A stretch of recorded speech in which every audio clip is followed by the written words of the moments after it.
Ladies and gentlemen, you are now live on YouTube. Okay. Just waiting for Missy to get the website running.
Just working on a couple technical things here and we'll get started.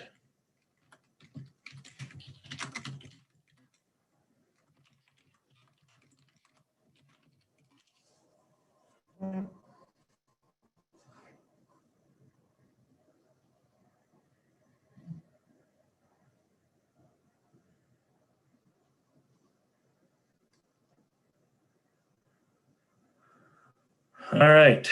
Well, thank you everybody for joining us today. This is usually our spring PLPW meeting. About a year ago, we had to all transition to this electronic format, and you guys have quite progressed well as far as where we used to be with technology and trying to figure this thing out. So kudos to you all, and maybe it's a good thing or bad thing, but thank you for joining us today.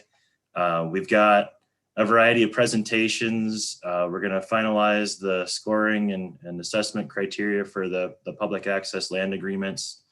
Got a couple presentations from outside FWP, BLM, DNRC, but then also some presentations within FWP as far as an update on the elk management plan.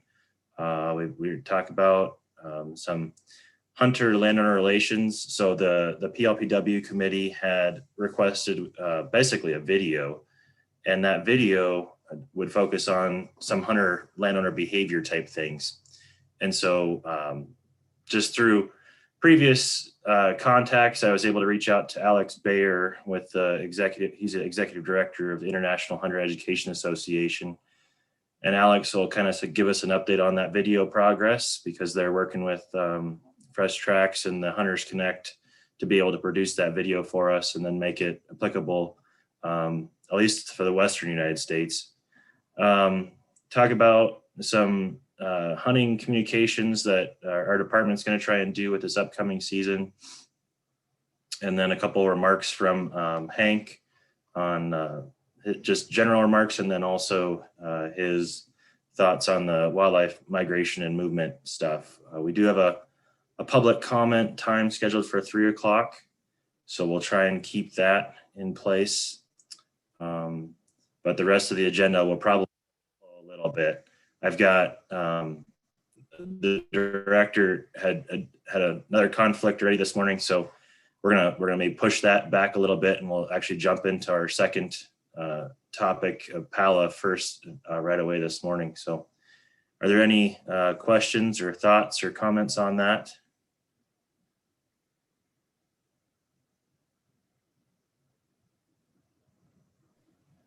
Jason, I just have there aren't very many on here right now, but in regards to order of communication, do you want us to raise our hand or just jump in there? How would you prefer?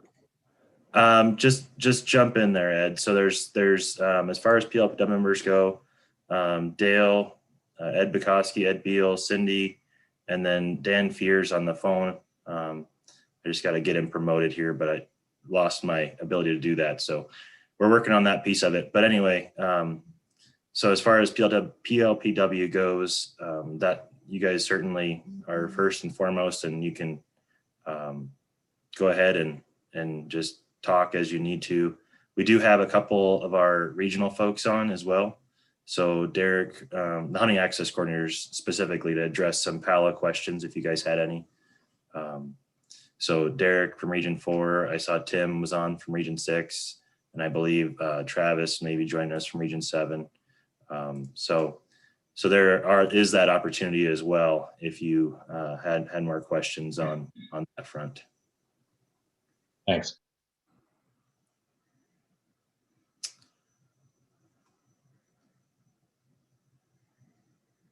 If nothing else, so the public access land agreement, where we are to date. So the last couple of meetings, we've been working on revising a scoring criteria and evaluation for projects. We had our 2020 proposal. We worked through it last fall on some changes to it. Our regional staff ran through a couple of examples. We changed it again. And so we're kind of on the third rendition now of what we think is probably the closest and the best refinements that we can make for that program. So what I'll try and do here is share my screen, and then we will talk about it from your guys' perspective as well.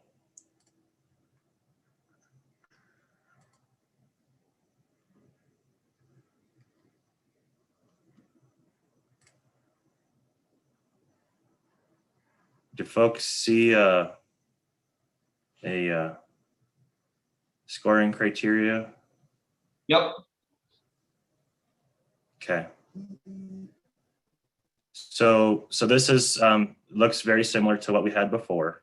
The only thing we did add in here is trying to get to this total acreage accessible by proposal versus total leased acreage.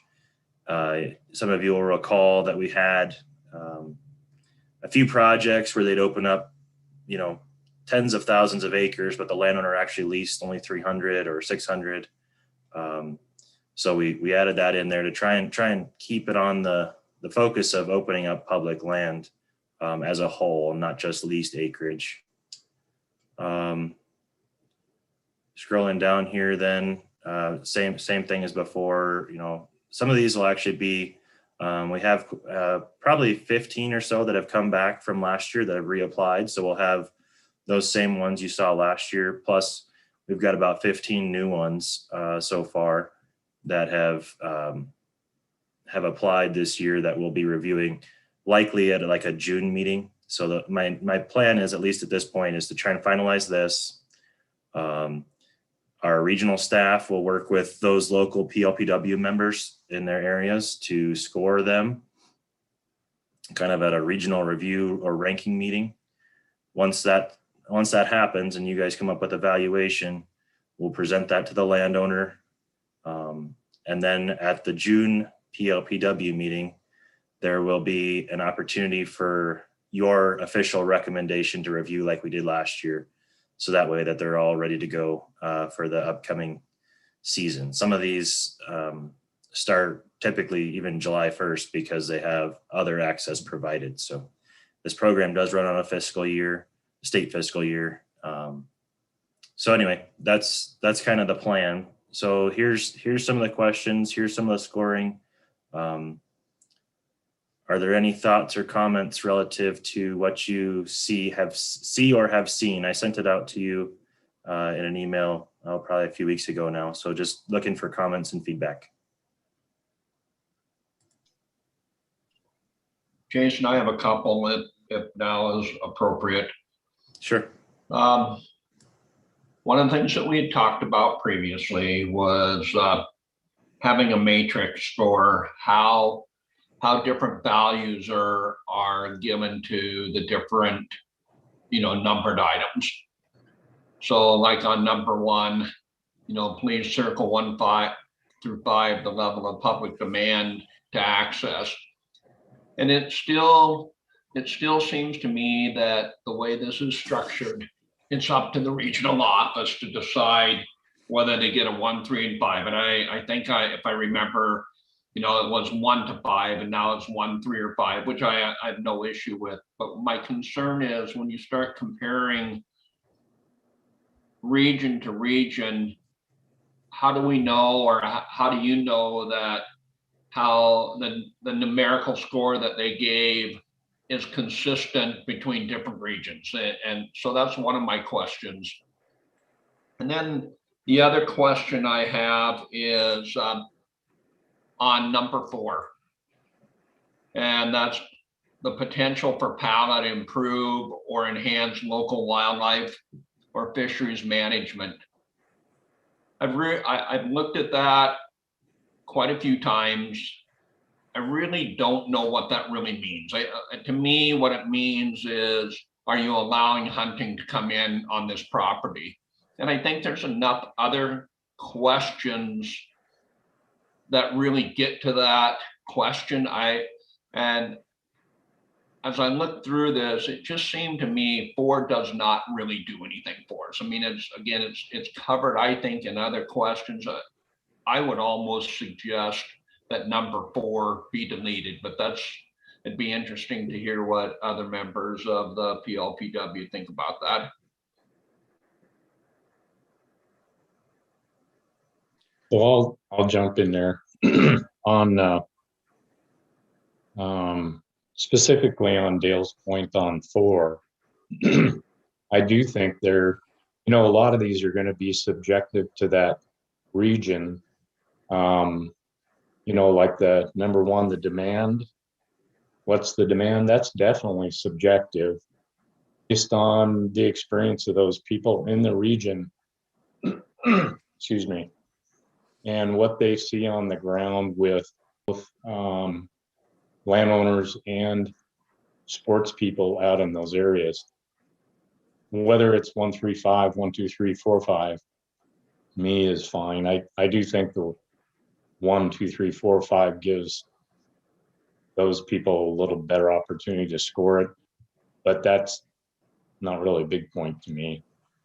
On the question about the potential to improve on number 4, it seems to me that, number 1, we are primarily looking for improved access opportunity. But if I go back to Dale's original example that he proposed that we just kind of considered, which is now the lower mussel shell acquisition that RMEF is working on with the department and all the agencies, that if we would have gotten access through a PALA, theoretically, it would have definitely improved management of wildlife in that area, in my opinion, because they're all congregated in one area that you couldn't access. And so because of the pressure around the vicinity of that PALA that we looked at, this would have distributed the wildlife more for impact on on the resources, the water and the land habitats, if they were dispersed. So it seemed to me that if there's a potential, some of them will have no change on that to a great degree. And I would think some would, where you have potentially harbored wildlife that then gets access to hunt it. It's one of the huge questions that we deal with, I believe, in harbored or congregated wildlife where they're not accessible to the public. So that'd just be my comment on 4. I do have others, but maybe we should leave it there and see what everybody thinks about 4.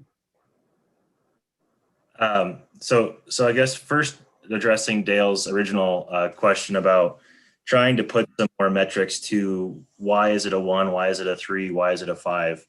we struggled and went back and forth on how we would best define that with every individual project. And we ended up just leaving it as, please explain your score. Basically, if you scored it a 3, justify it. Same with the rest of these questions, because it became so difficult to say, this question is getting more specific to the demand piece, but we'd struggled with, if it's motorized, is that a good thing or a bad thing? If it's motorized to, does it, if it connects to a BLM road network, is that a good thing? Well, sure, but some places motorized access isn't a good thing. So we just struggled with how we best define what that looks like. Maybe you guys have some suggestions or something different, and we'd be happy to incorporate those. And then as far as 4 goes, I'm not sure what the group wants to do. One of the PALs we did have this year, maybe Derek can talk about it. It really improved access for shoulder season elk hunting. That was something that was going to benefit the resource in terms of improving that elk hunting opportunity, but also the elk management. And so that's an example, but there's also maybe no need for it. I guess I'd look to you guys and what you would like to see there. Yes, what I heard Ed, or listening to Ed and listening to you, Jason, I think they're rethinking this. I think there's some value in that. I mean, I guess I wasn't really thinking enough about potentially accessing wildlife populations that may not be accessible through this, and that could be a huge one. So with that in mind, it might be helpful to provide a little bit of narrative in terms of what that means. But from what I've heard, I'm gonna withdraw that thought of pulling that out. The more I think about it, I think it probably is a valid scoring criteria. This was the other Ed. I agree. Basically, one of our biggest problems throughout this whole discussion for many years has been harboring of wildlife, and if we can distribute it, it basically helps the brucellosis problem and a bunch of other ones.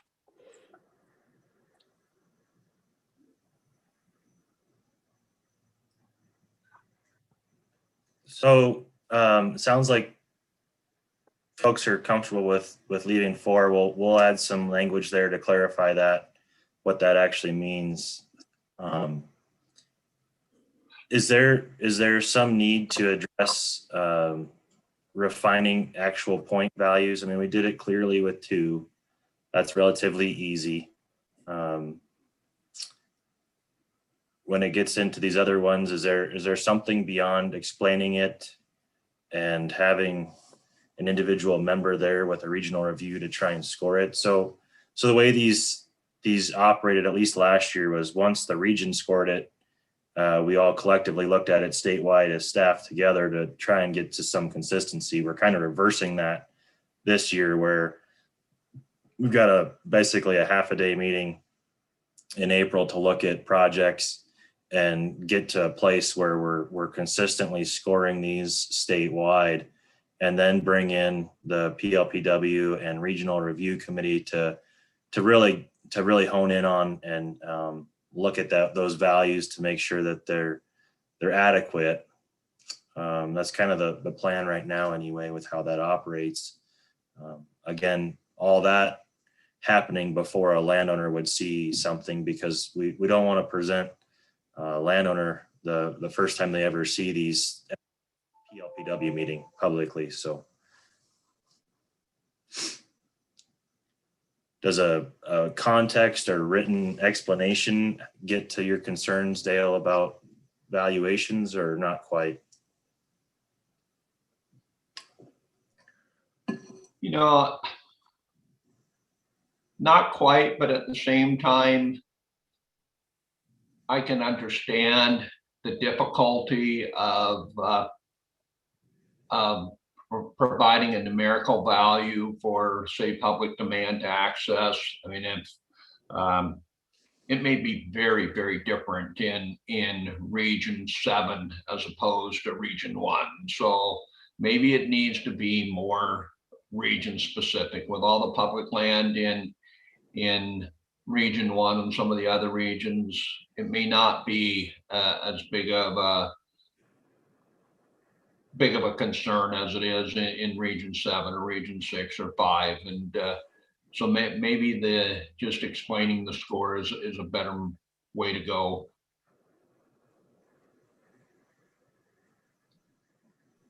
Jason, in regards to the process of looking at this criteria sheet, would it be better if we took comment from those that have used it already to see what kind of problems they encountered or what kind of issues they have with it as it sits? Because I know I have a few, but I'm more curious about, just like number 1, I mean, if 135 and an explanation allows them to pick a number and justify it, and they're happy with it, to me, that's successful.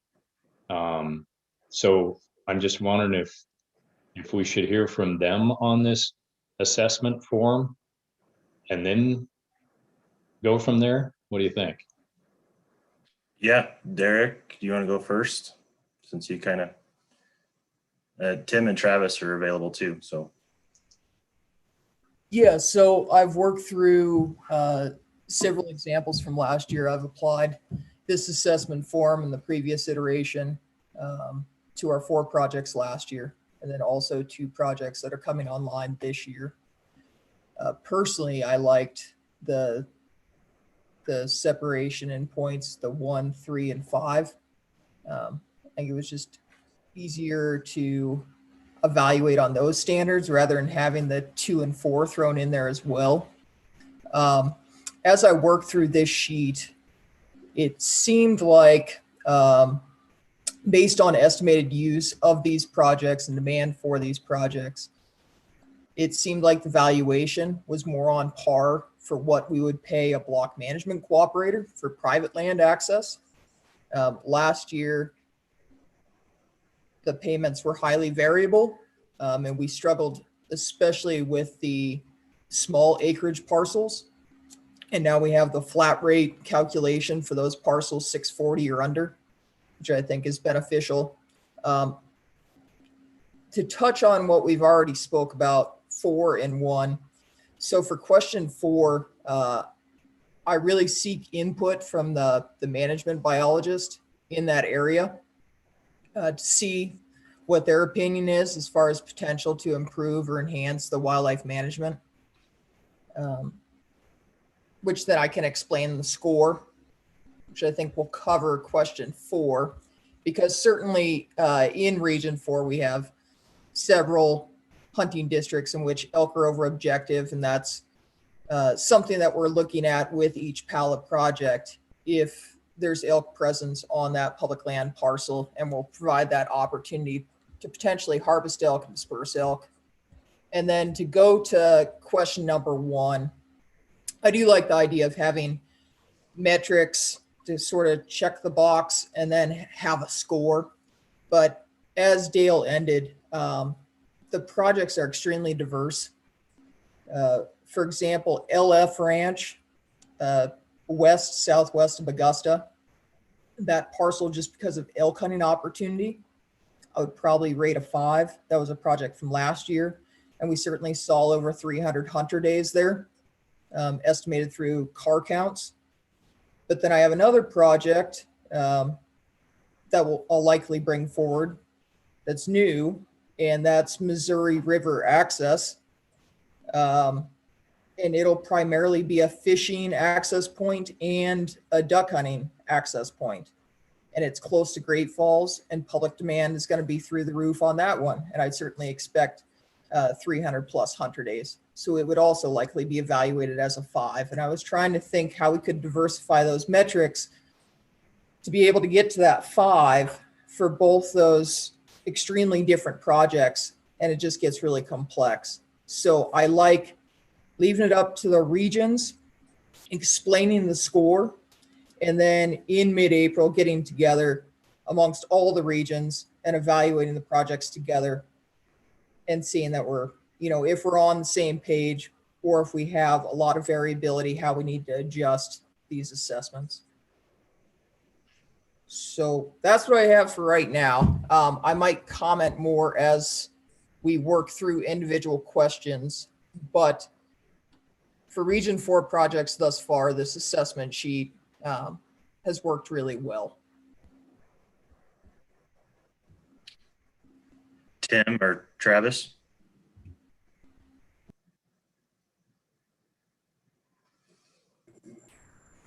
Yeah, this is Travis. I'd agree with Derek. Working through these on this new form this year seems, the valuations seem to be more in line of what we'd expect they should be compared to some of them last year. I really had no issues working through this form this year. It's a lot more straightforward than last year. There's still some subjectivity to it, but not as much as there was before. Overall, I'm real comfortable with it as it is. And I'll answer any other questions too as they come up later. Tim? I'm in the same boat with everybody else.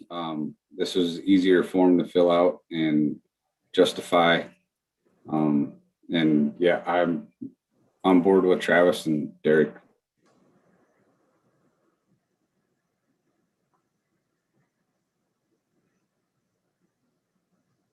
All right. Ed Beal, you said you had some other questions or concerns you'd like to talk about? Sure. So first, thank you guys for that input. I think that's the most important thing, is that we get to something that is the most workable for each of you in the field doing this project, and in the long run, maintaining these relationships. And scoring it is a big deal, because you got to come back the next year and hope for good too. And then on down the road, as we go, potentially to max this out, then you're going to have to be more careful in your selection of projects, hopefully, because they'll be so successful. So one question I had on 3 is, when we put 3 in there, would the PALA add or improve public access to block management areas? I didn't know why we'd add a point if it was no. To me, it was just an additive. If it enhanced the block management and total access opportunity, then I believed we had an additive. If it didn't, to me, it wouldn't score an extra point, or whatever the point valuation is. It is what it is. But I didn't see why we would add a point if it doesn't. Just a comment. Maybe there's a reason why. So that's one. And we probably should see if anybody else has a comment on that. Yeah, I don't exactly recall why we would have a point if not. I know we struggled before with the wording of how the previous forms were written. We actually took this question and had it added into the first question, and it actually made it even more confusing. So we split the 2 questions. And then we tried to emphasize these situations where we have existing or new block management cooperators. So the programs themselves are fully different, are fully separated. The problem is that their lands are typically adjacent to existing BMAs or new BMAs. And so we have this conundrum of, if we give them a PALA, will they stay with block, yes or no? If they don't get a PALA, does that negatively hurt our relationship with an existing landowner? And so this is kind of where it got a little bit kittywampus, maybe, in terms of not having the full values, not having an exact point system per se. Trying to walk that line between encouraging existing BMA landowners to have interest in this program, and should they not receive a PALA, still keep their land enrolled in block, I think is what we were trying to accomplish a little bit with this kind of a question. I don't know if any of the regional folks have a thought as to the 0 or no at a point still or not. I can't remember. Yeah, and if not, it's not a big deal to me one way or another. I think the relational aspect of the block management PALA, addition or conflict, is very real, as we saw last year, you know, and it creates, if it's just an additive, it's great.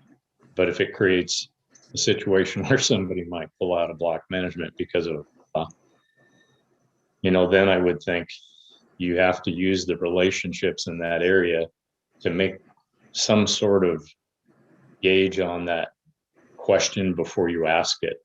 You know, are we good with what we've got, or do we stand again a lot of access and improve situation by asking for participation with the PALA while they're already in block management? So I think that really is critically important at the region level with the folks that are talking relationally to the people involved. So I don't have any other issue with that.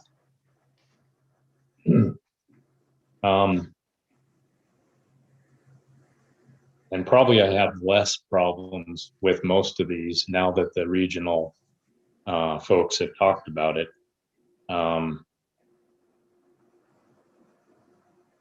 I kind of thought question 5 was very, very similar to number 1 as far as demand. You know, is it highly sought after? Is the same thing to me as saying, would someone go specifically to that public land? But if it's not a duplicative, confusing question for the regional people, then it's probably not an issue. It just seemed to ask the same thing twice. Maybe I'm missing something in there. I don't know if there's any thought about that, or if that's just not a problem. I thought the same thing. Yeah. So, Derek, Tim, or Travis, do you have any thoughts there before I provide mine? I guess the primary difference that I see between 1 and 5 would be that 1 also incorporates other access opportunities, hiking, camping, bird watching on the public lands. Okay. And it's not an issue for me if you guys work through it without an issue. So I'd move on. Well, I wonder, perhaps this second question in 5 maybe complicates it a little bit. We tried to really target the quality aspect. I know that was a concern, you know, last year with what's the habitat, what's the game opportunity, what's the quote unquote quality opportunity there versus the level of demand. So you look at those examples that Derek said around Great Falls, or we've seen some around Billings, or, you know, it's urban centers that are going to drive a lot of traffic. The demand is there for sure. Whether the quality of that is the level we're trying to score at, perhaps is what we're trying to get at, I think, with question 5. And so that's why maybe that second question complicates it a little bit.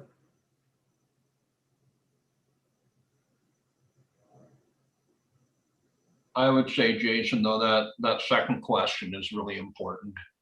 As I look at the PALA program, and that's a question that when we reviewed applications last year, that was something that would go through my head on every one of these. You know, as would a reasonable person go to this parcel land if it wasn't linked to block management or some other land they could access? Would they go out there and hunt the land that's being accessed through the PALA program? And I think that's really a valid question to keep in there. Now that you've talked about 5, I'm okay with 5, and I think 2 definitely needs to stay. Okay.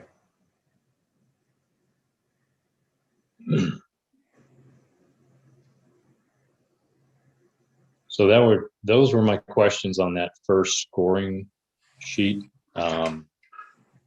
really through 8. I had a few on the other if we get past that. On number 5, I guess my comment would be we're talking a little bit once in a while about the quality of the game management. Looking at that lower mushroom shelf thing, it's made a little off subject here, but I sure hope the BLM Fish and Game and everybody else works together maybe to make a fairly large parking area and walk in only, because if not, it's going to be a wild time.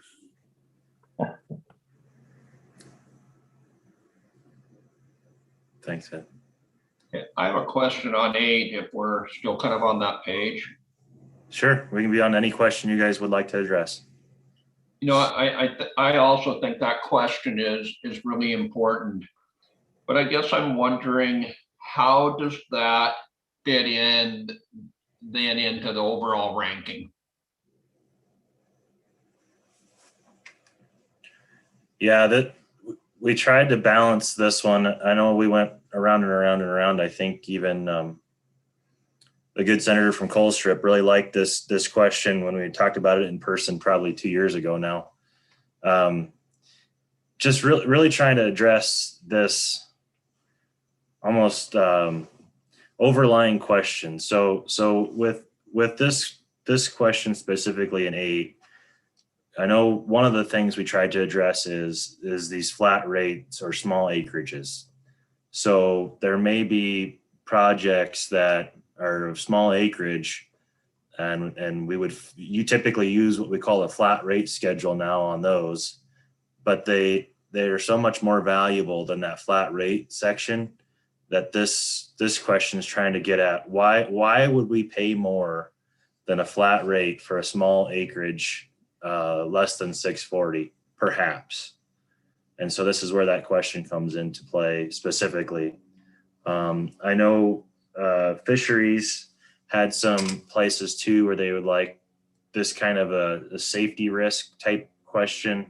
We ended up adding that into the ARM language when it got through the final process for the under accessible definition, to try and accomplish those places where it would actually help the public out from a safety standpoint.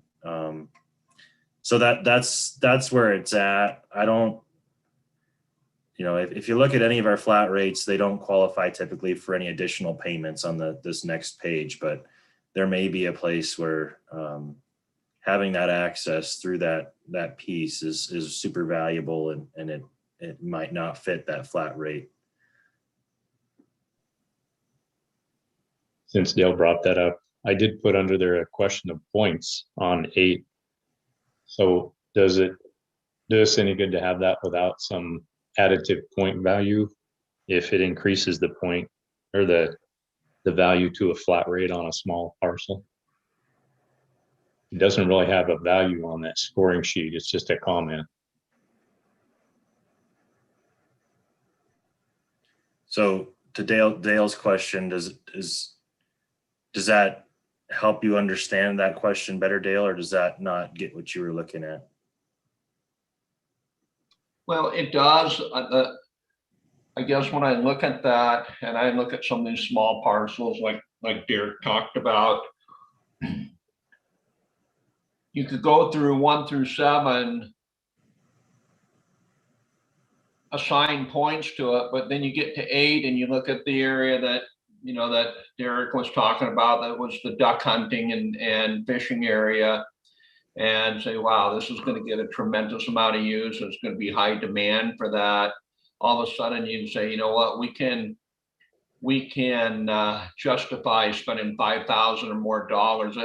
It just seems to me the comments allows it to be elevated, but from there, then it's kind of up to the regions in terms of where it fits in terms of how many additional dollars they're going to give it, or how it ranks in terms of all the projects.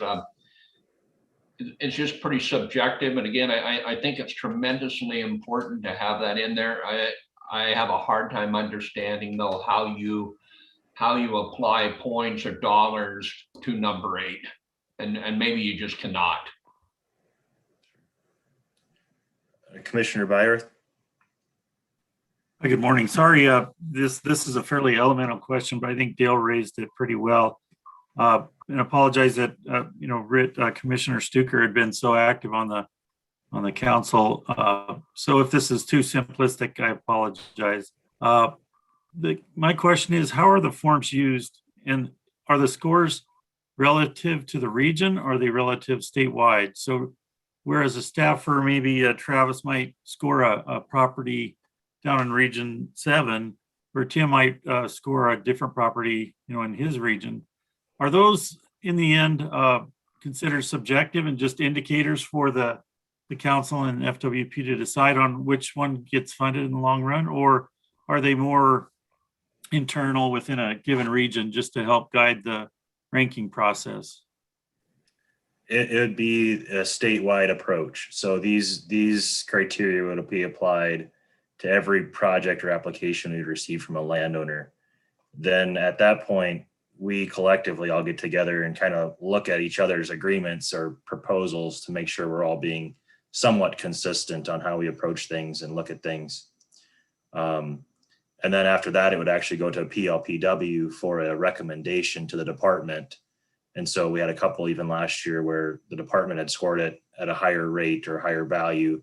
PLPW didn't see that value there, so they suggested or recommended a different value. And that's what ultimately ended up being presented to the director. And in this program, the director is the one that actually makes the decision on all of these applications. Thanks, Jason. So in other words, a 27 in Region 4 might not overcome a 25 in Region 7.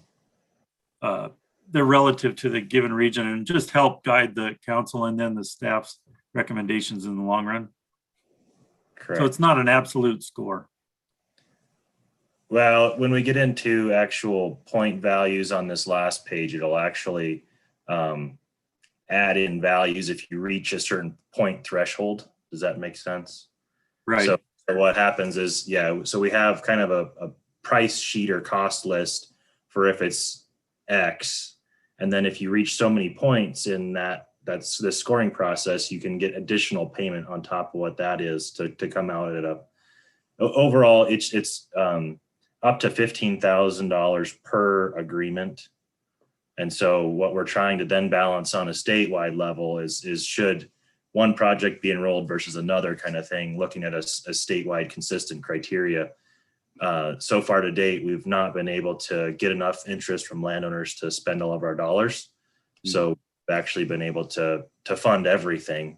But we want to make sure that what we're paying in one part of the state and how we're treating one property is consistent with another landowner in another part of the state, just so we're not having inconsistency in our valuations. Great. Sorry to slow you down. Thank you. Oh, no worries. Thanks for the question. One more comment to Commissioner Byers.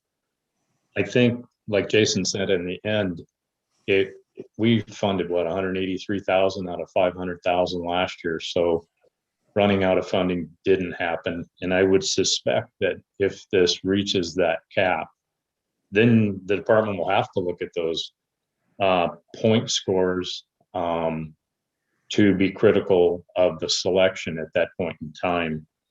And there was a lot of last year, I think we had a lot of consternation over the fact that this maybe ran afoul of block management and created some problems when you paired the opportunities to the landowner and the equity to the landowner in a PALA agreement versus a block management agreement.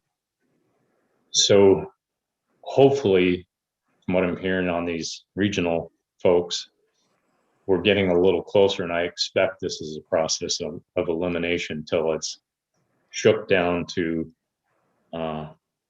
the right recipe. And I think that's why block management really stayed with a 100-day payment, because there were so many variables in each access opportunity certainly amongst the regions, but also in the impact of that opportunity, you know, how valuable it was in any one specific region.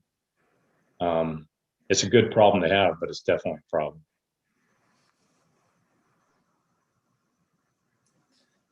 So just tracking the conversation, do you guys think there's value to add points here to question 8?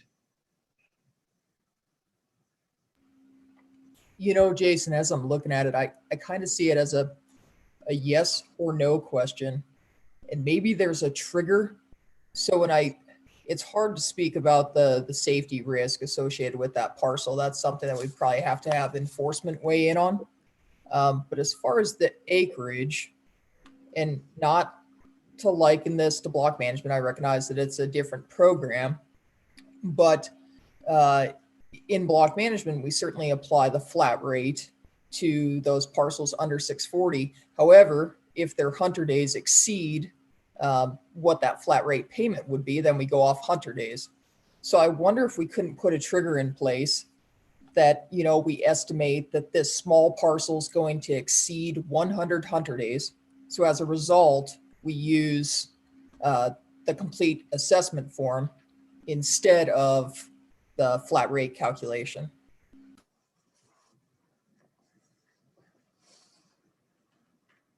Does that get what you guys would be looking for, PLPW members? So I understand that, Eric, and I think if it doesn't have some score value, then at least it should relate to, for example, question 1, the level of public demand. And so even though it's a very small parcel, if you would have scored that as a 5 based on your estimate of the public demand for that opportunity, then that would have justified it. You could have done it without that question 8. And really, we put 8 in there as the catch-all for what's the unexpected reason we need to really fund this that wasn't covered in the above.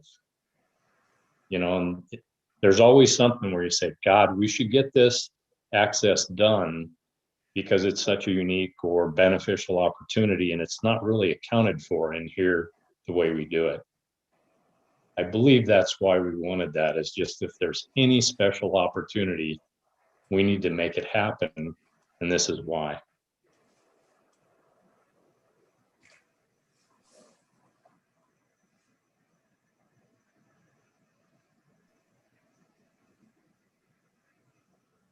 I think just by providing some, really good comments to justify this is important, and not that you haven't. I'm not suggesting that at all. Well, I think to say, well, if we exceed 100 hunter days, then we go back to, we just use the PALA form as if they were a larger parcel. I'm more comfortable with just having, like I say, a good description of what are the special circumstances or considerations for this PALA, and then when it gets in front of the different regions to look at, and the director, they can look at that and say, yep, this is well justified. Spending X number more dollars on this PALA really makes sense. And I guess I would, at this point in time, and I would like to see it go there, and maybe at the next iteration, when we're doing this a year from now, they're saying, that's still left too many unanswered questions. We need to look at it again. But I don't know. I'm pretty comfortable with where it is, provided we have good justification for it.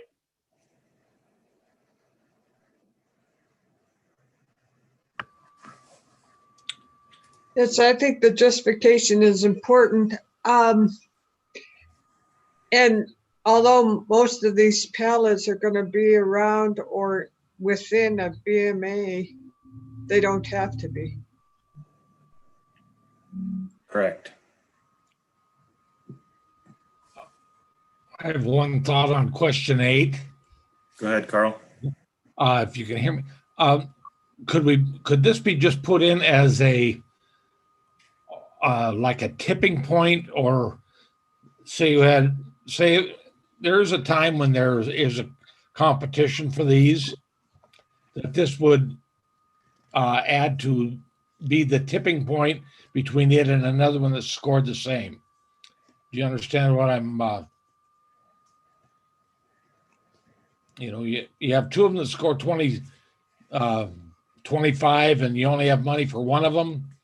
If this had the special circumstances, it wouldn't necessarily have to have a score, but it would be either a plus or a minus. Does that make any sense to anyone? It does, but I think it also then does not get to one of the big issues that I especially heard Derek mention, and that is that really when it comes down to these smaller parcels that are less than a section of ground or 640 acres, right now there's a flat rate for them. In my opinion, I think the regions need to have that capacity to say, yes, it's less than a section of land, but the values out here are so significant that we need the mechanism to increase the payment for that. And Carl, what I think I heard, I don't know that would get us there. So although that may be okay in the future, but at least for now, I still think we need to address what I heard are the concerns from the region and provide that opportunity to increase those payments for those smaller parcels.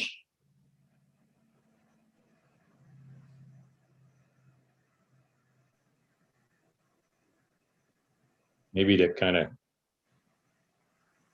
clarify or wrap up, we do have, the way it worked this year, that question, it wasn't a problem. And I think it's pretty open-ended, and it should be open-ended for its initial purpose. And secondarily, on the payment schedule, we do have an additive down near the bottom for the number of hunter use days. It's about 2/3 of the way down the bottom, for high demand opportunity bonus, anywhere from an additional $500 to $1,000. So I think we can get there in the payment, if we encounter that high demand on that small parcel or even a larger parcel. So I guess after we've talked about it, my conclusion would be that it's fine how it sits unless you guys want to add points to it. But the field people dealt with it without a problem. So I think it's always there for them to use if they need to.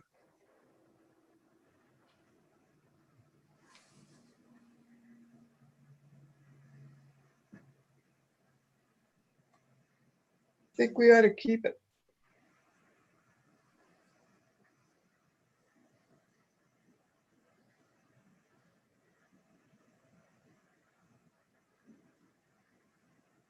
Okay.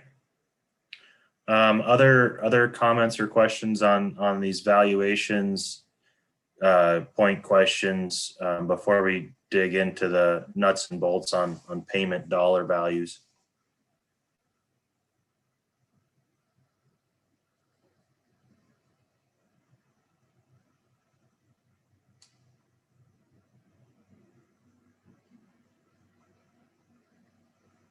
Okay. Any comments from the regional staff?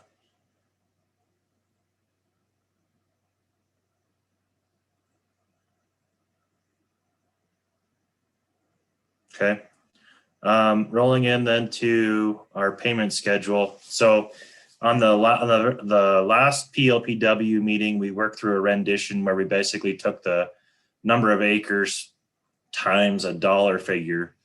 And what we did here was actually match, we matched our current block management flat rate contract payment schedule with the PALA version. So if you were a landowner who's enrolling in block and you added less than a section to an existing BMA, We have this flat rate calculation already established for that program. And so all we did was just match it here. So the dollars were the same in that sense.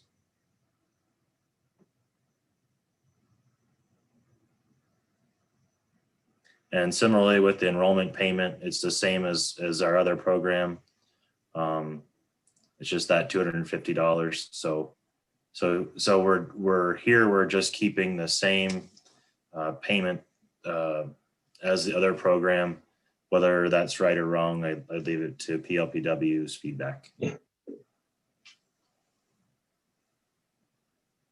I would just ask again if the regional people worked through this, what they found. Travis, I know you had a couple smaller ones. So did Tim. I don't remember if Derek had any under section or not. I found this payment schedule pretty straightforward and easy to work through because everything's broke out. I had one that was under 640 last year, 640 acres. And that payment seemed pretty high for what it was. They have not submitted an application this year, so if they did or do, I would apply that flat rate payment of $1,050 to it. That seems pretty fair for that parcel. But as far as the rest of this payment schedule goes, it pretty straightforward and worked pretty good for the ones that I went through already.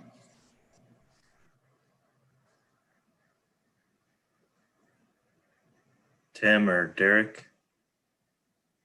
Yeah, I'd agree on the flat rate payments. I had 2 projects last year under a section. One we've already discussed, it receives a lot of use. And in that case, I'll justify the use of the entire assessment and then using valuations below to come up with a total.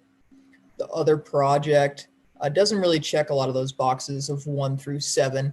I don't see it as a standalone parcel that folks would travel to specifically to hunt. It does connect to a block management area, so there's benefits to having it there, and it certainly will be explored by hunters. But that project fits into this flat rate contract payment better than what it was valued at last year. Last year was approximately 3 times higher than what it would be this year. And it just seemed like quite a bit of money for use.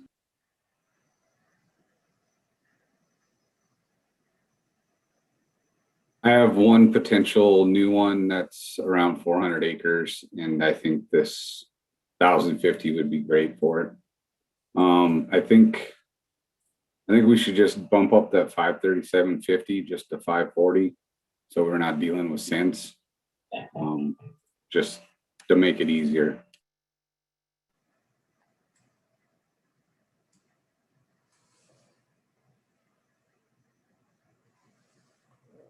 Are folks okay with that? Yes.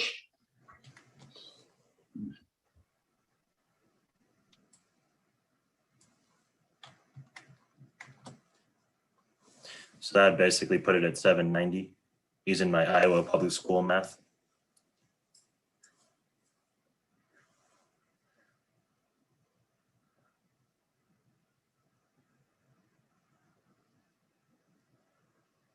I know Dale Nixdorf had a few as well in Region 5.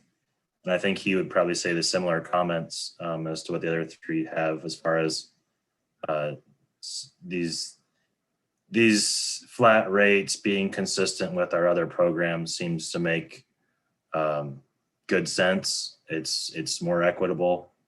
And yet, if we have a really need for paying more, we can justify it, or at least provide the context as to why through the assessment sheet we've already looked at.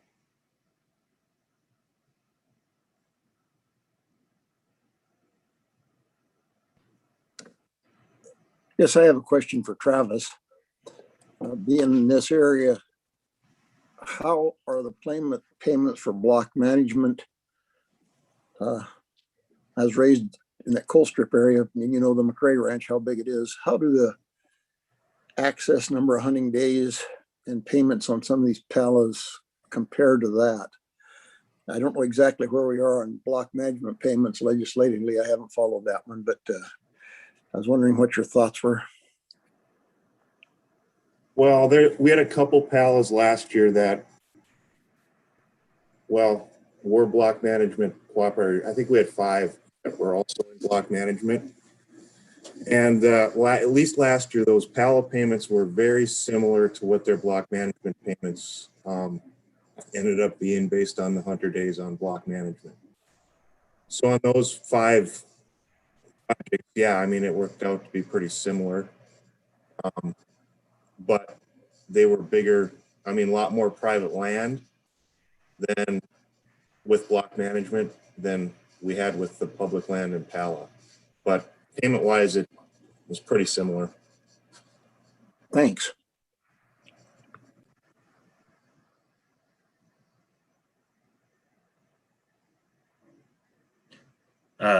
Dan Fier, if you have any comments, press *6 and it'll get you to unmute. As long as we've got you unmuted on our end, maybe Cami can make sure that works too. I know you're sitting there on the phone, so just want to make sure you had that opportunity.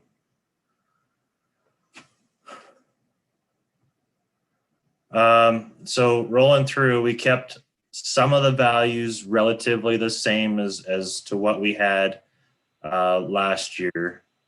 One of the things you guys will see through the application process is we really, when we get into the motorized use section here, we really tried to emphasize what type of access is being provided. I know that was a concern we had last year.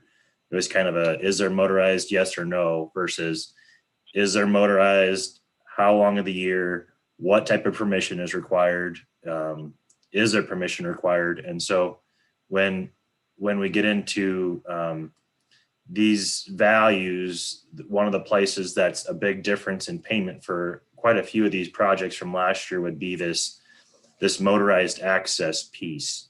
And so just wanted to bring that to your attention. The stuff above this stuff I have highlighted really didn't change much. We're offering that additional money again if it's providing opportunity for other public access things on public land as permitted by those lands, a little bit of money for that. But in reality, the big change that people will probably see is this criteria here, where we're looking at motorized use to the public land, to the boundary of the public land, not taking into effect if there's an existing road network or something like that. But so that's where you see a big change in values, and a lot of the contracts from last year to this year is looking at dollar values here. So, Jason, that made me wonder, when you look at elk hunting, there's 2 components of access via vehicle to me that are very valuable monetarily. One is elk hunting and that distance for access. Many folks won't go to that unit if they have to take an elk a few miles out. They're just not going to access it. So the value of that to the hunter is very high. And then I think also on the landowner side of it, the value to allow motorized access across their property is very high because of the potential impacts. So I wondered if those values are too low for what we're getting, both for the hunter and for the impact to the landowner. To me, for all hunting, fishing seasons year long with no permission, the motorized access is a huge benefit to the hunter. If there's that value, if it's a bird bird hunt, it's maybe not an issue if it's an upland area. But so I don't know, did the scoring of that seem undervalued to anybody so far this year? Because that's definitely a huge thing we're trying to provide.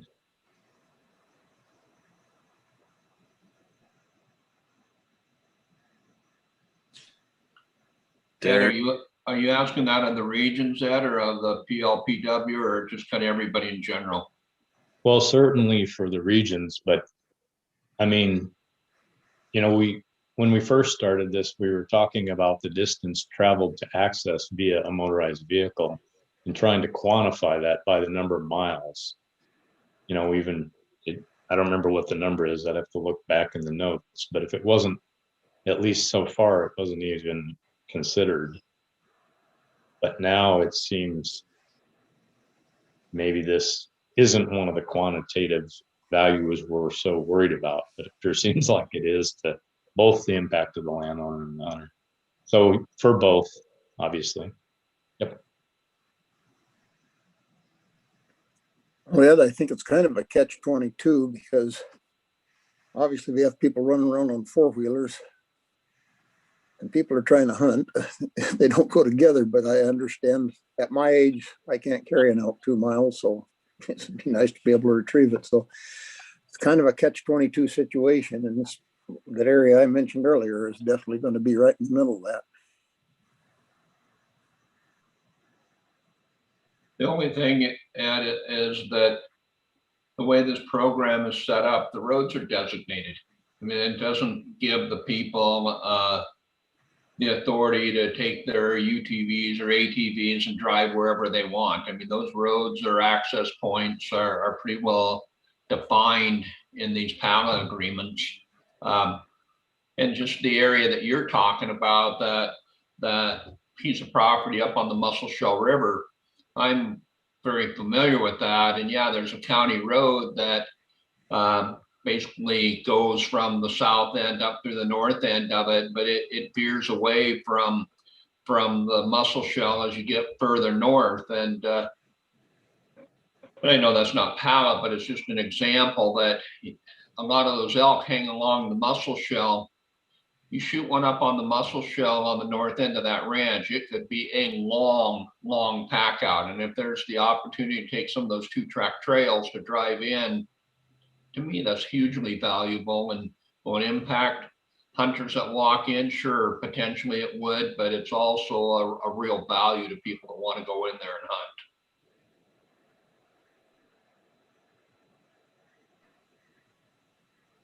Yeah, that's why I questioned it, Dale, because I hunted all around that too, on the north and south and west sides of all that. And yeah, that's why I was just wondering, you know, as this is stated, we're not really requiring, I mean, what's done on the public land is up to that agency, DNRC or BLM. However, that motorized travel is restricted. But in this case, we're talking about a landowner essentially giving us 100 feet or 5 miles to access a piece of public ground. So it just seemed light on me, in my view, for that type of access,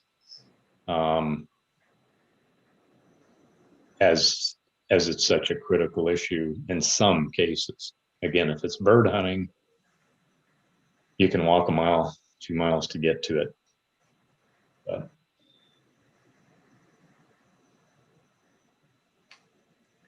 I know from my perspective, we had some trouble last year with this question specifically and the dollar associated with it, kind of making these smaller parcels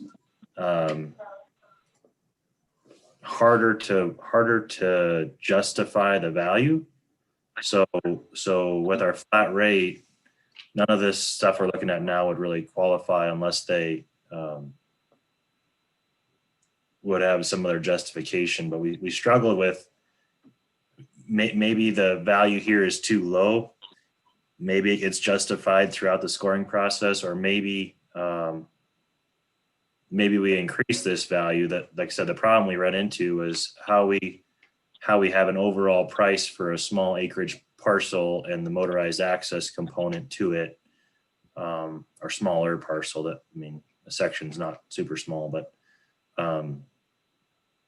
then balancing that with our other programs too, and making sure that the payments here for this program don't start to creep too much and too high on other programs themselves. But again, they're different. They're certainly different programs. And so I don't know if the regional staff have any thoughts on that. So as I see it, what this is paying for is a mile. Because for walk-in access to qualify for a PALA, they have to be within 1 mile of that public land parcel. Is that correct, Jason? It's 1 mile? Or is it 2? Well, there's 2, right? Yeah, it's a 2-mile restriction with no public access. Okay. So we're essentially paying for 2 miles because there's no guarantee that there's a road beyond onto that public land. And there's no guarantee that that road is available for driving. It could be closed by the agency that manages it. In Region 4, and recognizing that every region's different, my 2 projects, or our 2 projects that were used the most last year, received the most hunter use, did not allow motorized access during the rifle season.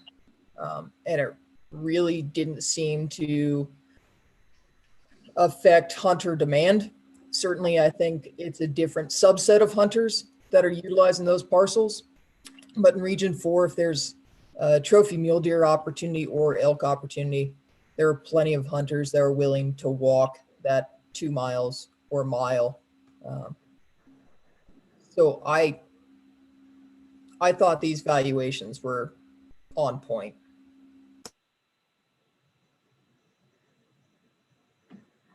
Tim or Travis, anything that you guys have as you ran through these again on your other examples?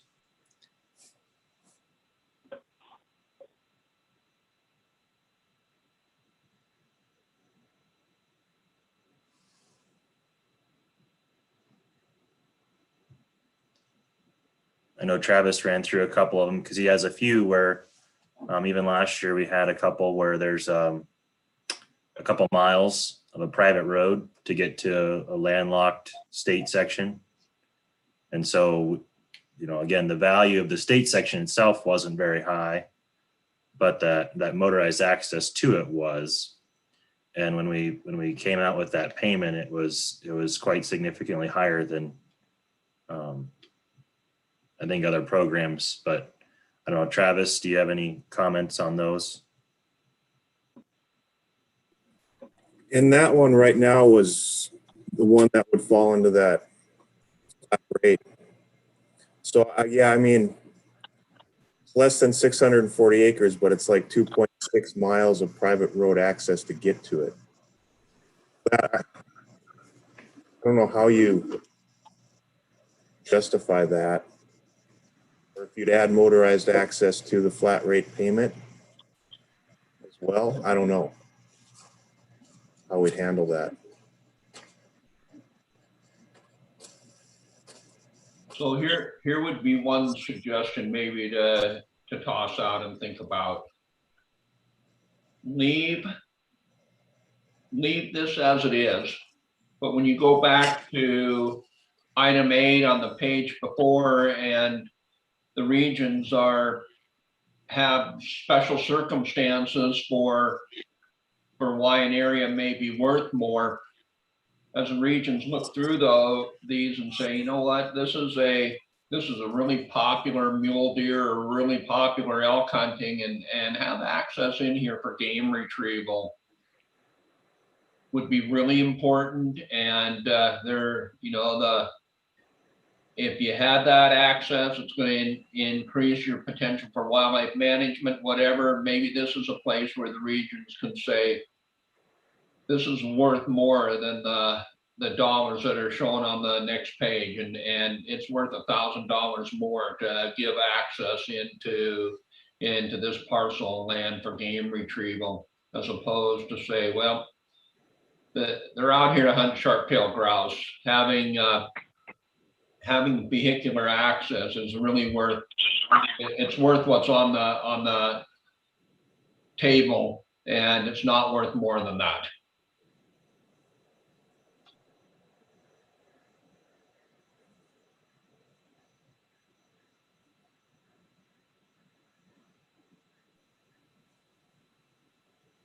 Yeah, to Travis's example, if that landowner said, I'm not going to allow that access for 2 miles for 525 or whatever that number was, but I would allow access if we're 1500, then in my opinion, it would be up to Travis to look at that and say, is that value worth it? And I will propose it, as Dale mentioned in question 8, and then let it be decided upon amongst the entire group of proposals. And if it goes, it goes.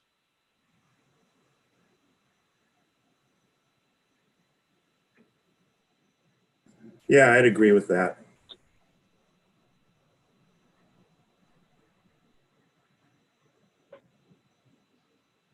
Carl, did you have a comment? Okay.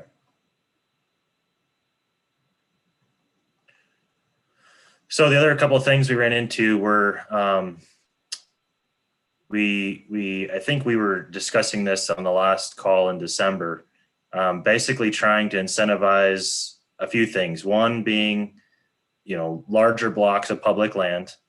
So, if it's 3,800 to 5,000 acres, we're adding money. Similarly, if it gets over 10,000 acres, you can get an additional $6,000 here on the public land, quote unquote, bonus. Similarly with demand, trying to value those places that are high demand.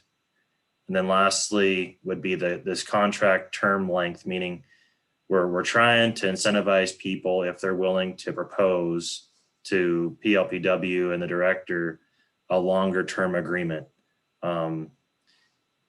We have a question for you all in terms of where does this go with those flat rates?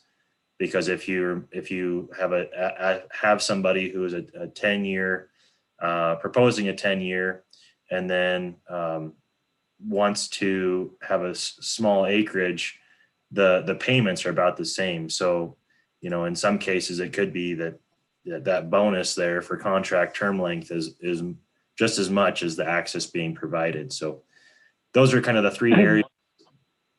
Jason, is that Dan. per year? Is that per year or per contract? It would be per year. So they would get an additional $500 per year if they had a 3-year agreement, and assuming funds. Thank you. Okay. Again, the landowners can propose something. It comes to this council to decide on the recommendation, and then lies with the director on his decision.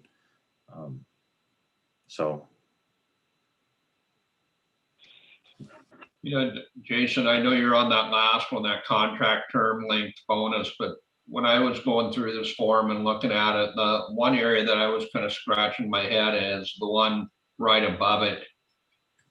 And again, kind of going back to Ed's comments previously about what access is worth, and then listening to Derek talk about some of those areas that were small but would probably entertain an awful lot of use.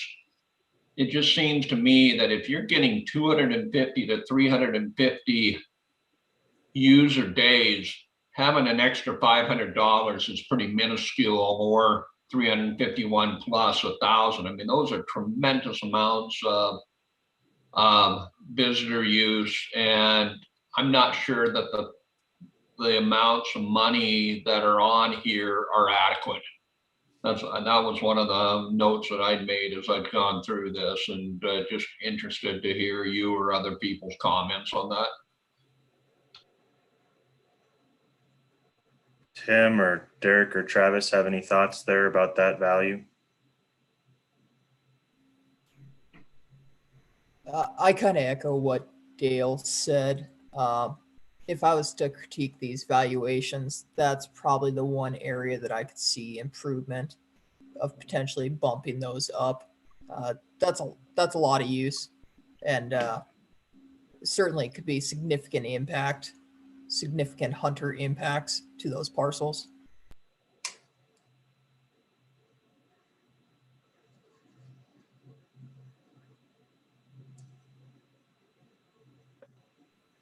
I would agree with that too. When I did go through these evaluations, some of the ones that we do have in last year were going to go down in value, but they did reach that 251 or pretty close. So.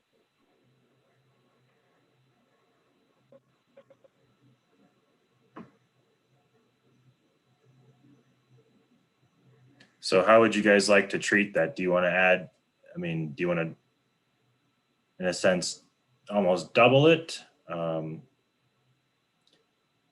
hard part again is how do you balance the opportunity being provided with the other programs we have? But I mean, again, these are just numbers that are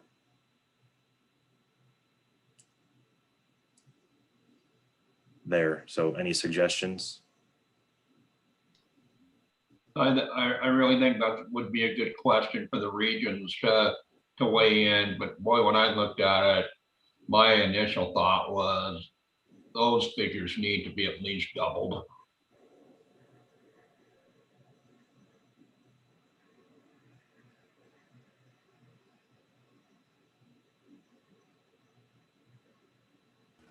I'd support doubling that number to 1,000 and 2,000. You're talking about the PLA use to public land, right? Not to BMA? Correct. Yep. It's the PALA use of the public land, and we're using close by BMAs or other access opportunity to kind of estimate that demand. I mean, we're not counting 100 days. We're not counting, we don't have any way of documentation all of that stuff. So it's kind of an estimate on the use. I know Derek on the one project said counted cars, but Tim or Travis have any thoughts on those dollar figures? I'm okay with doubling it. I'm good with it too. I mean, when you try to get to a $15,000 contract, I just couldn't.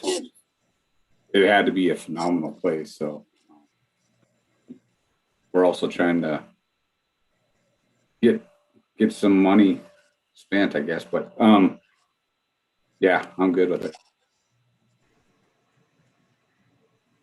So my question in that, we're basing that add-on on estimated number of days of use. So, I mean, that's probably fairly random, I would guess. And what we're talking about, there's no accounting for it that there would be on a block management. And we're not doing that simple system because we're not recording that data. So this number is derived by Travis or Tim or Derek, estimating how many folks are going to use it each year. That's definitely very subjective. I think it's absolutely needed, but we just don't have a firm criteria for determining how many days it was used. If you look at the numbers 251 to 350, is that just something we pulled out of a hat to set that? So that's my only critique of that addition, and it certainly needs to be a good number that gets you there. Especially if you weren't be able to get to 15,000 on any of these, even the bigger ones that provided a lot of opportunity. So can we quantitatively determine how many folks are using this when we apply that number? A lot of the palas that we have now are next to or adjacent to or part of a block management area. So it's fairly easy for us to come up with an estimated use of those BLM or DNRC public lands. And a lot of the ones that I had were year round. So that's not even counting, the springtime use that it's getting now for shed hunting, coyote hunting. We did have in Macomb County, I know there was a few trappers that were using those palas down there. So I think we're fairly confident in how close we can get with those estimations. Okay, thank you. Part of block management basically is weed control and road maintenance. And so I think this needs to be in there. I guess on the lighter side, I would say when eastern Montana, when the ruts in the mud get where you start high center, we know we have to be high use.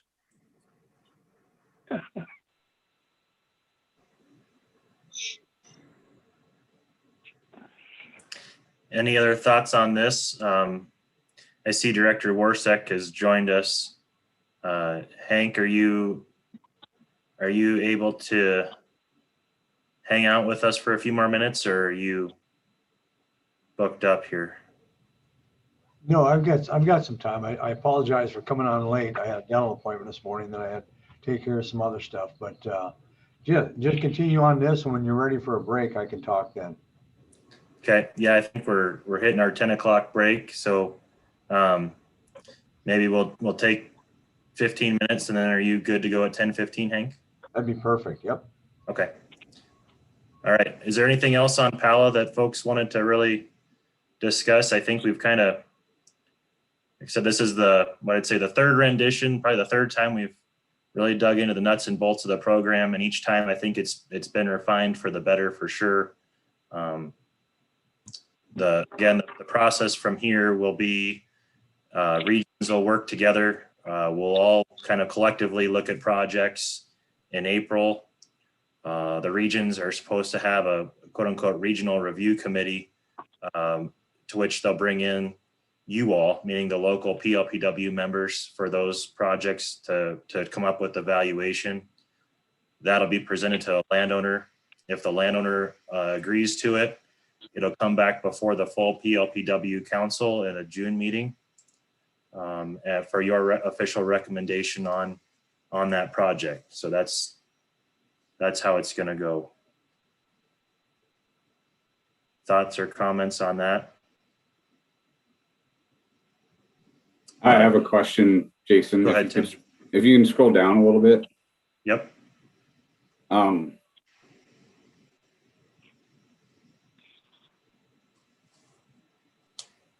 So I have a question on the improvement costs for this year.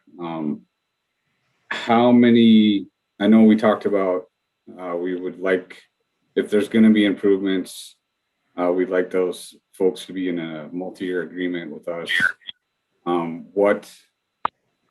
I guess for a question for the group is how many years for those improvements?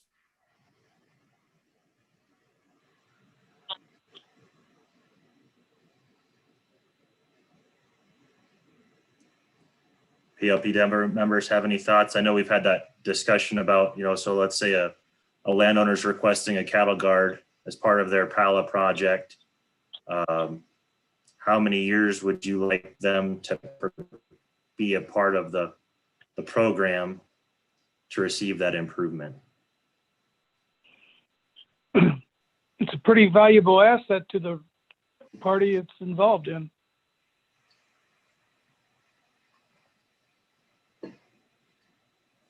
That's a great question in terms of determining value and length of contract. So I don't know if we need to set some kind of sideboards for the value of the project or bring the proposal. I know there was one with a bridge last year that we didn't do. I think you get into looking at the cost of the project And if you quote unquote amortize that out, say for a 10-year period, what's that worth? And is that overall project worth it? Could be done on a case-by-case basis if we don't want to put sideboards on them. And that might be the way to do it. So I think for like a cattle guard price, $2,600 for a cattle guard, maybe another $400 for gravel or whatever, to finish that cattle guard project. So, you know, $3,000 or so. So, I mean, that'd be a good place to start.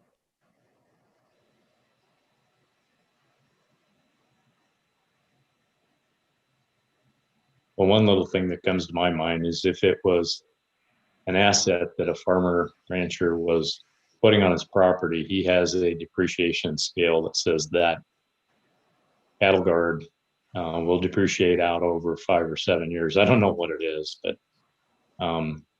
you could tie it to that, or you could make it simple in another way by, you know, saying a $3,000 project, we want a 5-year agreement. What's everybody think? I think that's important. You know, one of the things that we pay them for is their contract length in terms of 1 year, 3 year, 5 year, 10 years. And it seems to me that if we're going to compensate for an improvement, it should be tied to one of our established contract lengths.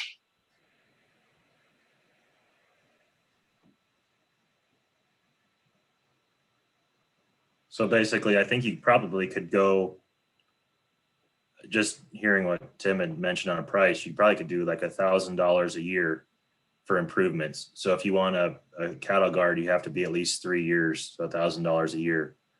If you want a bridge repair, which is what we did do, we had a few requests for culverts and things we did not do on a 1 year basis, but we had a 10-year agreement down in Region 7 where we did reimburse the landowner half of their cost for the bridge replacement. And their quote was actually quite low from what it actually cost them, but we had paid them $7,500 for reimbursement costs on a 10-year agreement. So it seems to me somewhere in that $1,000 per year improvement range. If your cost is $3,000, we need you to be at least a 3-year agreement. Does that seem to make logical sense? Is it too high? What are folks' thoughts? For me, I like that idea. But at the same time, I also think this is a spot where you could also go back to item number 8. And that could be a factor that gets thrown into item number 8 as well. And I'll just use the bridge replacement out in Region 7. I'm fairly familiar with that property and to the cooperators that are out there. They have been a long-term participant in block management, maybe since the inception. It's been that long, but they've also been a long time supporter of recreational use of their lands, and that's worth something. I mean, the fact that they do have that long, really positive working relationship, I think with hunters and with the department should mean something. But I like the $1,000 as a base, but there may be some instances where that value could go up. The other place that maybe we factor in is how much use does it get? I mean, it's one thing to say, well, it's a $3,000 cattle guard, so they need to be in for 3 years. But it may also be a situation where they get 500 user days a year, and that in itself may be worth something to say, you know what, with all the use they get, and it's a $5,000 project, but they only want to sign up for 3 years. Maybe the region say, you know, this is a good expenditure of funds. It sounds reasonable to do $1,000 per year as far as the ratio, maybe with a limit of 10. thinking though, this whole process is designed to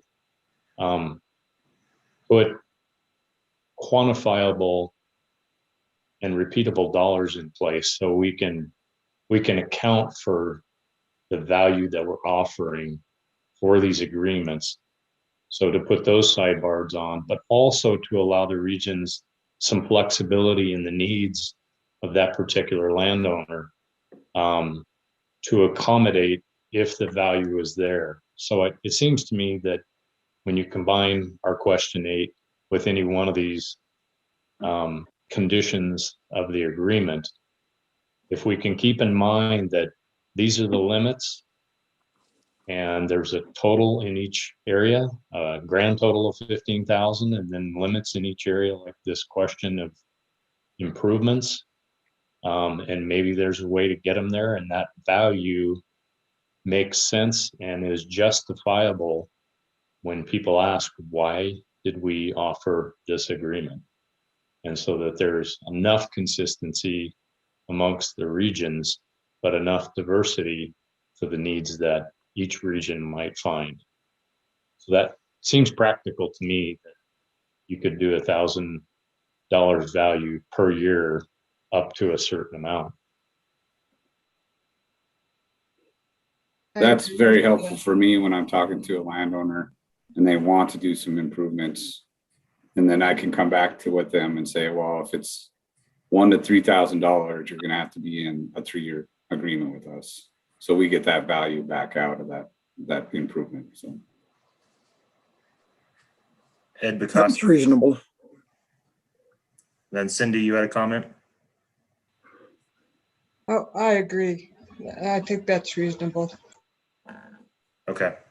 That'll be our going forward guideline. Like Ed said, there's these agreements are subject to funds, of course. The reimbursements are provided in the first year. So if we get to a point where we run out of money, we'll have to address that. But at least in the short term, we're good, at least for the next 2 years, on improvements and contracts. So thank you all for the good discussion. Your investment in this program. We'll be in touch with you individually as we get times and dates for your assistance in looking at applications. And then I'll obviously be in touch for trying to get something set up before like a June meeting. So let's take 5 minutes, and then we'll come back and hear from Director Warsek.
All right, Hank, are you still with us?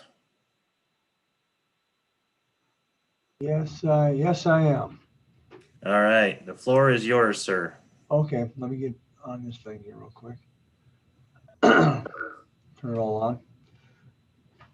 Well, first of all, I'd like to thank everybody who's on the PLPW. It's my honor and my pleasure to be in front of you guys again. It's something that I really appreciate working with. I think it's a good group of people, and I'm excited and honored to take the position of director. I never really thought I'd be here, but I had some people try to talk me into it, and it's so far it's been great. I'm really enjoying it. A lot of changes, a lot of things coming out of the legislature, and I think we'll do some good things. So what I'm kind of trying to figure out too is I have to ask Jason to ask who would like to be, who'd like to stay on the committee. I'd like to get a list of the people that'd like to stay on the committee, and I'll forward that to the governor. What I don't want to have happen is what we've had happen in the past, where we don't make the appointments or keep them going. And I want to make sure we're covered by that. And we've got people that want to be on there, and we don't have any delay in time. So you guys can let Jason know who wants to be reappointed, and I'll make that recommendation to the director then. And we'll also be looking for new people too. So I just wanted to just kind of take this time and open it up to see if you guys had questions of me. To me, it's a lot easier just to answer your questions and try to tell you a bunch of stuff you don't need to hear. So any questions of me or what I plan on doing? Come on, Ed, I know you're thinking about it. I was just waiting for other people to have a chance. So, first question, what do you see right now as the department's biggest challenge for the year ahead? So for the year ahead, I think one of the things that I'm going to focus on is getting the department understanding the public trust doctrine and what our roles are within the department. And I think we've been trying to push that for the last couple of years. I know Martha worked with it, and I want to push it again too, to understand, how this works. And I think if we do that, it'll help the sportsmen and everything else understand that they need to work to bring legislation to the legislature and get it changed, as the trustees are the ones that make the decision. And I also want to spread this out a different approach, that we aren't going to have constituent meetings at just certain groups. My goal is to talk to everybody on these things. When we have a topic that comes up, I want to vet it with all constituents. I mean, we've got consumptive, non-consumptive, we've got recreations, we've got hook and bullet crowd, we've got a whole bunch of different groups that we need to hear from when we make informed decisions. So that'll be a little bit of change. That's going to be it'll be a change for the public to see that, and hopefully be more transparency. The other thing I want to do is add more use of the CACs in the regions, and focus on them to be, for example, like for season setting, that would be vetted in the region, and the biologists would bring their information to the CACs, and that would have a cross section. And Zoom has changed the way we do business with the COVID-19, so you could have the ability to, if you're hunting Glasgow and they're having the CAC meeting, I could zoom into that and give my comments on how they're setting the quarters and doing things there. And the other thing that'll be interesting is to see if we pass that bill. If it goes through, there's 2 bills out there that will add 7 commissioners. It'd be 7 commissioners in the commission instead of the 5. And that would, from my perspective, go in line with what I'm thinking about the CACs. You'd have a commissioner for each CAC then, and they'd bring the information back, and then it'd be revetted again in front of the full commission. So I'm going to be working on transparency, kind of streamlining things, and hearing more from different people. Does that answer your question, or? Sure. Yeah, and I think, looking at the regions and the up and down communication across the chain of command and the input, it seems to make sense that if that legislation happens and you end up with 7 commissioners, having that commission and full connection with the CACs is pretty much all in place. So it would definitely improve the communication. And I'd encourage you in that it could be a really good thing to create better consistency and accountability, across the state with all the diverse needs and interests that do happen. So I wish you well in that, because I think it could improve things substantially in the future for the department and the resources. Yeah, I appreciate that, Ed. I've looked at that for several years, thinking about that. It was kind of weird getting this job. I watched what would happen if you were king for the day, if you will, and I never thought it would happen. Now it is, and a lot of these ideas, I've talked to Dustin, I've talked to other people in the department for many, many years about some of these changes. Well, now we have the ability to make the changes, and hopefully they work out, and I think they will. I think it's going to be a little difficult to get people keyed into it, but I think once they do, they're going to see the ability of more transparency, and hear from more people on decisions that the commission makes. Yeah. Well, thanks, Hank. I'm glad you're there. Thank you. Anybody else?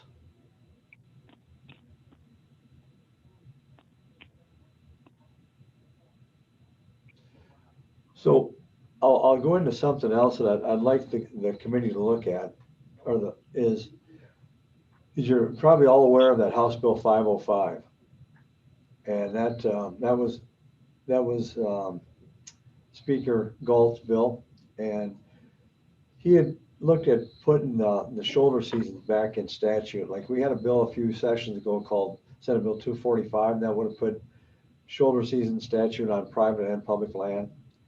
And we had some concerns about that, on how that would be. It passed last session, but we had the governor veto it, or 2 sessions ago. And so he had asked us to work with him on this to come up with some ideas. So we tried to look at something incentive based and just a starting point. And so we worked with them on that and went through the first committee hearing. They haven't taken action on it yet, but it was very explosive, to say the least, on people. I think a lot of it was, we tried to explain what the intent was, but with any law, it's hard to read, look at statute and really try to figure out what you're doing. Sometimes you see buzzwords out of different things. And our idea was to try to get people to talk together and build working relationships and try to take care of elk numbers and get incentives rather than trying to force people into things. And it's going to take on its own life. It's going to have some amendments and stuff like that. But the thing that I liked about it the most is it got people front and center on this and getting them excited about talking about it again. So from my perspective, status quo is not good enough. We need to change this. We've done this for many years and trying to manage elk on private land and how to get people to work together, and nothing has really worked. And so this is just a different attempt.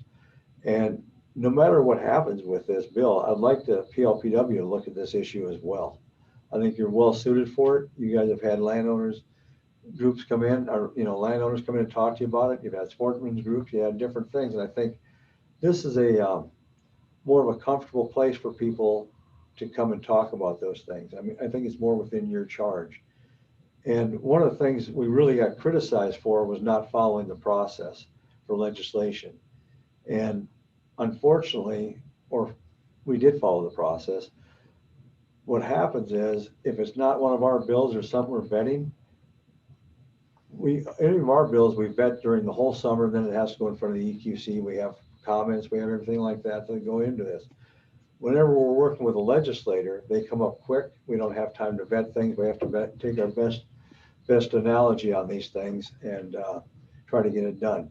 So that's what we did on this point.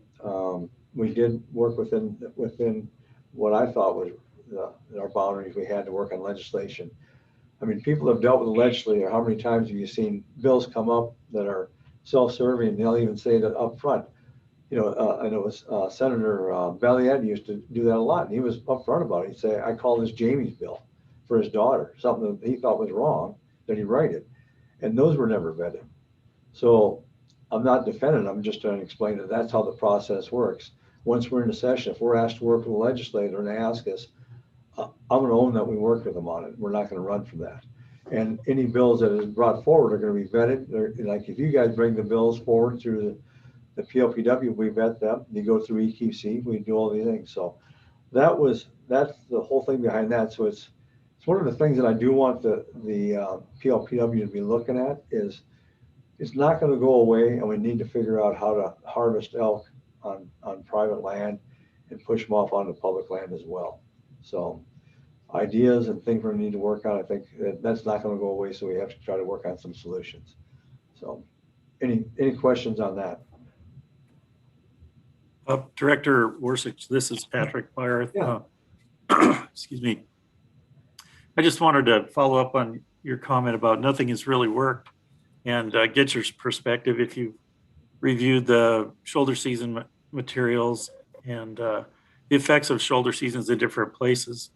And I say that because I really do agree with you that this council is a great place to vet some of those issues like shoulder seasons and moving elk around. My district right now goes from 5 through Region 3 over to Region 2.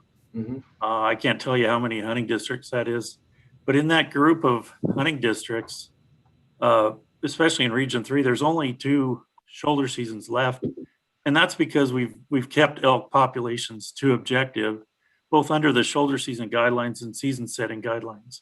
So would you expand on that your statement that nothing has really worked with elk management? I'm just curious, it's just different than what I've observed.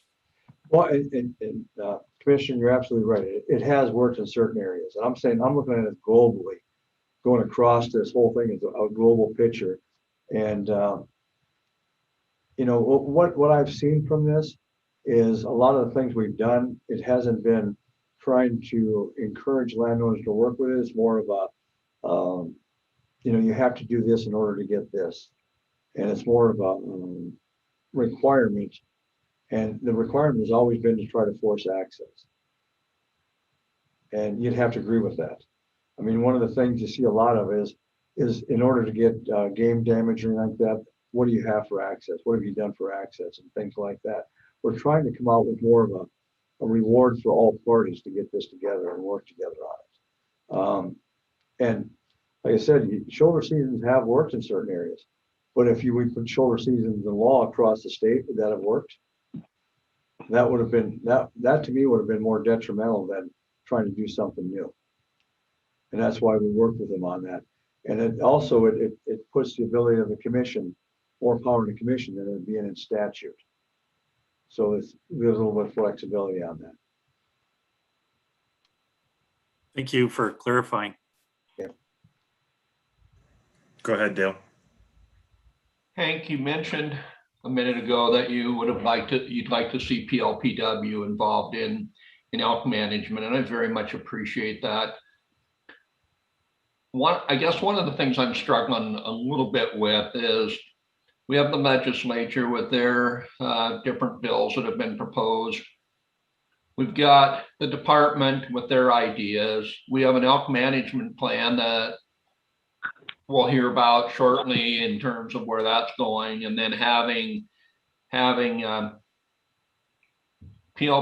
and you mentioned before having the commissioners engaged with the different regional citizens advisory council. How do you envision all those coming together? I mean, it seems to me we have so many moving parts, and we need to get them somewhat marching together to make this effective. Well, that's a really good question. I appreciate that because, like I said, I'm going to focus on the public trust doctrine and understand what each one of the players are. And I think that's been a confusion within the department for a long time. And it hasn't been very clear. So you ask a question of the biologist, do they work for the species or do they work as a trust manager? And you're going to get different questions depending on different answers depending on which biologist you talk to. But our role is a trust manager. as a department. So the trustees are the legislature and the executive branch and the commission. So what I'm trying to get people to understand is if they want to make changes, they need to bring it to those groups. And they're the ones that make the changes. Then our role is to implement and enforce any of the laws that are passed or department rules that are passed. And I think there's a misunderstanding in how this process works. And we need to focus on that. So if you follow the process and it goes up the right way, I think you can bring all those groups together. You have to have some leadership explaining what's going on and how it works. And I see that, I see that as a problem. I've seen that as a problem for many, many years within the department. Does that make sense or answer your question? It does. I mean, it's obviously it's a work in progress. There's changes being made at the department, but I think what you say makes sense, Hank. I appreciate that. Yeah, like I said, we've got to do something that I think to help people understand this whole process and how it works. And it's, like I said, from talking to different biologists and different things over the years, there's just a different understanding. So that's why, once again, I'll be focused on the public trust doctrine. So sportsmen, the department, everybody understands how you get things changed, how you do things. In the past, the department has worked with sportsmen really closely and almost to the point where we've given them a crutch because we helped them on everything, carry the water to the legislature. And we stopped doing that a couple sessions ago, and now it's difficult for them to understand how this works. They think like we've abandoned them, and we really haven't. Our role is to give the best information to the decision makers we possibly can based on science and recommendation based on that science. So that's what I see our role as. Ed Beal. Okay, I'm back. So, Director Warsack, you and I have talked about a number of these things in the past, but I think one of the biggest challenges in that aspect, when you're looking at the public trust doctrine and the role of the department, the commission, and the legislature, and now when you add to that the thing that's different, which is all the interest groups that exist today, very different than 10 years ago. And I don't believe that all of the parties that are so personally interested and want to be engaged understand the process you're talking about.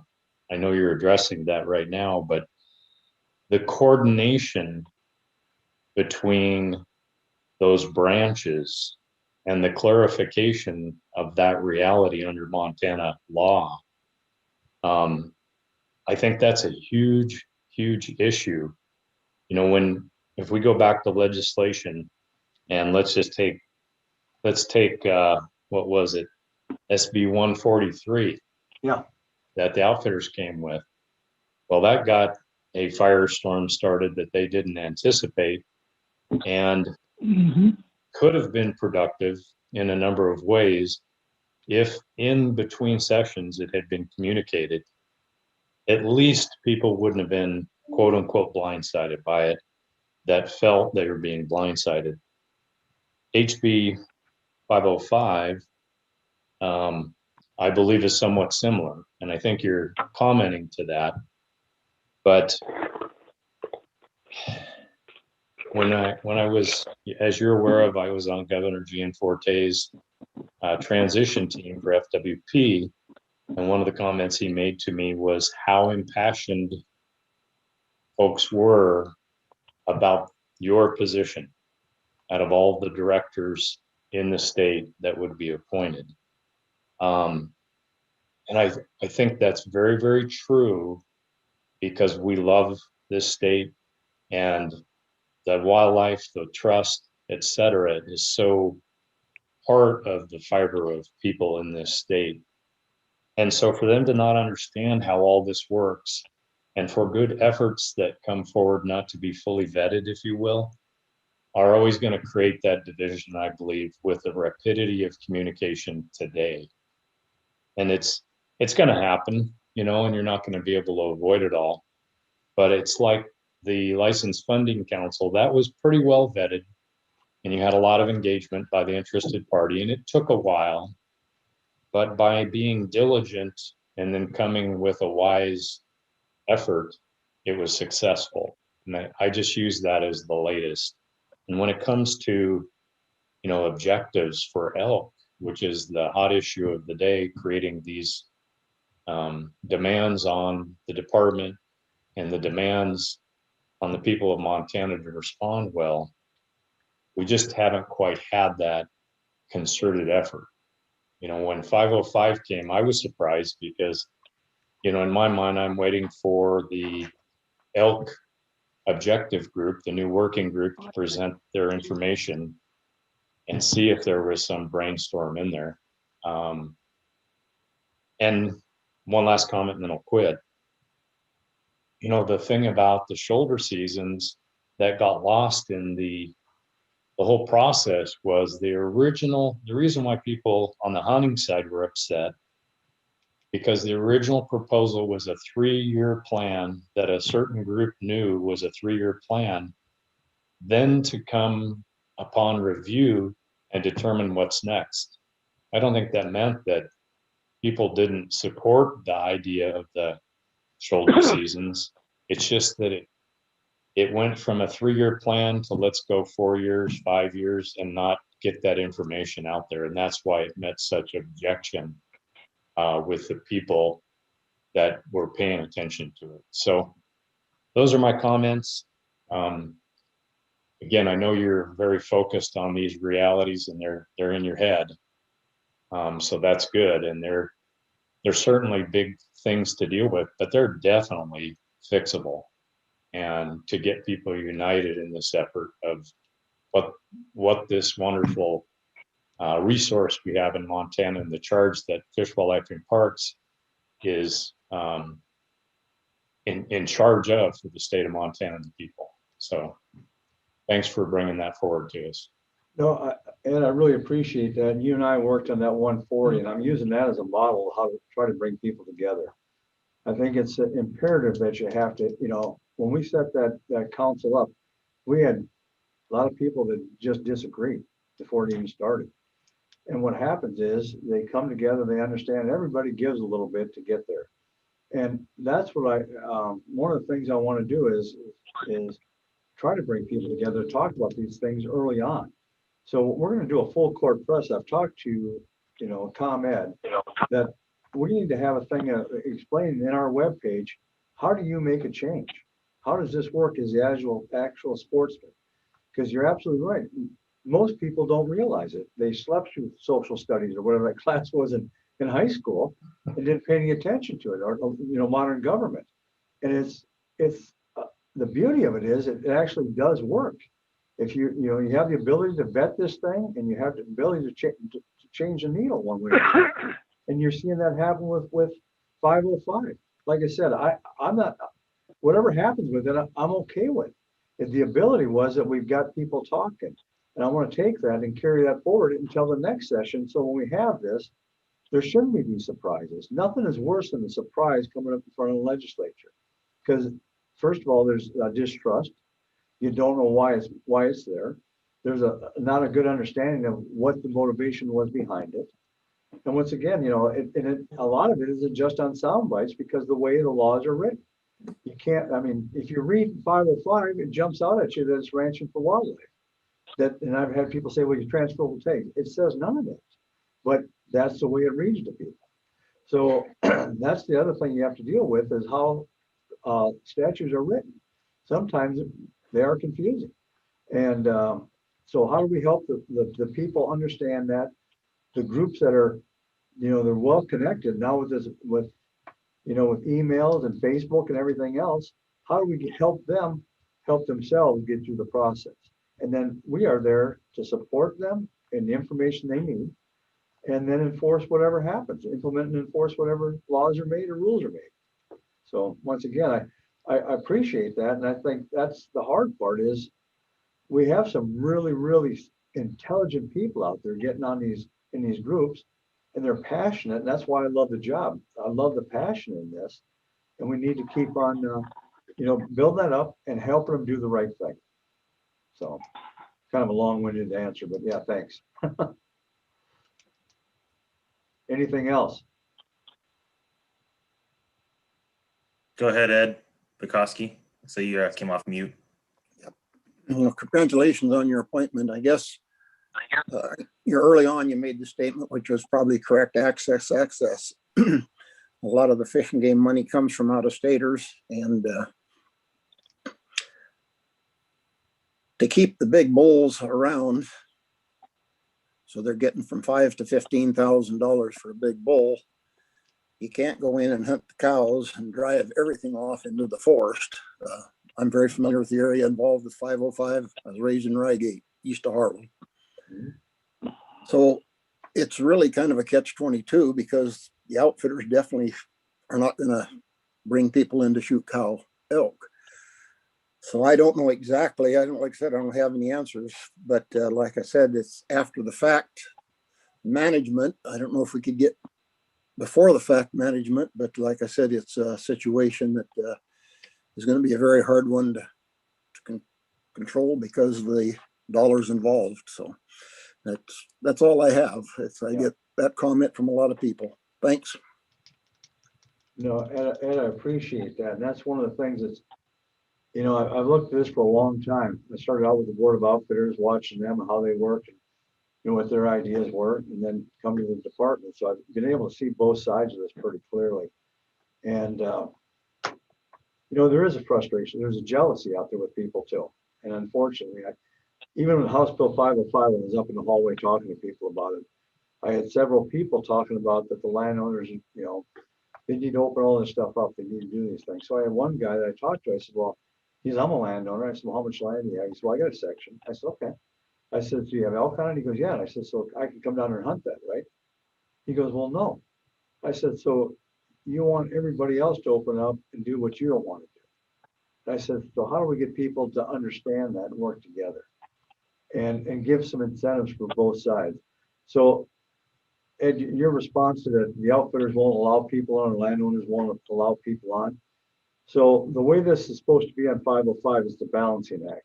If I'm over objective, the only way I can get to objective is harvest elk or work with my neighbors and sportsmen to raise that number up in front of the commission to what the objective is. Because these objectives, they've been set a long time ago. They need to be relooked at. All these things need to change.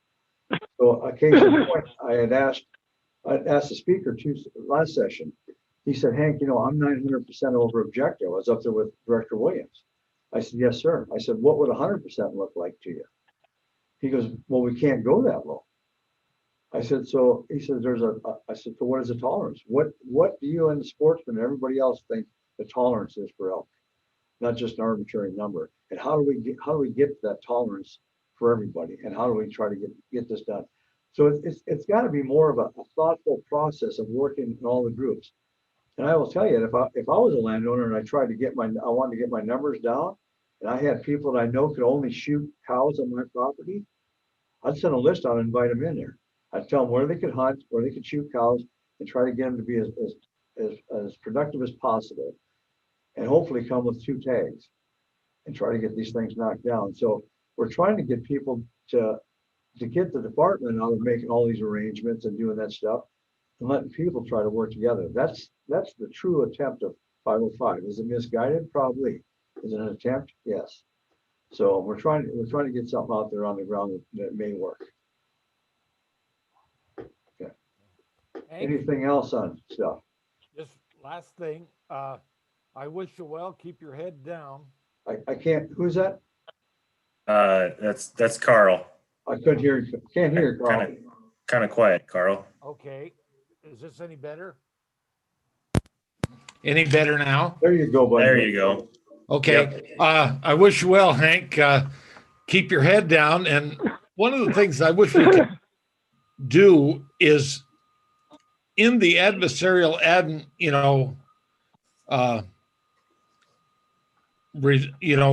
relations between outfitters and hunters, and maybe that can't ever be done. But that would be something that I think we sure need to look at. And Agreed.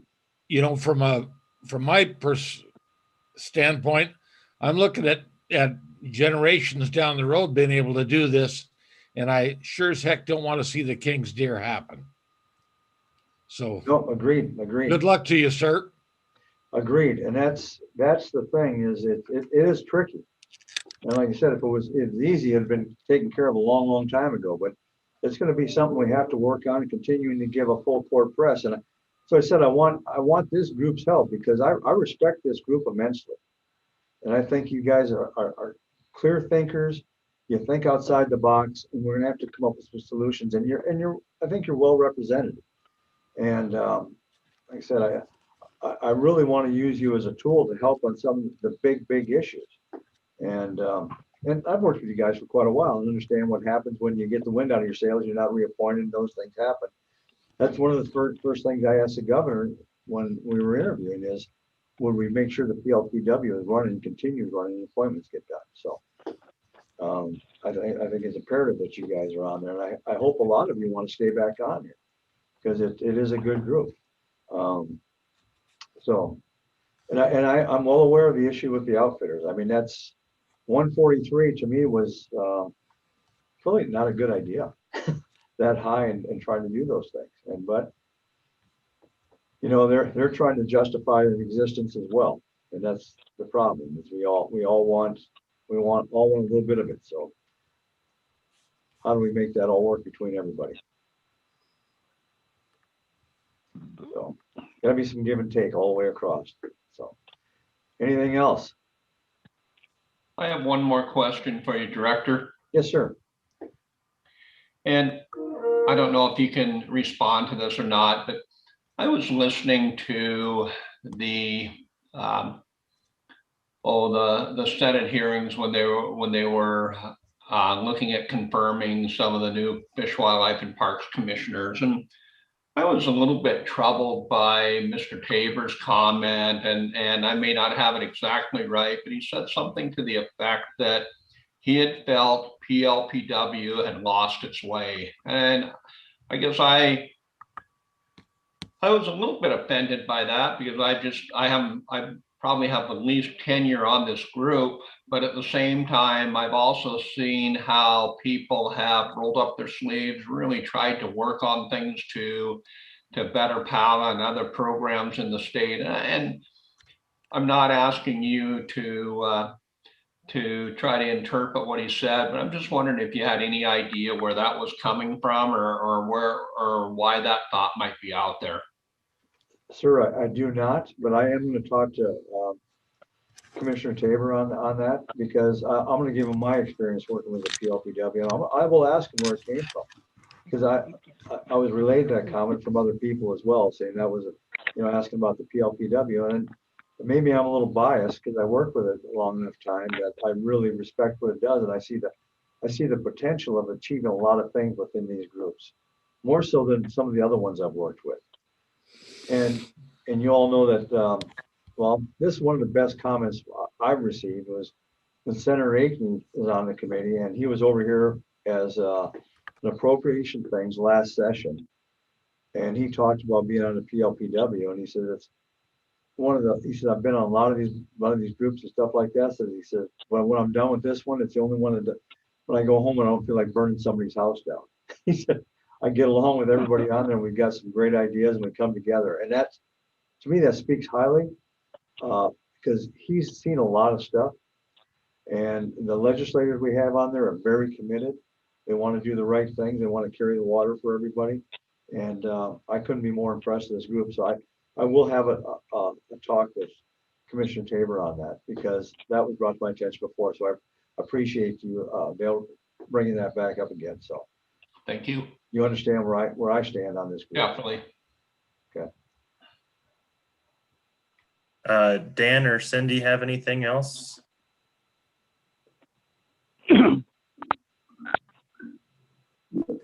It's good to have Hank back in the fold. Thank you, sir. Look forward to working with you. looking forward to it too, sir. It's an honor. Thanks, Hank. All right. Hank, I think you're back on with us again this afternoon. Yeah, that'll be great. But- So I gotta go over to Stock Road today too, so. Okay. Thank you all. Like I said, if you got more questions this afternoon, ask them. I'm just, want to be upfront, transparent with you guys and try to do the right thing so we can make some headway with this department. Thanks. Thank you all. Thank you all for everything you guys do. I really do appreciate it. Take care. You bet.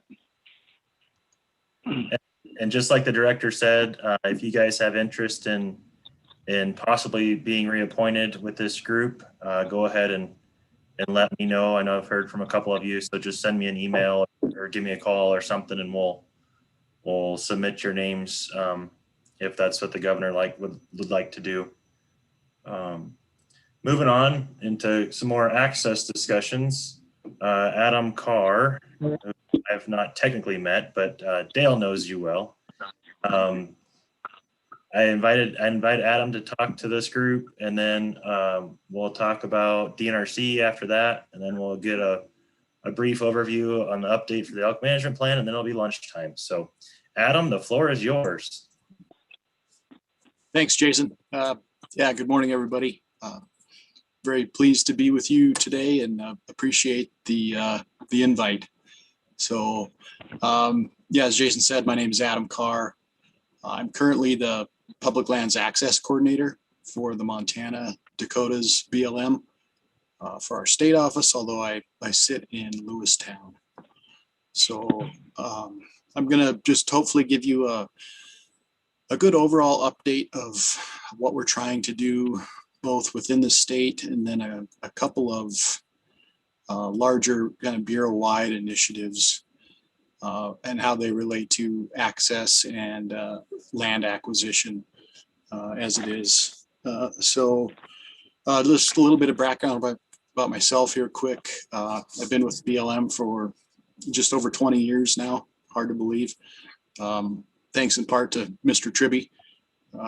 Worked with him in Miles City for several years and then moved to Lewistown and was here for about 10 years and then took a job up in Alaska for a couple of years as a field manager for the BLM up there in Fairbanks, and then came back and I'm now working for the state office for a couple of years. So been around the state quite a bit.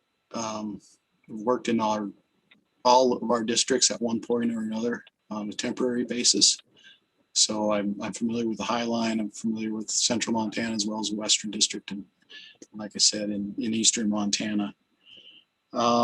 Very passionate about public lands and access, and think we can always improve it. And you know, what you've been talking about this morning is extremely relevant to all of those things, and access is very important to what you're talking about. So happy to talk about it and appreciate the opportunity. So with that, a couple of the main things that the BLM is doing in Montana Dakotas, and I guess a big accomplishment that's tied into a national effort, is we've been researching and mapping easements that BLM has across either private lands or state lands that provide access to BLM. As you are probably all aware, you know, there's the landlocked issue that's come to light across the Western US recently, and a lot of BLM has access, but it's just not known or portrayed to the public. So we've taken that process on bureau-wide, and that's one of the efforts I'm leading in my position, is to get those easements researched and digitized and available in the GIS format. And we've got that done for Montana Dakotas, and hopefully there might be some time here where I can demonstrate and show you what that data looks like. It's available publicly. Jason knows about it. Jessica knows about it from DNRC, and we've been talking. So, but we need to get the word out and get the public to know about it and start using it as well. So And those easements, what we've identified in Montana, Dakotas, offer about 2.8 million acres of access. And we figure that there's roughly 6 million acres within Montana, BLM managed lands that have access. So there's, you know, about 2 million acres that are out there that don't have legally perfected access at this time. We're working a lot with the other agencies and partners. I've been tasked with kind of re-standing up or rebuilding the Montana Dakotas BLM access program.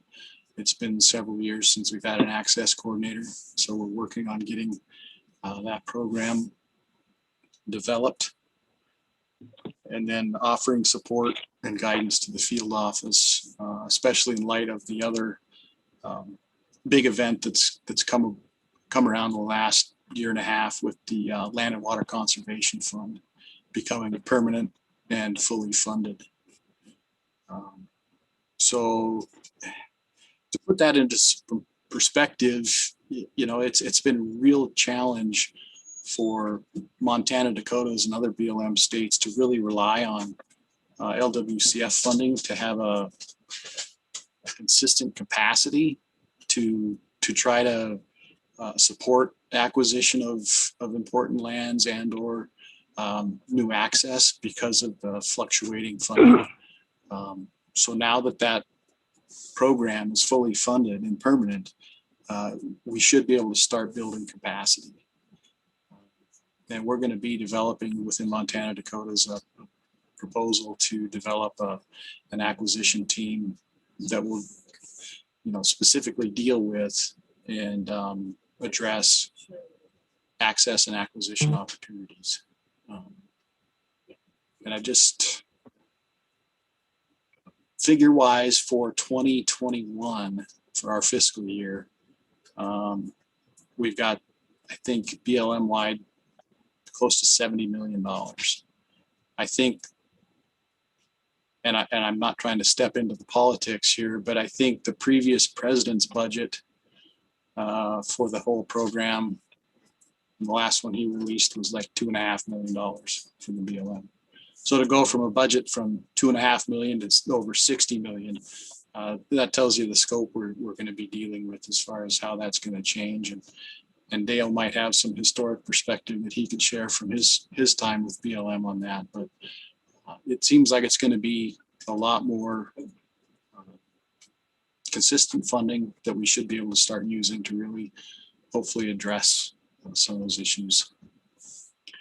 Along with that, we've got the Dingle Act required the BLM and other federal agencies to develop priority access lists for each state. And we're currently working on that list. We just completed a data call this week that went up to our headquarters office. That's going to be compiled and released, I think, by the end of September. So that'll be bureau-wide. That'll be coming out, and those included a lot of parcels that FWP nominated within Montana. And those are being evaluated and moved forward based on criteria that was included in section 4105 of the Dingle Act. So, and we anticipate that this priority list will be used in conjunction with the LWCF program to help guide us as to where we should be looking for access and how we can be opportunistic for those areas that have been nominated and then the BLM feels are priorities. I feel like I should take a pause here. I've been rambling pretty fast. Are there any questions based on that information?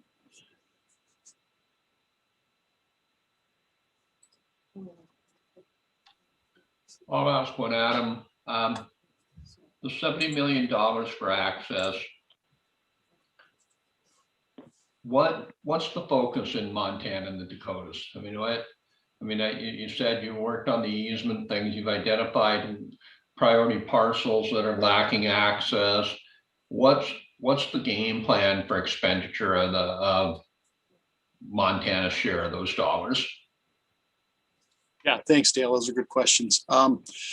So there's two separate kind of funding pools that are tied to LWCF. There's what's called core funding, and then there's a separate access pool.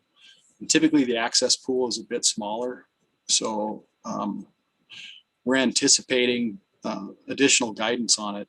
And I don't have the breakouts of this funding, how it's separated, but we anticipate that the core funding is going to be shifted towards that some of that conservation priority that the new administration has related to the 30 by 30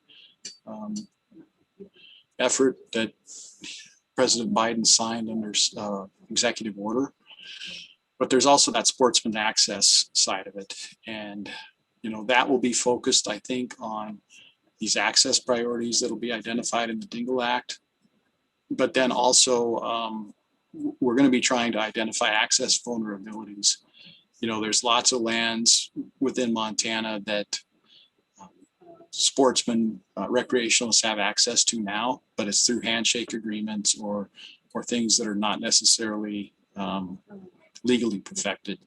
So we're hoping to do a better job of identifying those areas and see how we can secure more legally perfected access to where those lands will be available long term. Landowners change, you lose that access. They decide to lock a gate or close a road that they have every right to do. And somebody who's been out there hunting for 20 years is now looking for a new spot. So that's, I think, where we're going to end up focusing on. But we're still waiting for guidance as the new transition happens with the current administration.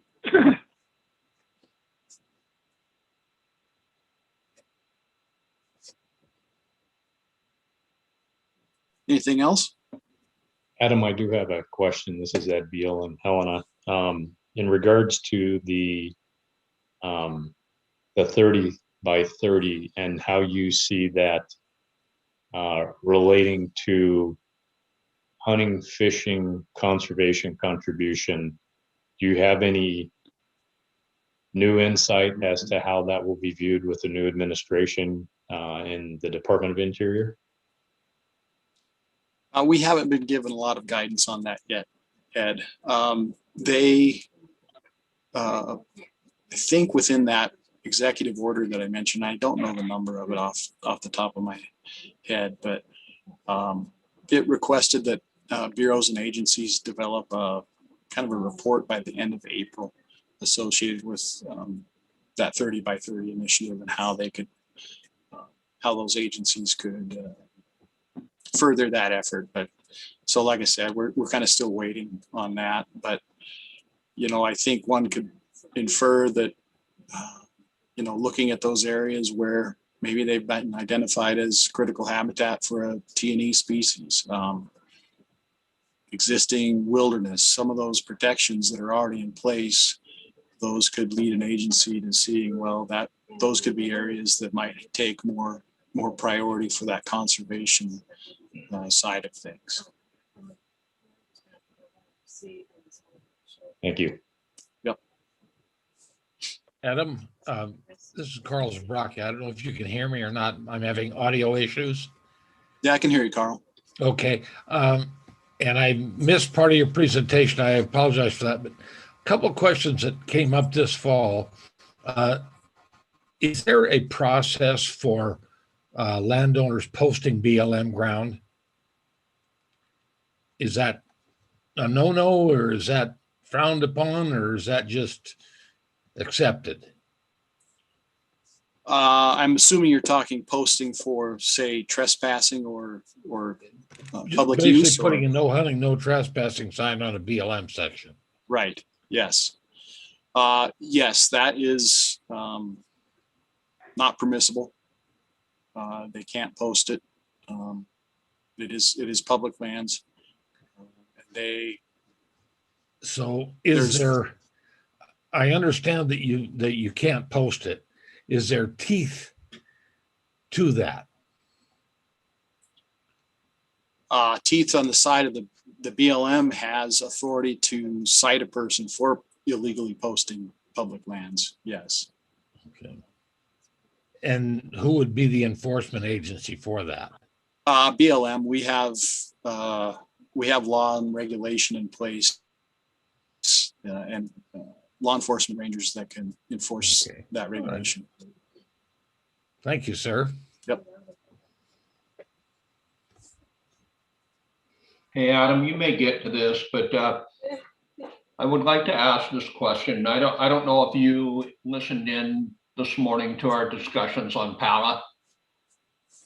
Yeah, I caught a lot of it. Okay. Well, certainly from my experience, a lot of the access that is being gained through PALA, access unaccessible or marginally accessible BLM lands. The PALA program essentially takes you to the border of the BLM, or the public land, could be DNRC. In some instances, there's a 2-track trail that extends into the public land. In some instances, there is not. I'm just wondering if BLM is familiar with this program, what the perception of PALA is there discussion within BLM in terms of how they might cooperate with that? Where's BLM as it relates to the PALA program? Sure. Yeah, we're aware of it. And I think FWP, Jason and I have discussed it on several occasions. And I think the regional coordinators have been doing a good job of contacting our local field offices. They have a process in place to let BLM review those. I think it's once they've been approved, the field manager has a chance, or the field office has a chance to review those, to provide some information regarding the management of the BLM lands that are adjacent to the easement that the PALA program is providing. And not to say that I think there's been a few concerns kind of related to parking and some of those things perhaps, but overall, yeah, we're familiar with it. We're encouraged by it. I think anytime we can improve and enhance access, it's really good. And it's like anything, that communication is key, and just having those conversations and sharing expectations is important. One of the issues that does come up is, certain areas or certain field offices have completed travel planning, to where if there is an existing 2-track and there is a completed travel plan that, say that travel plan has a seasonal restriction on the road that exists on the BLM lands, and it's closed from April 15th through, or say something, for sage grouse. So it's more like a, spring restriction through the nesting season. And the PALA easement is year round. And somebody gets out there, thinks they can just drive right through the BLM, and then that leads to an issue. So addressing those and making sure we can have it properly signed and documented within the, somehow notice to the user that's going to go out there to know that, hey, I can't drive on this road from March 1st through July or whatever. It's trying to address those issues and making sure we have that communication at the local level to reduce those conflicts. Yeah, that answers my question. Thanks, Adam. Yep. Adam, a couple different questions off that subject. In regards to BLM leases for 2 different issues, for cattle leasing and for outfitted hunting, can you kind of explain briefly how those work? Sure. So in general terms, yeah, most of the lands in Montana permitted or leased for some sort of livestock use. And those are typically granted on a 10-year basis and are tied to private lands that the permit holder owns. So it's called grazing preference. It gives basically a license for that individual to graze the forage off in the BLM lands that are out there and part of that lease. It doesn't grant them exclusive use.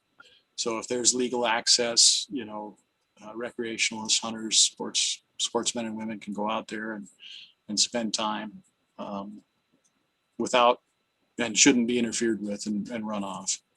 And then the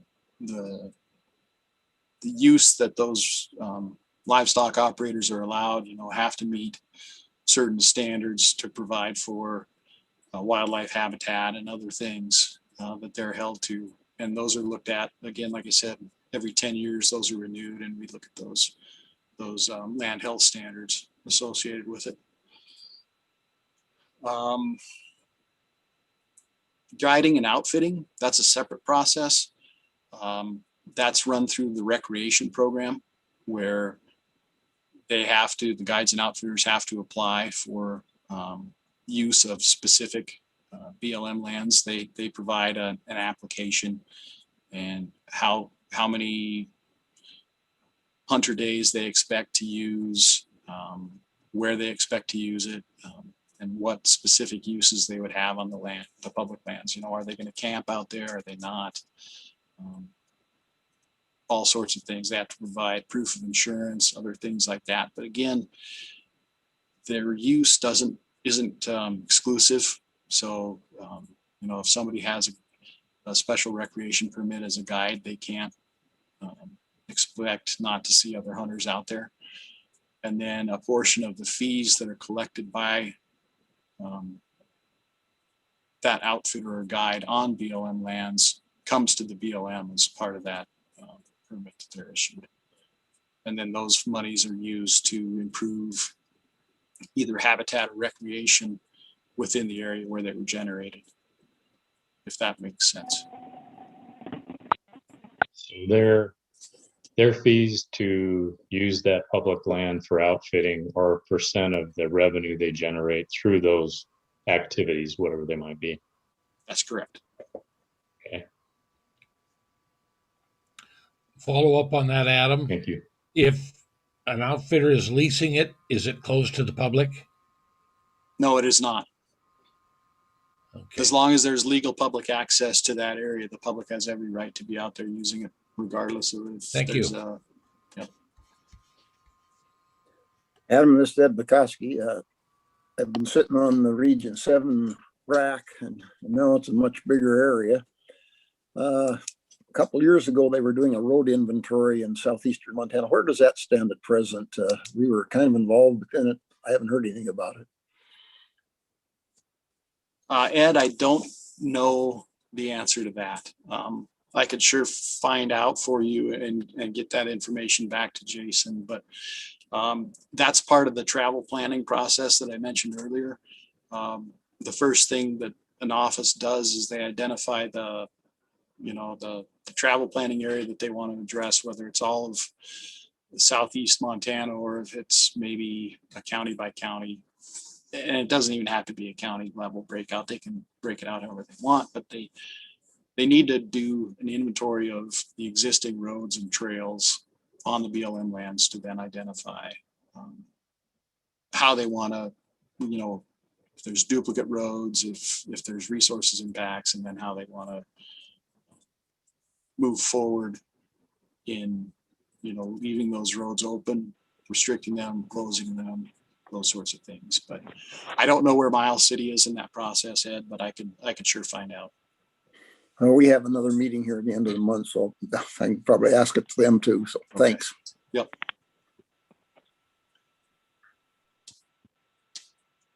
Adam, my last question would be in regards to the current process of mapping those areas in the easements and such. When I look at the state of Montana and this council, and its efforts, the coordination between the Forest Service, the BLM, and the DNRC are very, very necessary to be coordinated in the most efficient manner possible to get the best result as a collaborative effort. How do you see that happening? Do you feel like it's happening well from your point of view, from the Department of the Interior into Montana? Or do you see points where there's need for more attention and focus from your view in? Yeah, oh, thanks, Ed. No, I think we've got a good start. You know, I've only been in this position that I'm in now for a year.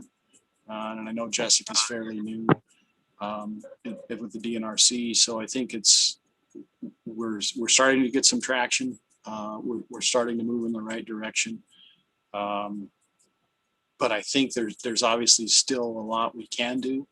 But it gets kind of tricky because, you know, you look at the land pattern across the state, and yeah, we have to work together, and we have some of these obstacles that we got to try to get past. And one of the big ones that we've already talked about, at least collectively, Jason, Jessica, myself have been, you know, just identifying and lining out what are public roads, which roads are public, which roads do provide access. And, you know, you go from one county, I think a good example might be Missoula County. They have a pretty good inventory and lots of good information.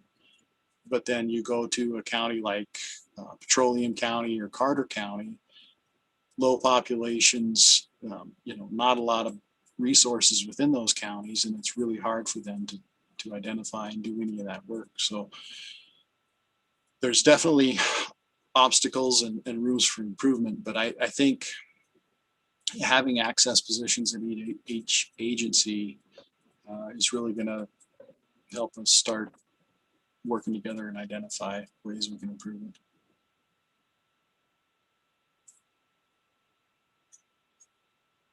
So I'm excited about it.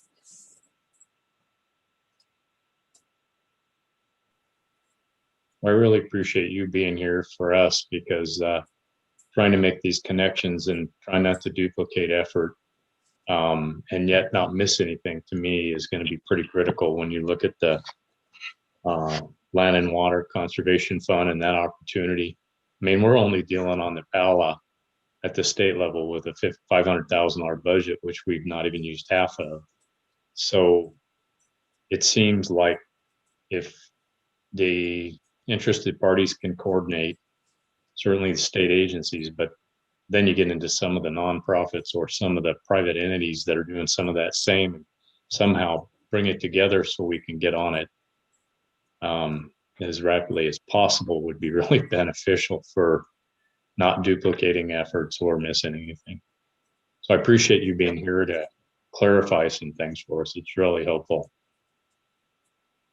Yep. No, thank you, Ed. And I guess as an example, and maybe we could, if there's time, Jason, I don't know, I can share my screen here in just a minute to show that Montana Dakota's data that we have. But to Ed's point, you know, the lower mussel shell that's out there now, and I think I heard somebody mention it earlier, you know, that's going to increase, you know, that'll, if that goes through, which we don't see any reason why it won't, you know, that'll be a 39,000 acre block of BLM and state lands. And I think there's an opportunity there, kind of on that south end, to where we might be able to work with DNRC to eventually, or the Miles City field office could work with them to maybe increase additional motorized access, if that's something that is wanted and needed. Again, just an example that I think that could add another either 4,000 or 8,000 acres of additional or improved access to BLM, that where the agencies can work together. So anyway, that's just, yeah, how we can maybe work and do more together. But here's a quick look, unless Jason cuts me off. Go ahead, Adam. I got 5 minutes or so. Okay, great. Of the easement data that we've identified within Montana.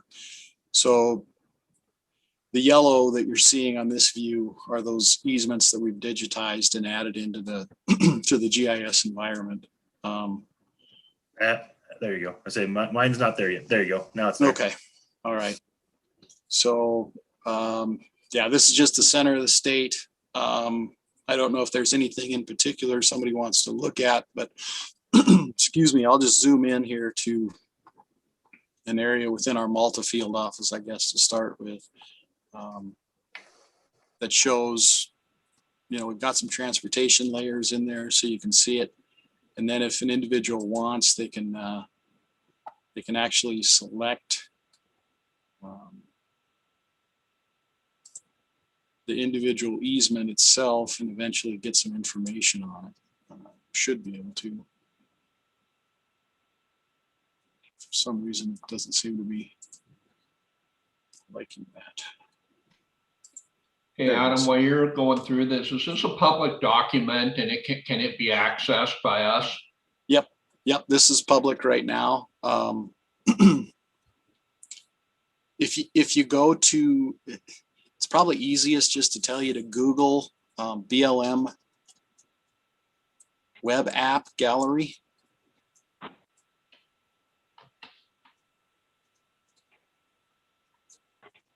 And then search for Montana, and it'll pop up that way. Once you get to that initial page. Okay, thanks. Yep. But again, this is just some basic information on that easement. You know, it's saying it's a road easement. It's exclusive, has public access and the width. And like I said, we're doing this for the Western United States Bureau-wide, and eventually we'll have that information provided at a larger scale for all the states. But that's probably not going to give our goal for completion on that is December of 2022.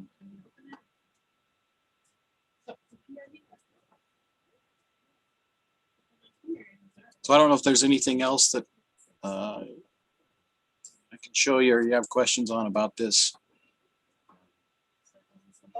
I have included a couple of Dale's favorite hunting spots in here, but you'll have to look for them. Little Easter eggs. Adam. Yeah, no problem, Dale.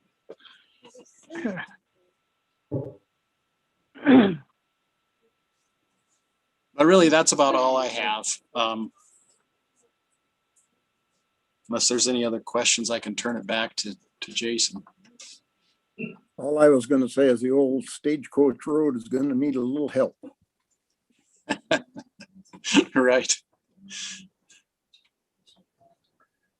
Well, Adam, I just want to say thanks from my standpoint. I think your presentation today was really timely and very informative, and I'd like to have you back on a regular basis to keep providing us updates. But again, thank you.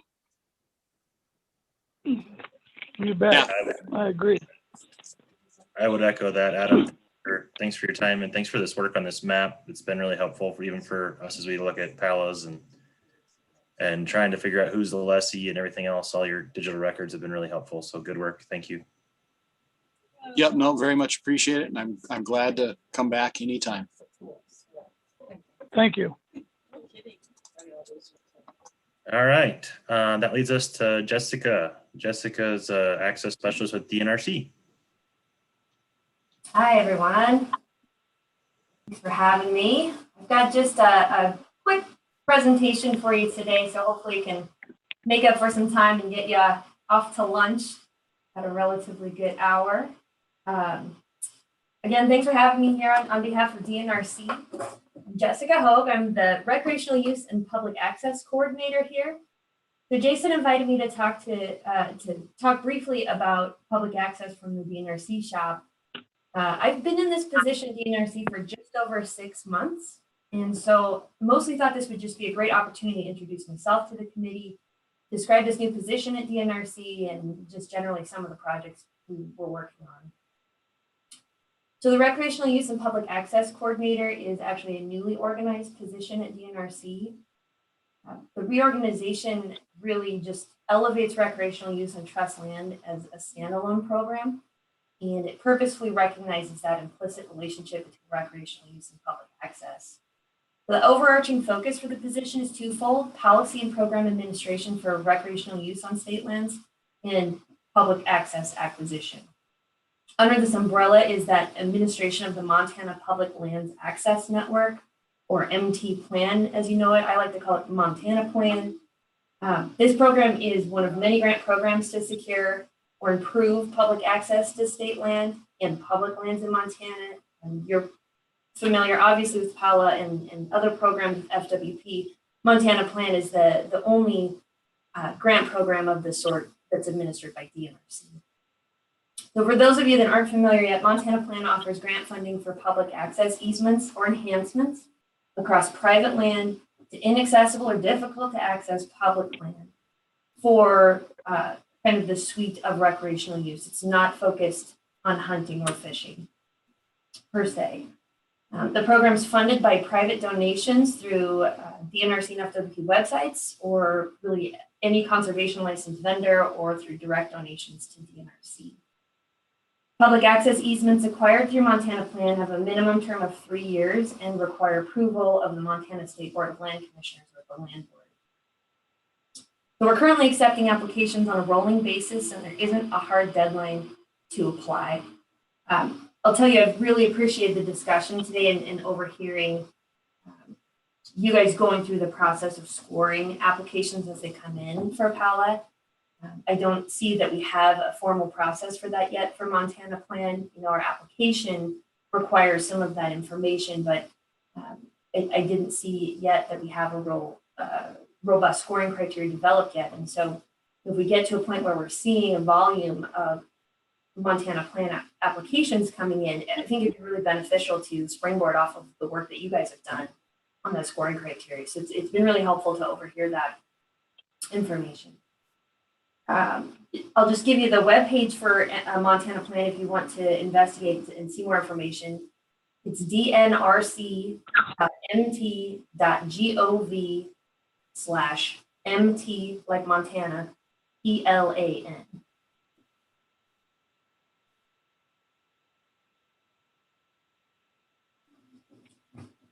So although I've been with Trust Lands now for 10 years, I've just been in this position for over 6 months. Prior to that, I was managing property management for the Real Estate Management Bureau. So residential and commercial leases and other land use license uses on trust land. So just in this position for 6 months, but familiar with DNRC and trust lands in my background.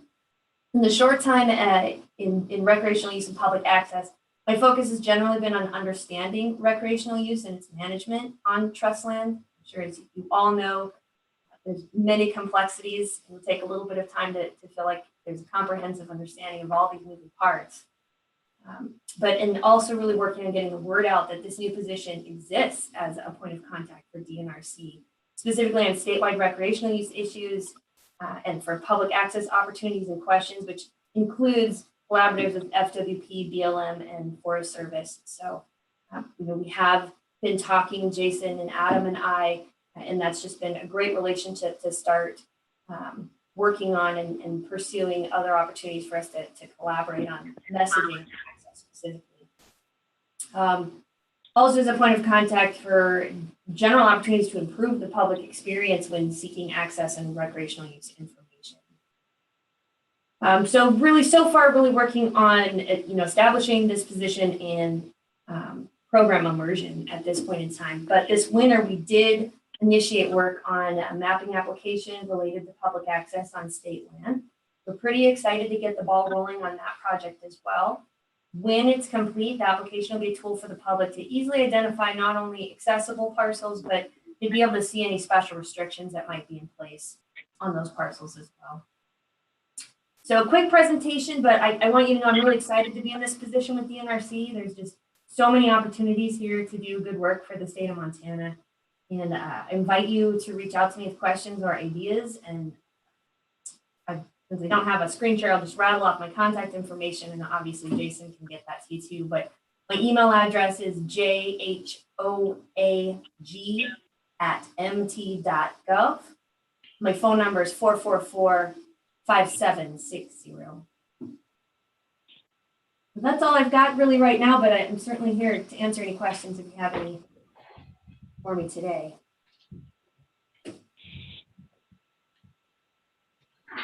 Jessica, I have a couple of questions for you.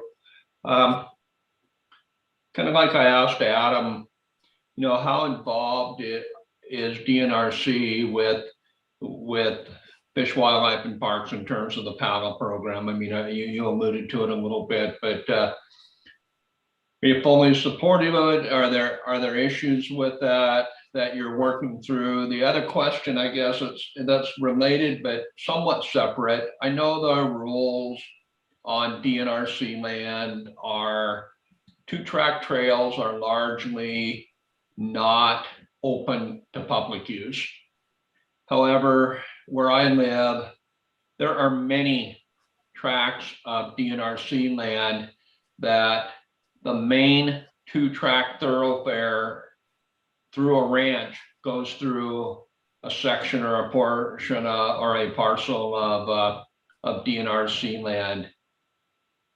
Is there any thought to revisiting that and making some of those pieces of land open? Because in a lot of cases, people ignore them. They're used by the landowners and the outfitters, but there's a sign there that said road closed, but it's really, in many instances, it's road closed to the general public. But if you're a privileged person or if you have the lease on it, whether you have livestock in it or not, they're open. Could you just talk to both those for just a minute? Sure, I'll see what I can do here. So as far as PALA agreements and our involvement, that's certainly something I've been speaking with Jason a little bit about, and just understanding, when DNRC is engaged and what level of feedback, we have been providing historically. From what I understand, when we have any of these access agreements through FWP, if trust land is part of the equation, our local offices are engaged, if nothing else, to let us know that there's an application. I don't see that we would oppose, any of these applications unless we were maybe in the throes of a long-term solution that, a PAL agreement might undermine. So it's just kind of helpful. Again, Adam said communication is really key here. So it's about just making sure that we all know what we're working on for the end goal there. And then, of course, just wanting to know that there is an agreement there where we might not have known there was access before, to ensure that there's appropriate signage, et cetera. So I think generally that's our engagement on PALA so far, but we've really, I think that we've been engaging now with the creation of this new position that's really focused on relationships and access and rec use, with FWP and specifically Jason more than ever, and just trying to stay ahead of it and coordinate on the front end. So I'm pretty excited about that. It feels like that's going in a really good direction. So as far as road use, I can't speak to any blanket decisions to changing how that's handled, but they're really managed locally by our field offices. And so if there's an opportunity to open a road, or, if you're seeing that people are using it anyway, or, those kinds of suggestions, we would want to work those through our local offices and see if there's an opportunity to change the rule there or open a road. So I haven't seen any conversations, any blanket changes in the roads decision there, but certainly we have the ability to open roads on a case-by-case basis. Okay, thank you. Yeah.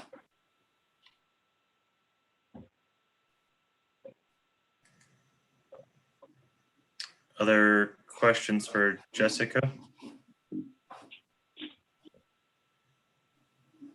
Yeah, I have 3 questions for Jessica. This is Ed Beal, Helena.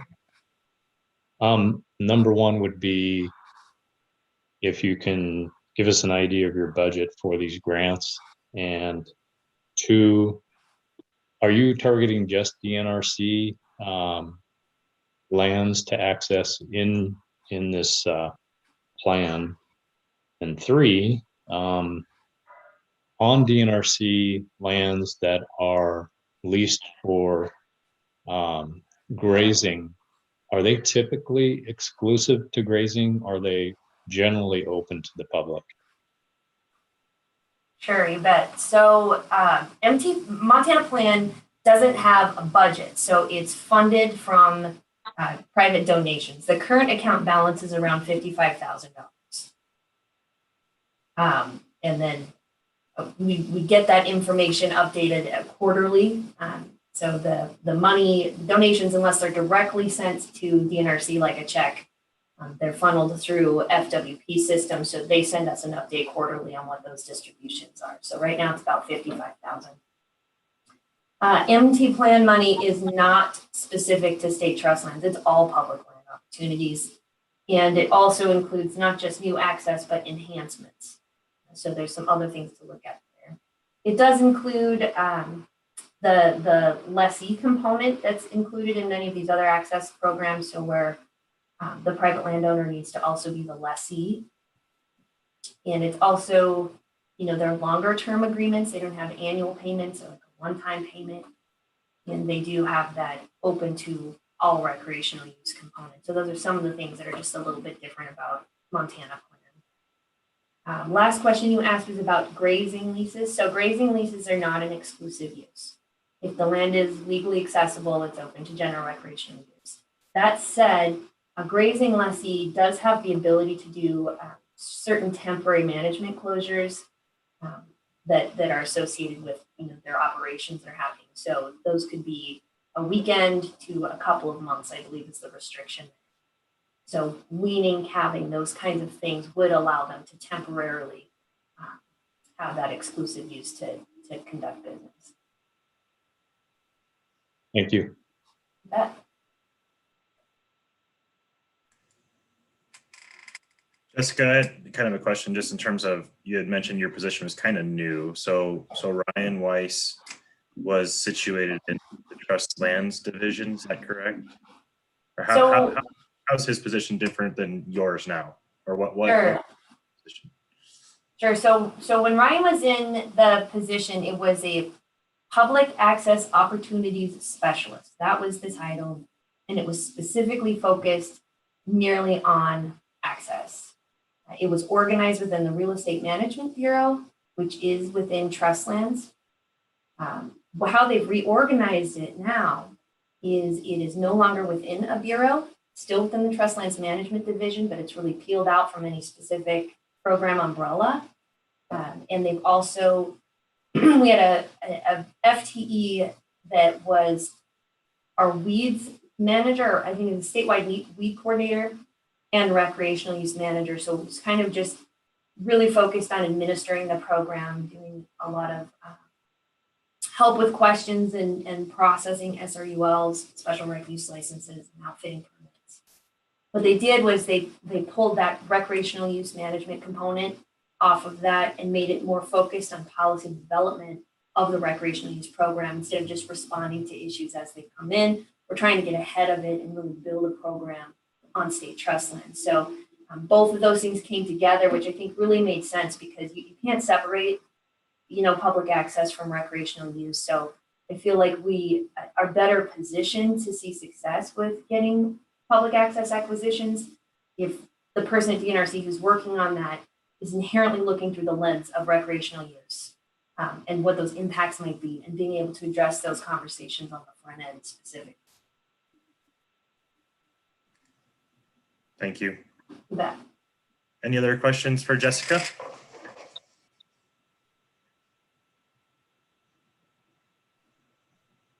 If not, thank you, Jessica, for your time and for what you guys do over there. We'll look forward to working together as we go forward with different initiatives, including PALA and whatnot. But thank you for your time. Absolutely. Thanks for having me. Nice to meet you guys. Okay, that'll take us to Lindsay Parsons. Lindsay is our deer and elk coordinator for Fish, Wildlife, and Parks. So Lindsay, it's yours, and you'll take us to lunch. Okay, thanks, Jason. So like Jason said, I work for FWP. I am the deer and elk coordinator, and I have seen all of you in meetings before. I don't think there's any new faces in here. So I'm glad to be back. Here to provide a quick update on where we are with the elk management planning process. So to start from the beginning, as most of you know, the current elk management plan that we operate under was adopted in 2005. And so given all the changes that have happened since 2005, we decided we needed to develop a new elk management plan. And we began that process a little over a year ago. And overall, this process is meant to go step by step with check-ins before and after each step with the commission that also allows for public interaction at those checkpoints, as well as within each of those steps. And so last April, we went to the commission and we sought approval or endorsement to begin the planning process and specifically start the first step of that process, which was to assemble a citizens group that their task would be identifying and articulating issues with elk management, and then also defining some overarching principles that can guide elk management. And so we had a 30-day application period. We received 59s, and former director Martha Williams, along with input from staff, selected 14 members for that group.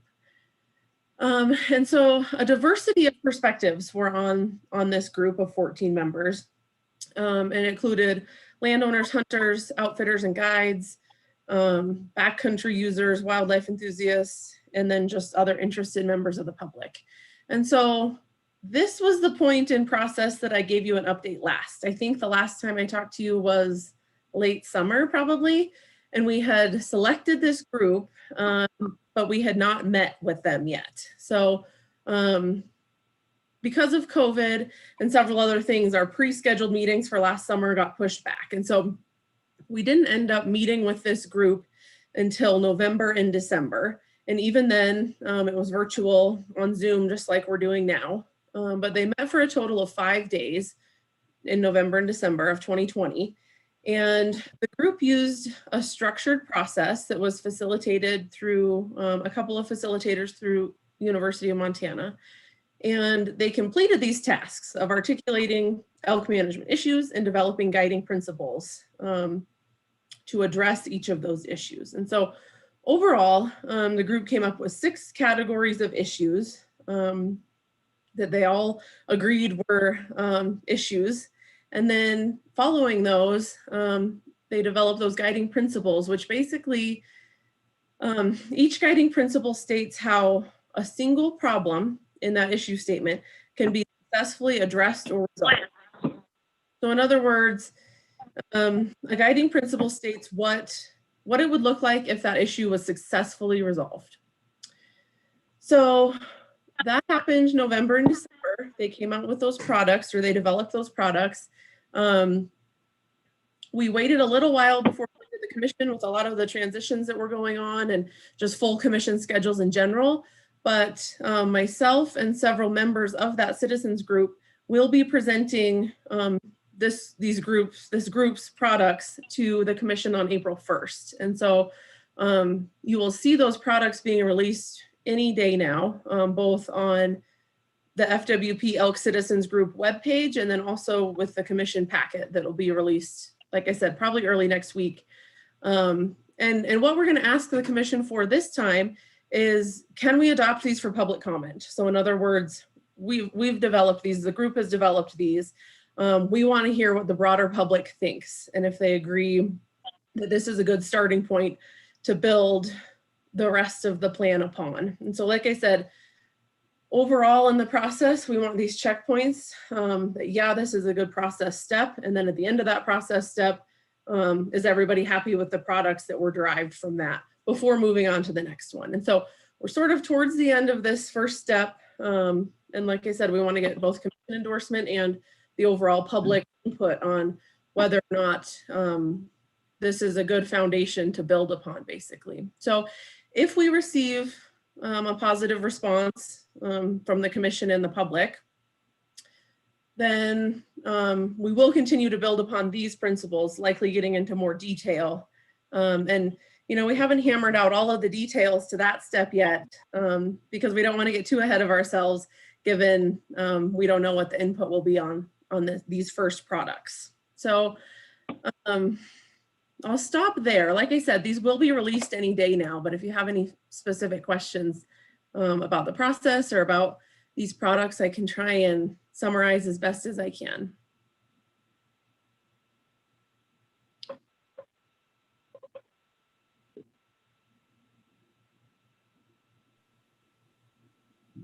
Lindsay. Hi, Lindsay. Ed Beal here. Hi, Ed. So do you, at this point, have any end game target dates? I know with what you just said, it sounds jumping in front of the cart here, but in light of the fact that objectives are very out of date and the issue is very current and critical, I'm just wondering if the group has considered that in light of the calendar year and how the commission works and season settings and such. Is there a kind of a, hey, the Super Bowl has to happen by October or something? No, Ed, we don't have any dates, period, for any of these process steps. And then also, I want to point out that this group has accomplished their task. They have disassembled. We are done. Okay. Say done seeking guidance from them, because there's a possibility we might reassemble if we have specific questions, but they are not tasked with developing objectives whatsoever. That needs to be a different conversation with different groups on a more local scale. They did mention, so in their issue statement, let's see, the first issue that they agreed was an issue was disagreement about population objectives and how they are set and implemented. And so their guiding principles aimed to resolve that was to maximize public input in setting those objectives and maximize local grassroots input. So that was how they figured that would be accomplished successfully. So they didn't necessarily agree, yeah, we're going to increase them or decrease them or anything like that, but just maximize input.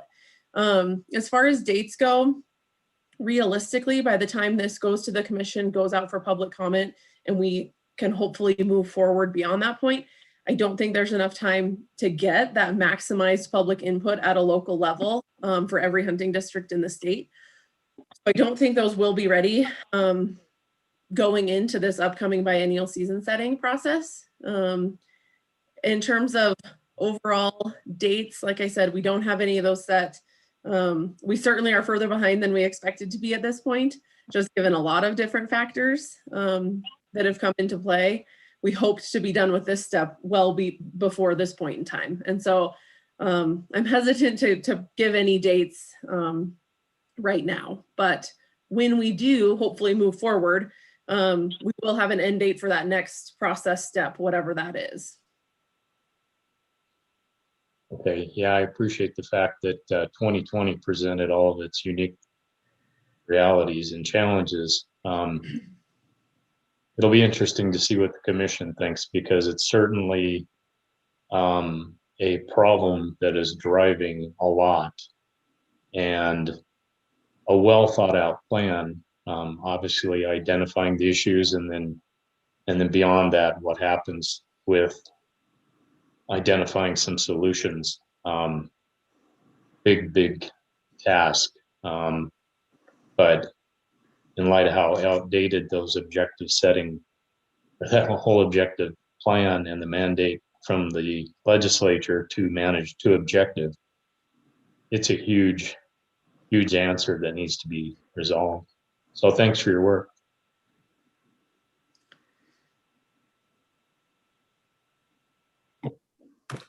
Well, Lindsay, this is Commissioner Pat Barth. I just wanted to thank you for your presentation and all the work that you and the committee put in to getting it before the commission this month.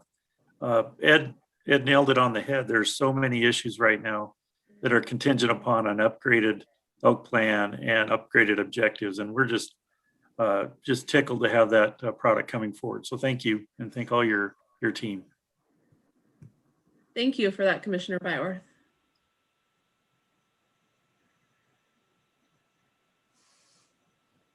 Other thoughts or comments or questions for Lindsay?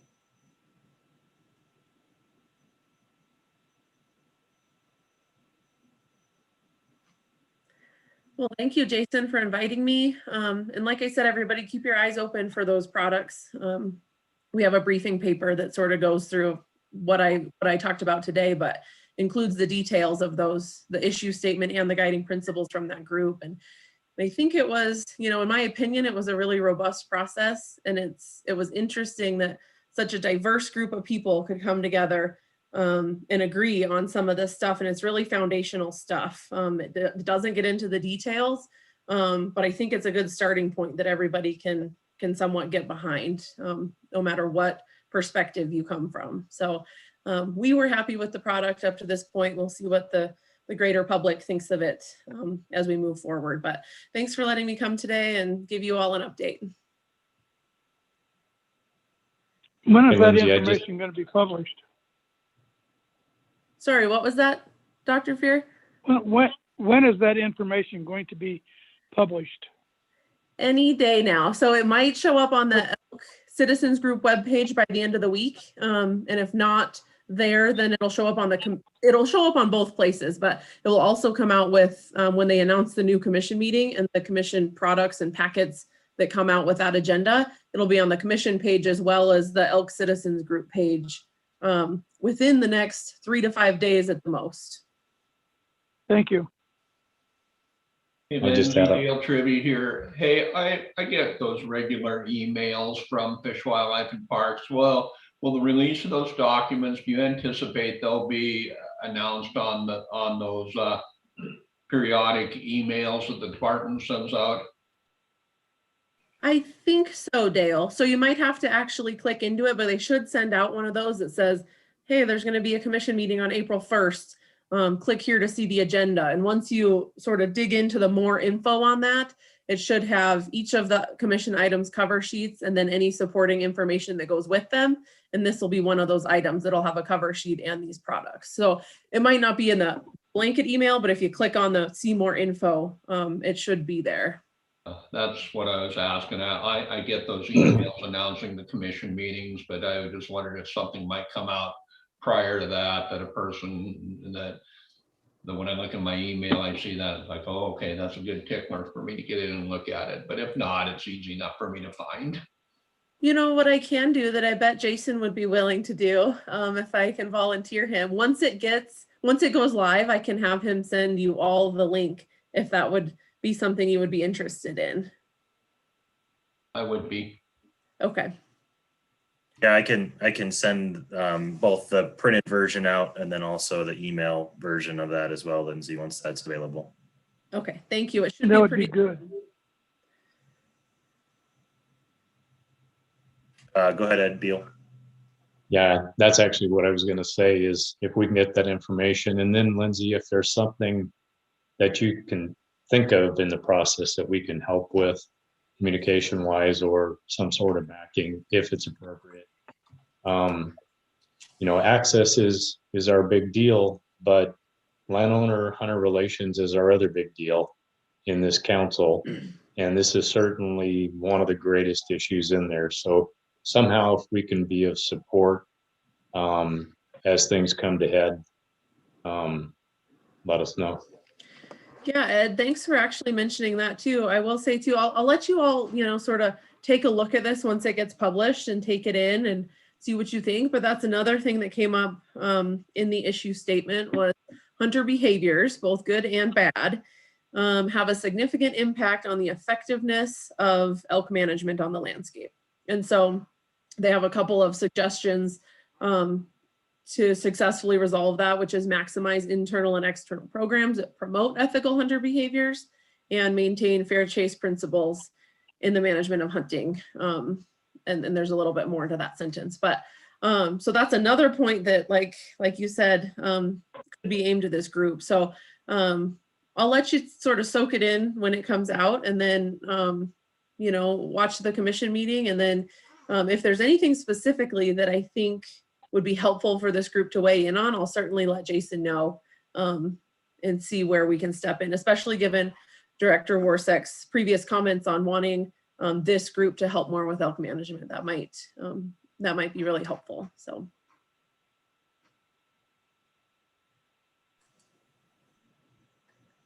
Thank you, Lindsay. And that conversation is going to lead us right into our conversation after lunch, actually. So we'll go ahead and break now until 1 o'clock. At 1 o'clock, we'll have Alex Bayer, who's the Executive Director of the International Hunter Education Association, be able to have and continue this dialogue. And then Greg Lemon wanted to provide an update a little bit about some hunting communications for that hunter behavior piece that the department can kind of plan and with your support and effort get behind. We'll get into an update on legislative process from Ron Gendro, I believe, about 2:30. We'll have our public comment, and then Director Warsek will join us again to talk about the wildlife movement and migration. And we'll wrap up with your trap line reports, and that'll be our meeting. So thank you all for sticking with us for our morning. Go ahead and shut your cameras off and mute yourselves. We'll leave everything running. Dan, you can hang up if you'd like and join back after lunch, but we'll be back at 1 o'clock. Thank you. Thank you all.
Hello, Jason.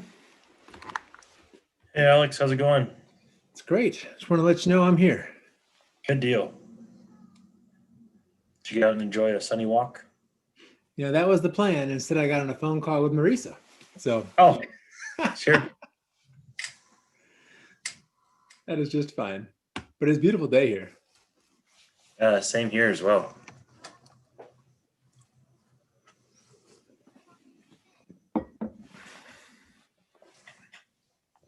Well, I'll be ready. I'm just finishing up a bite of lunch. And I'll check my teeth and I'll be back. It sounds good, Alex. Thanks.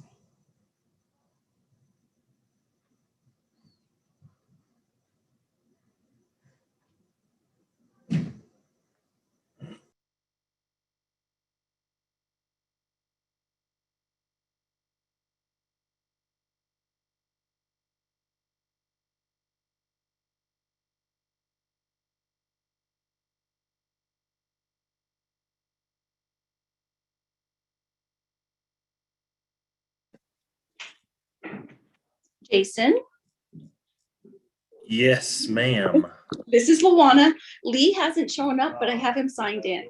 Is he still coming as far as you know? As far as I know, when I talked to him on Monday, he said he'd be here after lunch because he had to feed in the morning. So okay. All right. Make a fresh pot of coffee and we're ready for him. Thanks, Luana. Yeah, you're welcome.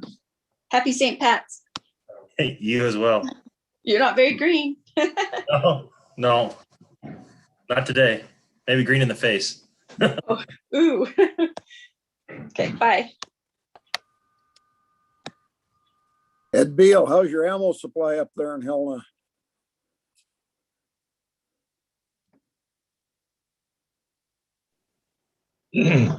Well, mine personally is fine.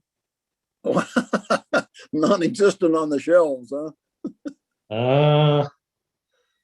You know, it's like this. I won't tell you the real percentage, but at the end of February, a customer came in and he says, you know, I come in every week and you guys have nothing in reloading. You haven't had any reloading all month, blah, blah, blah. So then I know him pretty well. So I actually pulled out my sales report from February, and it was a staggering increase over 2020 February. It's crazy, Ed, how much product people are buying. I mean, we did a remarkable amount of reloading business in February this year compared to the year before. So it's still this huge demand.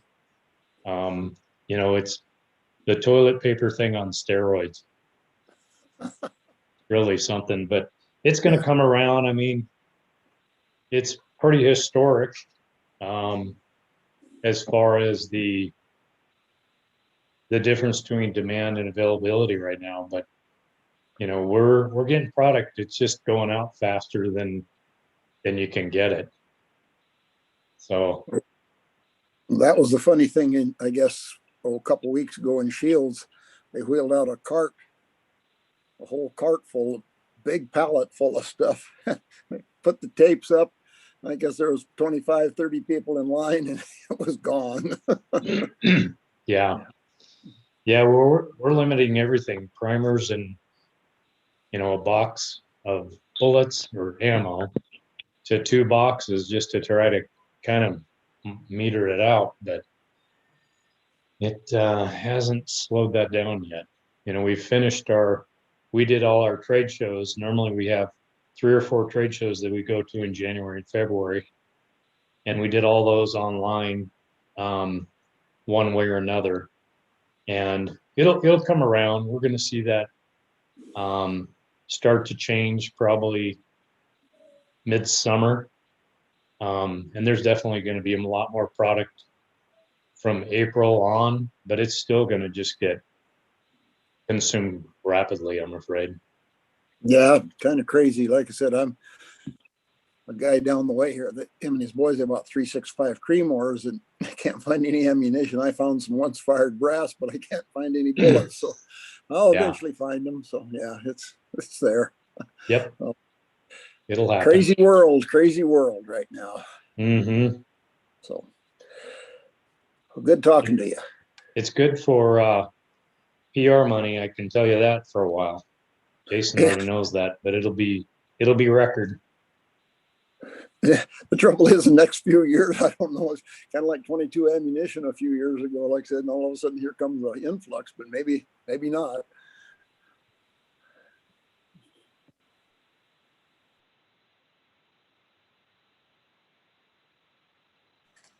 All right. Well, I think we have most folks back.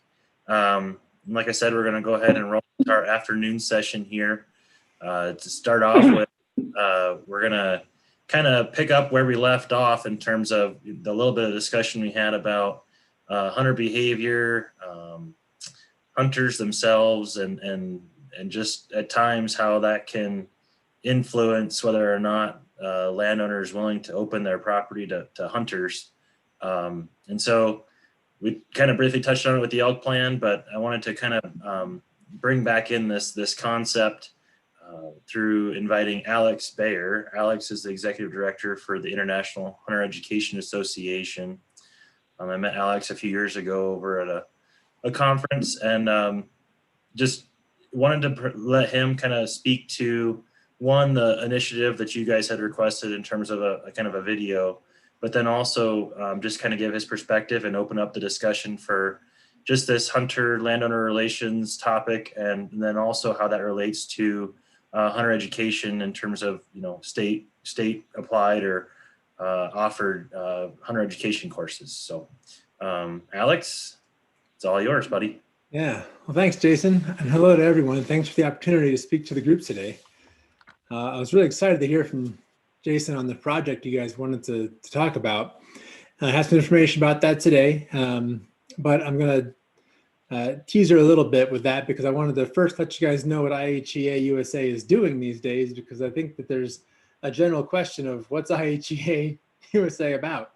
And there's been changes over the last many years. This is actually the 50th year for IHEA USA. Not officially under that name.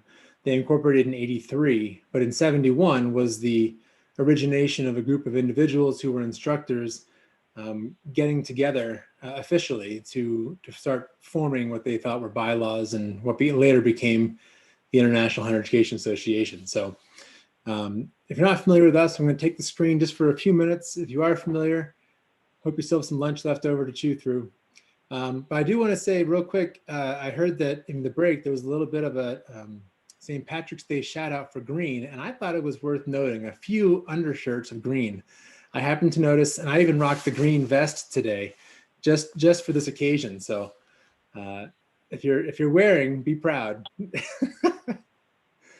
I can tell you my two sons are all about it. We woke up to a Skittle-filled morning with leprechaun treats. So that and green pancakes. So I've already started my day appropriately hours ago. I hope everybody else feels the same way. I'm going to snag the screen. And just so everybody knows, I'd like to do a bit of a presentation. It won't take too long. It's about how we do our business and a little bit about what we're about. And then I'll get into the project that we discussed that I've heard from Jason and from Wade Cooper Rider in the organization, who also sits on our board for IHEA USA, and he's the Hunter Education Administrator for the state of Montana. So great representation. I also happen to live in Montana. I live in Lolo, just south of Missoula, and I've recently moved our organization entirely to the state of Montana from Colorado. So I'd share that with everybody else because we're pretty happy and proud of the move. Good. So let me grab this, and I do want to have time for questions. Jason told me I had a full hour today, which is plenty. It shouldn't take all that time if we don't need to, but I'm happy to answer any questions anyone has as best I can.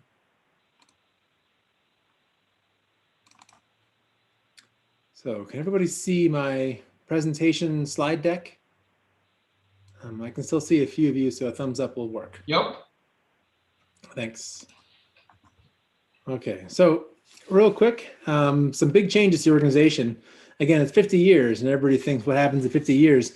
You either do more of the same or you regroup and push forward with even more work. So I think that's why they brought me in here, was to think about more work. So we did actually a bit of a logo change recently, a refresh on our branding.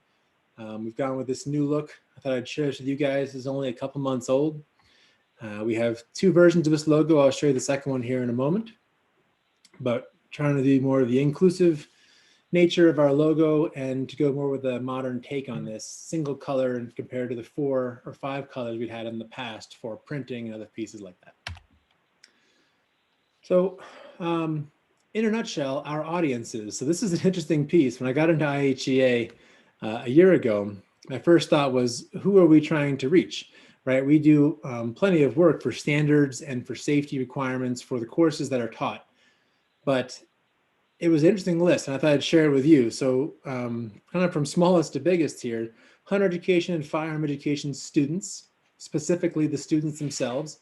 And there are roughly 600,000 students every year, between 500 and 625 every year, typically going through hunter education in the nation. That's a combination of online and in person, but that means every year there's over 500,000 new customers coming into the market. I heard you guys talking about some of the retail challenges currently, and I hear that quite a bit. In fact, IHEA, kind of behind the curtain look at us, we just issued a request for proposal to create a new firearm fundamentals course to cater to this new audience. The NSSF, the National Shooting Sports Foundation, recently put out there were about 8 to 10 million new gun owners in the last year and a half. That's a lot of people. So we're looking to, I mentioned the 500,000 hunter education graduates, and now looking at a possible market of 8+ million people that just bought their potentially first firearm. So offering them something to say, welcome to the industry because of their contributions, whether they know it or not, through the excise tax of those purchases. I heard Ed mention that a little bit. It's a big deal. It's a big deal for the funding that helps to put IHEA in motion. So we're actually creating a new course, hoping to have that live by the end of this, by the end of third quarter, early quarter 4, if we can. So we can do some testing by the end of the year and be ready to really rock on 2022. I'm happy to answer any questions about that later on, but I wanted to jump back into the summary of our organization and then specifics on your project. So we have after that, we have the state agency partners, and these are the ones that help to fund our organization as well. They pay dues. Every state wildlife agency pays dues into the IHEA USA. And this is where we have education, marketing, and our 3 teams within the agencies themselves. And we do have links to those groups, which we're always trying to make stronger. But the education department, especially the hunter education team, manages mostly, in most states, the thousands, tens of thousands of volunteers that do the actual instruction on the ground. So 40 to 55,000 volunteers a year is typically the number that gets tossed around. And right now, just one of the struggles to be aware of, if you're curious, when classes had to go primarily online through COVID, you have a lot of individuals who are ready to help in person teach people how to become the next responsible hunter. Or a shooter at a range, but they didn't have the chance to do so. So IHEA is kind of doubled down on our focus to help those educators feel welcome and retain that group of dedicated individuals. So we're working with the states with new programs to do so. Then we work with the hunter education and, I doubled up. I made this too fast. I apologize. Cut and paste got me. We've got hunter education and firearm education students twice. It's so important. I had to do it twice. Then we have the general public. So people that have not yet chosen to take hunter education or have not yet purchased their first firearm or even ever been to a range with a friend, that's still an audience that we cater to because we're hoping to get them to feel like it's a welcome place to be and they should give it a try. Looking at mentor programs, other pieces of instruction there. And then IHEA World. The reason we are IHEA USA is that we are truly just a branch of the globe IHEA. I actually had a call this morning with Edgar from Mexico. We have our conference coming up at the end of May. The IHEA USA conference that happens every May, except for last year because of all the other reasons things didn't happen, is actually the meeting place for the IHEA World. So we'll have people from all over the world attending that conference to discuss what's happening in their countries. And a lot of the standards that we create become the blueprint for those countries to adopt in their own countries. So then we have products and projects to meet the audiences. Obviously, we do research. I believe there's more research that's needed from our organization. So last year, I secured a couple of grants to do some work this year. The grant cycle from the federal side is lengthy, so you have a good idea. And a year later, you're hoping you can actually execute on that idea, which is also why we seek private funding in cases to get work done faster. But we do have 2 research projects, one with Mark Duda's team at Responsive Management this year, to look back at COVID and the impacts of COVID on all of hunter education in the country. And then 2, we have a project right now diving into finding the best ways for people to retain the information. So what's the best ways to deliver hunter education and shooter education so it's actually retained, not just for 20 minutes to take the quick test, but actually to think about what are they retaining the knowledge days later, weeks and months later. And that will then filter into the number of hunting incidents we hope to go down. So we also have our annual conference. And then we have our National Hunting Incident Database. I can proudly say that just last Friday, that went live and open to the general public. And the reason that decision was made is because there are so few hunting incidents that people are surprised typically at the true number of fatalities and hunting incidents per state. Those numbers need to be known because they are very favorable and tend to be better than originally thought by an uneducated audience. So in our space, to educate others, we changed our website recently, changed the way it operates to try and be a little clearer on navigation. We have a database tab. If you check it out, you'll have to actually choose the name of the database, but it will give you access to the new rejuvenated interface. And think of it like how you might shop online, how you can sort from 40,000 entries down to about 50 within a few minutes by just picking a few criteria. That's how we designed it. So you'll choose a bunch of things at the top, and then below that, you'll actually have an opportunity to see the results of your search, and it's very fast. We've done some internal investments to create that opportunity. There actually are fields that are hidden. If you're familiar with the database in the past, I was speaking to Jason as well. If you work for the wildlife agency and you are actually the team that's uploading your information into the database, we had to strip some of the fields away because they had the names of officers and they had the names of individuals within the incidents, and having to go through 14,000+ entries wasn't going to happen quickly. So instead, what we chose to do was to hide a few of the fields that had that personal information. The information is still available. If you've seen it before, you can have access to it through a professional in the space if you're looking to gain access to something for a paper you're writing or something like that. But it's not available to the general public because it had some information that wouldn't have been prudent to do so. We also have a Hunter Incident Investigation Academy. Put this on every year, at least twice if we can. Last year, again, being an exception. But this is a product that we work for law enforcement officers, game wardens, and they're able to travel to an actual event, spend most of a week in the space learning specifically how to best identify whether an incident is truly a hunting incident or just some other crime. Because if you don't do that properly, you end up with a bad database and people saying things happen in the woods that makes it a hunting incident. We all know that's not the case. So we don't want to have too many things that are wrongly associated with that. And then Hunters Connect. And you'll see as I asterisk things within these slides, this is where we're going to end up at the end of this. Hunters Connect is a program that we put together for the general public. It's really aimed at the new hunter, but it's also a great tool for anybody interested in learning what hunting's about and if it can be safe and what some things might look like for them if they get into the space. That's a YouTube channel that we offer. We make a new video every week, which I think is why Jason reached out to us. It's because we have that program and a team that makes content so quickly. This is the part where I say I'm a nonprofit. Anybody got any money? I know there's a raise hand feature, so feel free anytime the yellow hand goes up. I won't call on you. I'll just email you later in private.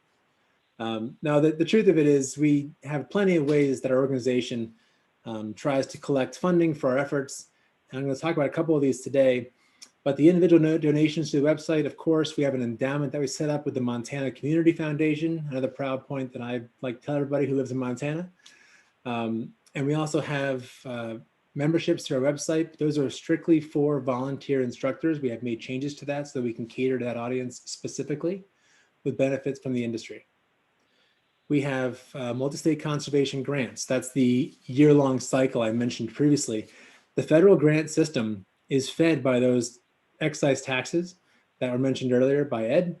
When anybody buys a firearm, they buy ammunition, they buy a bow, even arrows. There's a 10 to 11% tax typically off of those purchases that gets fed into a bucket that is unique and specifically given to this program for grants to fund projects for hunting and shooting conservation. There's also a separate budget for things from fishing. That's called the Dingell-Johnson Act. This is called the Pittman-Robertson Act, and the money is set aside specifically for projects that IHEA can take part in, and state agencies partner with other nonprofits in the space to do the work. Very exciting program. If you're not sure what that program is, please look it up. It's something worth knowing and sharing with your friends and other people you know. Private grants, the NSSF has grants, and then we also work in other groups as well that we work with. And then partner sponsorships. Rocky Mountain Elk Foundation, big supporter of IHA and our projects. They actually help fund a lot of the work that we're going to be doing together with the videos for the council. General public, hunters and hunters alike. So the Hunters Connect initiative, this is what I mentioned previously. We launch one new video every week. The funding for this has changed a little bit since it began. We first started it with private money and private sponsorship. I'm going to show you a quick video clip here in a moment, and you'll see the sponsor plate in the beginning of that video. Alps, Onyx Maps, which actually I used to work for Onyx Maps, so I'm pretty tuned in with the private landowner relations, know where the boundaries are. I spent some time working for them, and I actually helped get this program off the ground when I was at Onyx. That's why they were a sponsor. So I've been part of this program since its inception a few years ago. We currently have over 110 published videos on our YouTube channel. We have over 8,000 subscribers, not just viewers, those people that actually have subscribed to the channel that we can communicate with. And we have over 450 watch hours, which now allows us to advertise a little bit within the product, which helps it be successful going forward because we can find another revenue source to support the program. We have a Facebook channel. Of course, the IHA USA website supports this, and we do post our new video each week on there. Press releases, Hunting Wire, Outdoor Wire, and many other publications typically talk about our program. And then we work with professional hunter Randy Newberg and his team. If you're familiar with Randy and his work, it's vast. He's been doing this for a number of years. He currently has an Amazon Prime channel as well as other programs.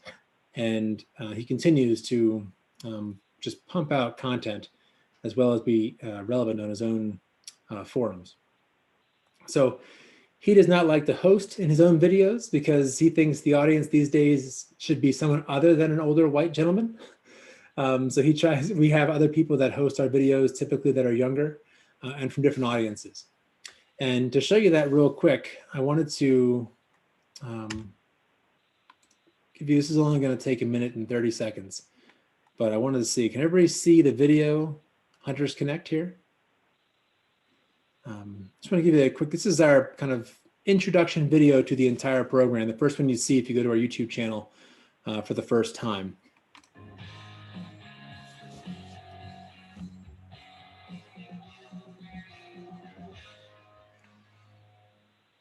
Welcome to Hunters Connect, a YouTube channel for the new hunter. We are here to help you learn. We have videos about basic skills such as map reading, hunting tactics, and animal behavior. We also have videos on gear and equipment that cover different hunting methods and styles. We want to lower the hurdles for you as you travel down this path of learning, adventure, and food. That is our goal. Your success, your fun, and your learning is our success. You'll find a YouTube playlist with specific recommendations for hunting larger game species. And of course, we have playlists dedicated to the two most commonly hunted species in the United States, the white-tailed deer and turkey. Last but not least, we have videos on small game and waterfowl. You'll also find information on how to be ready for the unexpected when hunting, including basic first aid and survival skills. Our goal here at Hunters Connect is to share our knowledge with you about the outdoors so you can take your learning beyond your hunter safety course. If you want to know a good starting caliber for big game hunting, we have a video for that. Wondering where to find your state's hunting regulations? We have some suggestions. Does archery interest you? Learn right here at Hunters Connect. Have fun, find some adventure, and hopefully find some high quality food. Most importantly, be safe. Oh, and please subscribe to this channel. We release new videos every week. All right, then you get a commercial, right? Go back to this. I just wanted to show the video there to let everybody kind of get a taste where we began with this a couple of years ago. This has changed considerably over that time based on input from sponsors and the viewers. We now have about every month we cycle through a new idea on content. So in the last few months, right now we just published our Fair Chase video with Boone and Crockett, one of our partners.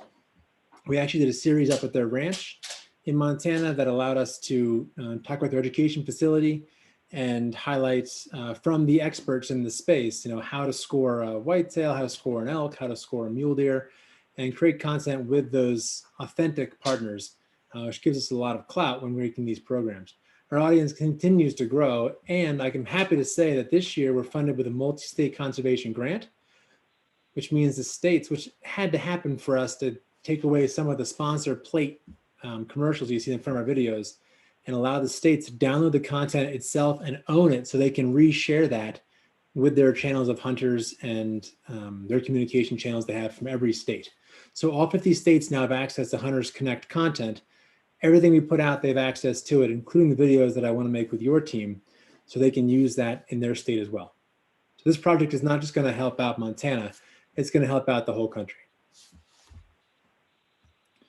Any questions on the channel itself or anything that's, before I get off of that entirely, I want to get into the project specifics, but is there anything in general that I've covered so far that's raising any hairs?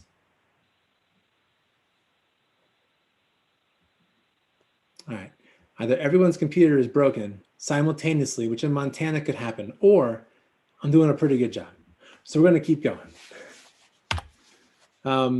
So here's the quick slide on this project. And I wanted to kind of go over some of the thoughts we went through as a team to get to this point. I've gone back and forth with Jason a couple of times, talked to Wade a little bit, but we're still not, it's not too late to have input on this, right? I want to make sure everybody's aware it's not too late. We haven't yet filmed the content itself. We had already a schedule of pieces ready to go. We couldn't just get away from that, other partners' obligations.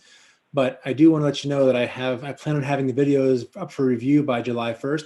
I'm hoping for sooner. I just wanted to give a what do they say? Promise low, over deliver, something like that. I forget what they say, but that's what I'm trying to do.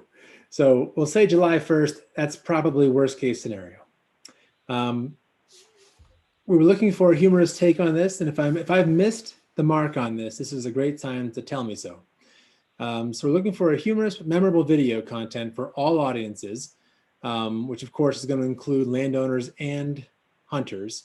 We know this is a sensitive issue, so we want to make sure we do demonstrate empathy for that situation by being a combination of serious when it needs to be, but also comic, almost so much so that it's not that it's just taken lighthearted, but it's actually comedic. There is a difference there. I'm not sure I'm saying it well, but I do believe there's a place you want to land with this that is almost silly, not so that it's taken in the wrong light. I think we can do it. I think we can do it well. We want to deliver the message at least 3 times. This is an important piece. This is actually right from Randy, who makes these videos for a living. He says, if you don't deliver the message at least 3 times, it's probably not going to settle. And I don't expect everyone to go to the FWP's website and watch the same video 3 times, which is actually why we're looking at making, and I'm going to jump a little bit on this slide, but down to the proposed product, where we would actually look to make at least a 90-second video that's a little bit more robust, almost an introduction to a small mini series, and then having at least 2 30-second video clips that are easily digested, very short, can be used in different ways, but that are still in league with the first video. So then we have a chance, if we can catch somebody to watch all 3, or maybe they duplicate on one of them, that they at least get the message 3 times. Trying to make this, trying to make fun or kind of light of these situations that can be real headaches. We know that they cause landowner-hunter strain, as well as the closure of private land hunting access. These are all things that I've heard talked about even a little bit earlier today. It's obviously a major issue for Montana right now, and not just us, but other states as well. So I use these in quotes. These are the things that we tell ourselves as a team. Let's make sure we nail these pieces, right? Let's make sure we're being respectful.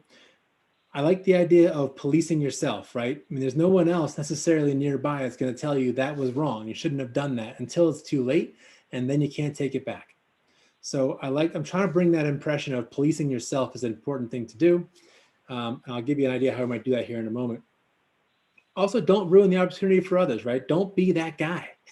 And don't be that guy, Jason. I took that right from an email from you, I think. But that is so on the mark. I love that, right? If you can get across that this is not who you want to be, then people might rethink their own habits. There's always some folks that we can't change, but the ones that are up to that, that impression, I think will be the target for these videos. I think I'll cover everything on this slide. Are there any specific questions about the pieces on this slide? I want to make sure I give a chance to talk about. I know I'm saying a lot of things. I see Ed. So Alex, I just a quick comment maybe on the humorous part. I think my understanding of our main point is to make this realistic and memorable. Humor is definitely one part of that, but it can be very maybe emotionally impactful to be memorable too. I think of some of the RMEF videos that have done a phenomenal job of getting people to buy in to the message that they're talking about by just the situation and the fact that you can relate to that situation with these issues in item 5 of the goals, you know, being respectful, policing yourself, and etc. So I guess I don't want to see us overemphasize humorous and silly, just as a little bit of a caution, but definitely memorable and, you know, in today's way, get that buy-in. Yeah, I think that's well said, Ed. And this is a thin line, right? And if we hit it out of the park, it's going to feel wonderful. If we miss, it's going to be rough. That's the trick about anything with comedy. And it's I've heard it from several individuals, including Randy and his entire team. But I know it was a point that I'd heard also from FWP. That was one thing or from Jason, I should say, in a way this was something that was hopeful. Yeah. And there's, to create that, I mean, it's a trick to create that in a natural way that invites people to do the right thing and consider what's important, you know, in those comments that we've put forward about our concerns that we've learned on this council between the landowner-hunter relationship. So it's a tricky game to get it right. You only have 90 seconds, 30 seconds, and yet that's a long time. Yeah, it's a long time if the message is not, if it's not a good video, right? It just seems like forever. If it's a good video, you're like, oh, let's show some friends. But yes, that is well said. And I want to make sure you know that I do hear that and I appreciate it. Thanks. Are there any other comments from the group on this part of the project? Do you want to add anything? Again, this is a great time to do so. If I've missed something you've previously spoken about as a group, I want to make sure it's in the mix before we hit the ground on filming. Okay. And Jason, feel free to share my contact information with the group if anything pops up later. I know it's not often easy to think about things on the spot, especially post lunch and post some big conversations this morning already. That was as far as the slide deck I had. I just wanted to throw that into the mix to get things going. To keep the conversation rolling, I wanted to quickly ask the group again another question. And it's okay if you haven't seen this, or I almost hesitate to bring it up, but because it's not what we're going to do, but it's an approach I think might warrant a little bit of a, I think we can take things from it. So I want to say about 20 years ago, there was a video series done by Reebok that was kind of poking fun at the office environment. And it was, the character was Terry Tate, office linebacker. If you've heard of that, you're probably giggling a little internally. If not, you might have to check that out sometime. I'm not going to show the videos here. I know this is recording live on YouTube and there's a lot of audience here. It might not be for everybody, but it's easy to find. Again, it's Terry Tate, office linebacker. And the reason I bring it up is it's obviously a commercial for shoes, well, you wouldn't think that because you hardly think Reebok's even in the commercial. But what they've done with it is they've taken these situations in the office that are absolutely unacceptable, right? Like if somebody steals your food from the refrigerator, that's not okay. If somebody, in some places, if they recycle in the wrong containers, take offense to that. All kinds of little things, they get a little crazy about it. But the idea is that there's someone actually policing this in the office. At the office, the CEO is hired to pretty much tackle you if you make a mistake in the office space. I think it's quite funny, but it's something that Randy actually brought up first without even thinking about that as the reference, and I brought into the conversation. But one of the concepts we wanted to kick around with this group today is the idea that someone is been given a privilege or is about to request the privilege to hunt on someone else's property, but either on the way there or after they've already received the privilege, they are either in the act of doing something that they should absolutely not do, like littering, or they're about to do something terrible and they kind of get caught. Now, the idea is no one else will catch you, so you want to police yourself, which is the seriousness of it. But because there's never going to be pretty much we're thinking almost doing it like a small mob of people that show up as the general public and says, you're going to ruin this for the rest of us, right? Like, this is not okay. They're not going to tackle and do any damage or anything like that. It's just the idea that somebody's catching you in the act and shaming you for what you're trying to do or what you're about to do. I think if we pull that off comedically, we can have some fun with it, but also keep it serious. Another approach would be to have someone who's just graduated hunter education, just learned, right, the best practices and what to do when they're in the space, and then they're out with their mentor or someone from their family, or just someone that they know who's trying to take them out hunting, and that individual has the wrong behavior. And the person who's recently learned is actually chastising them in a comical way to, shame them, so to speak. But those are a couple of the ideas that kicked around so far on how to make that work. We could have a kind of a goofy mob coming around that's well represented by, just demographics in the general public, which obviously you would not see policing you, or it could be a more realistic situation where you might be in the field with somebody else who's been taught the right way, and now they're up against something. Instead of being quiet about it, they actually do something about it. Either one of those resonate with anybody? We have bow hunter education. I often use just a little statement to the kids for ethics, and I just say you're shooting a bow, it's quiet, there's no one around. It's just you and your conscience. And I basically put a little devil on their shoulder and say, Johnny, you're shooting way too far. And it kind of imprints them, I think, but that's one of the things. Mm-hmm. Thank you.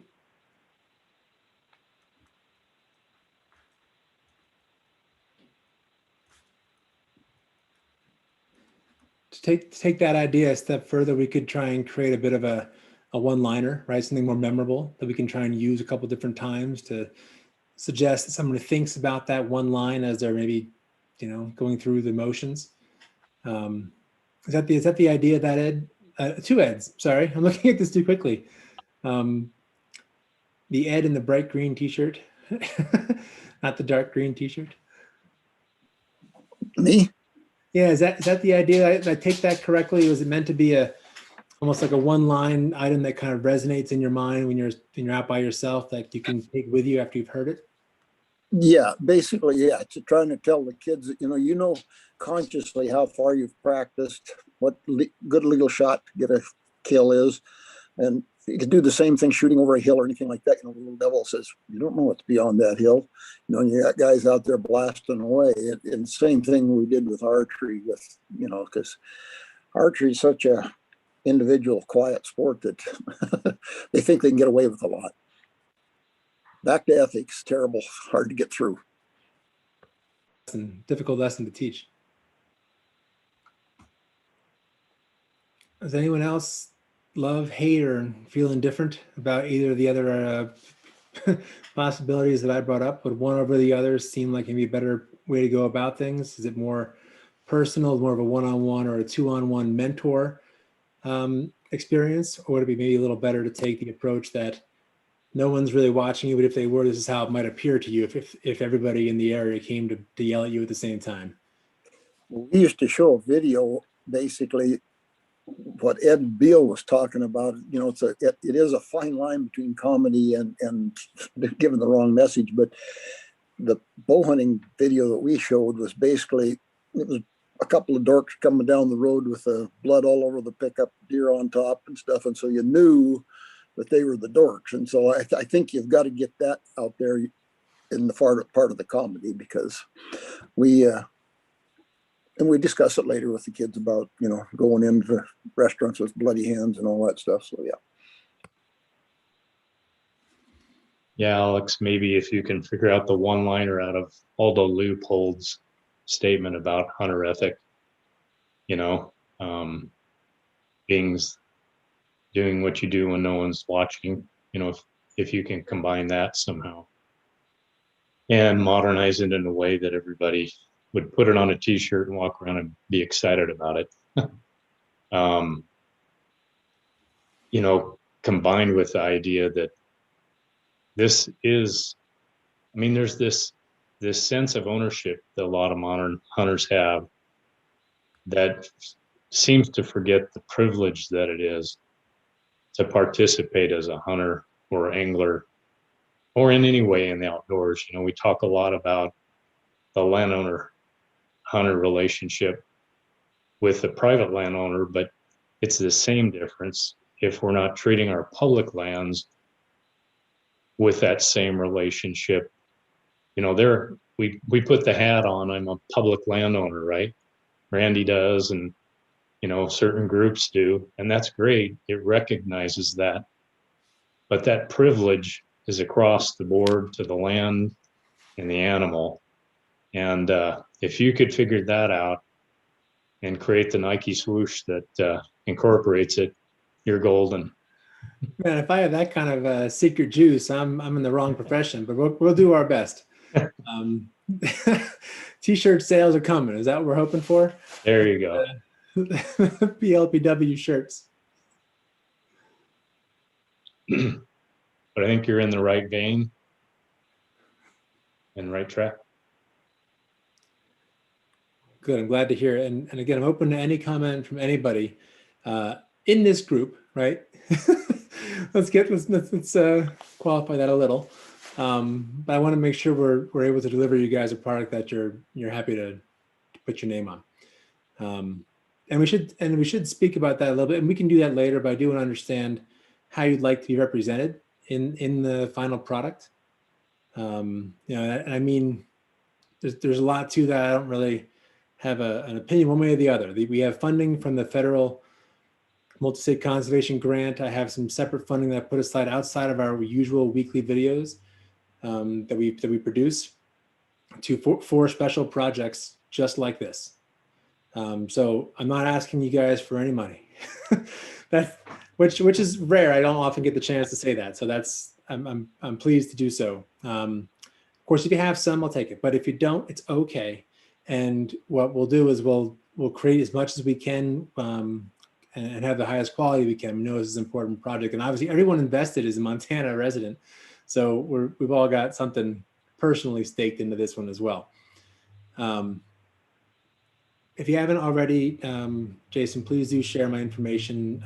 If you need it, I can share it again. But again, I'm part of IHEA's new leaf is that we are responsive to anyone with a comment or any of our partners especially. So please feel free to reach out. Otherwise, July 1st or sooner. Hoping to get something to you guys to review. At that point, I think I got off it myself, but think about how you like the the council represented. If you wanted to have a logo, a name, something like that in the mix somewhere, we want to make sure that's represented. If you don't really need that or want that, that's fine too.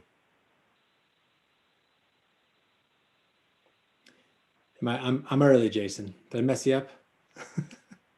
No, that's fine, Alex. I guess I'll let the group respond to it, but from my perspective, we're really appreciative that you guys are taking this on. It's kind of unique to Montana, but it's not, right? So that's why I'm happy to see it become a Hunters Connect video, one that can be utilized across the United States. From my perspective, we don't need any recognition, but that's maybe the group's decision, is their idea. So I'll let them speak to it, but just appreciate what you guys are doing. Appreciate how IHEA is evolving from what it was and to where it is today. You guys you're doing great work. And just again, I thank you for taking this project on. It was a project from this group, and I just wasn't sure how to get it done, but it looks like we found a really good path forward that would make a big impact across the whole U.S. So thank you for that. Of course, I'm honestly happy to help. I please believe that this is a really big deal to be able to work with you guys on this. And I appreciate the opportunity. Is there anything else or thoughts or comments for Alex? I only have a comment. Make sure, Alex, if you would, that you have a wide variety of ages and the different sexes. Otherwise, that's the hunter community these days. It really is, and it looks like, I'm sorry, I hope this is right, Cindy. It really is. It's so important right now. And actually, just this morning, I believe the national priorities for the multi-state conservation grants were released, which means that everybody's going to write a project to do some big effort over the next year and a half needs to fulfill one or multiple of those priorities. And there aren't that many. And one of them is about inclusivity, diversity, and being open to new audiences. And I know I've heard some hallway chatter without actually being in the hallway, which is difficult these days, at these conferences, that's going to, if you make a point of including that in your project, it's pretty much going to get you funded because it's that important right now. So Randy and I have already spoken, Randy Newberg and I have spoken at length about that. He is completely on board, and he has a great pool of people to pull from at the university there in Bozeman that he has connections to and the people he knows in the space. So that is definitely a priority. Thank you. Mm-hmm. Dan or anybody else? Here. I think it's a good program. Look forward to it. Thank you, Dan. I think I have just enough time for a pitch then. So check out the website. If you want to come to our conference this year, it's online. If you're already an instructor, which I get the impression a few of you might be, it's only $35 to attend our international conference this year. We're going to have world leaders talking, and we're going to have our keynote speakers this year are Lanny and Tracy Barnes, who are biathlon Olympians, who are medalists. They are amazing. And they're speaking at the event. And we're going to hear from a lot of our partners and some of the other programs happening in the country. So it's 2 half days, May 19th and 20th. Registration's on the website, ihea-usa.org. Please check it out. Again, that's a new website for us, open to feedback there as well. Yeah, and check out the YouTube channel, Hunters Connect. Hey, real quick, is the International Bow Hunters Education underneath this, within it? It's or is that not. separate? We're friendly with those guys. It's Marilyn Bentz, her program. We are affiliated, but not we're not really over or under. It's more of a friendly relationship. Mm-hmm. Thanks. Absolutely. Yep. They do have a program. They contributed to the standards that are the national standards for bow hunter education. Mm-hmm. Okay. Well, thank you, Alex. Thanks for your time, and look forward to the project. Yeah. Thank you, everyone. Yeah. Okay, kind of building off of that then as another angle and approach. Again, important to this group and also important to the agency is a kind of a responsible hunting, hunter ethic campaign, communication, just more targeted communication, I guess. And so that's what leads me to Greg Lemon. Greg is our division administrator for our Communication and Education Bureau, or division, I guess you could say. So Greg, it's all yours. Thanks, Jason. Hello, everybody.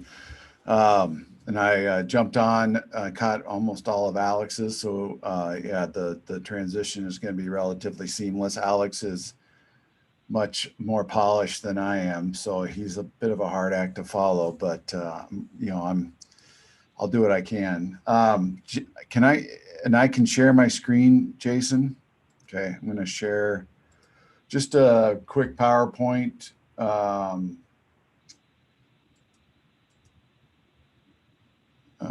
Can everybody see that? Is that coming through? Not yet. Not yet. Okay.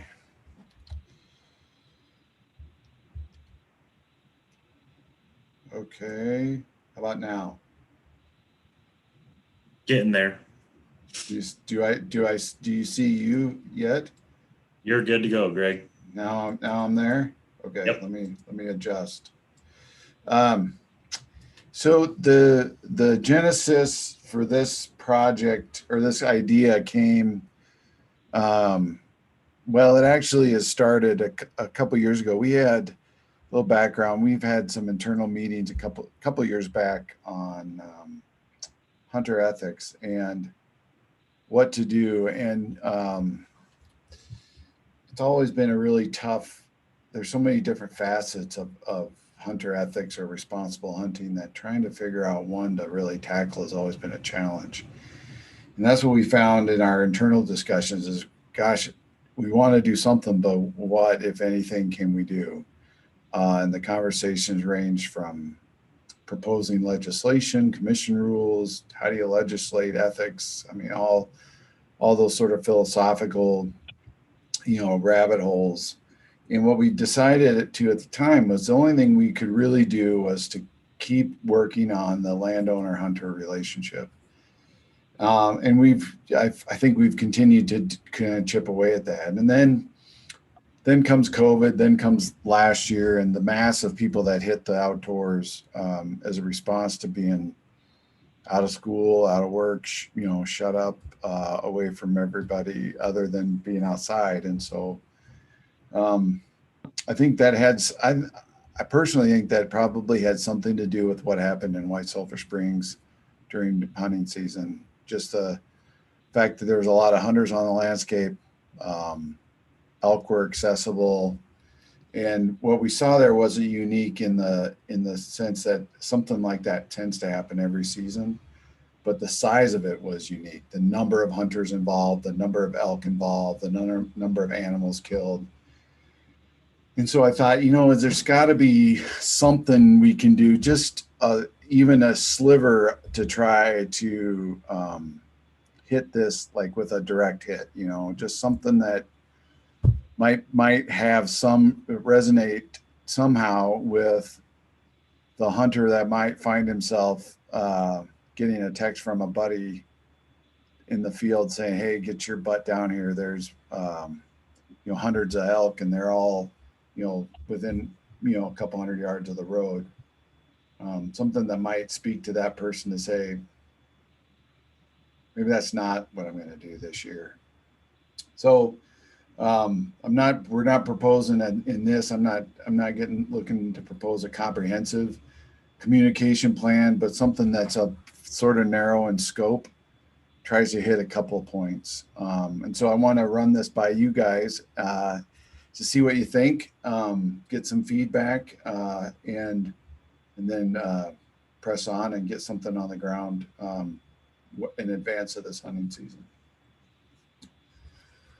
So, the problem, one of the communication problems we identified is that people sometimes make unethical hunting decisions or irresponsible hunting decisions without really thinking about that. I mean, this is a clear decision. Sometimes irresponsible hunting, unethical hunting is sometimes just a culture. I mean, it's how you were raised. I grew up in that culture. I grew up in a culture where unethical hunting wasn't even blinked at. If you came home with an extra duck, well, you came home with an extra duck. And it took me, growing up, it took being exposed to different points of view, and for me to see that sort of lifestyle and culture I grew up in wasn't the culture I wanted to pass on to my kids.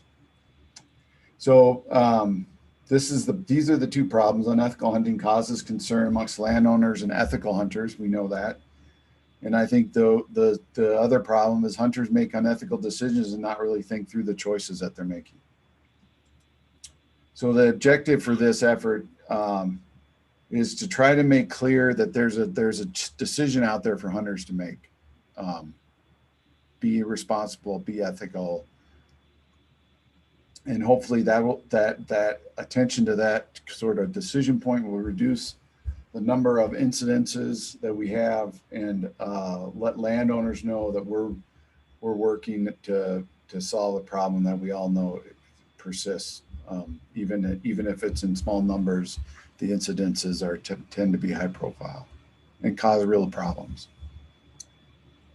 So we're not looking to do anything, like I said, anything earth shattering, but make some billboards, social media posts, probably some traditional advertising, speaking to something like this. Now, the images, we haven't got the images right, because I want my inclination is to make the images a little more pointed, a little more aggressive. That I've seen photos, and we got to track some down of pickup trucks lined up next off the side of the highway with a herd of elk in the field, ruts through a ranch gate, crossed a stubble field, something like that. That's a real obvious picture of something that's unethical, either happening or about to happen. But the language here, I think, is close to what I think we're looking for. Ethical hunting is a choice. Make the right one. Respect oneself and others. We might substitute respect the wildlife, respect the land, respect landowners. So these would be what our billboards might look like.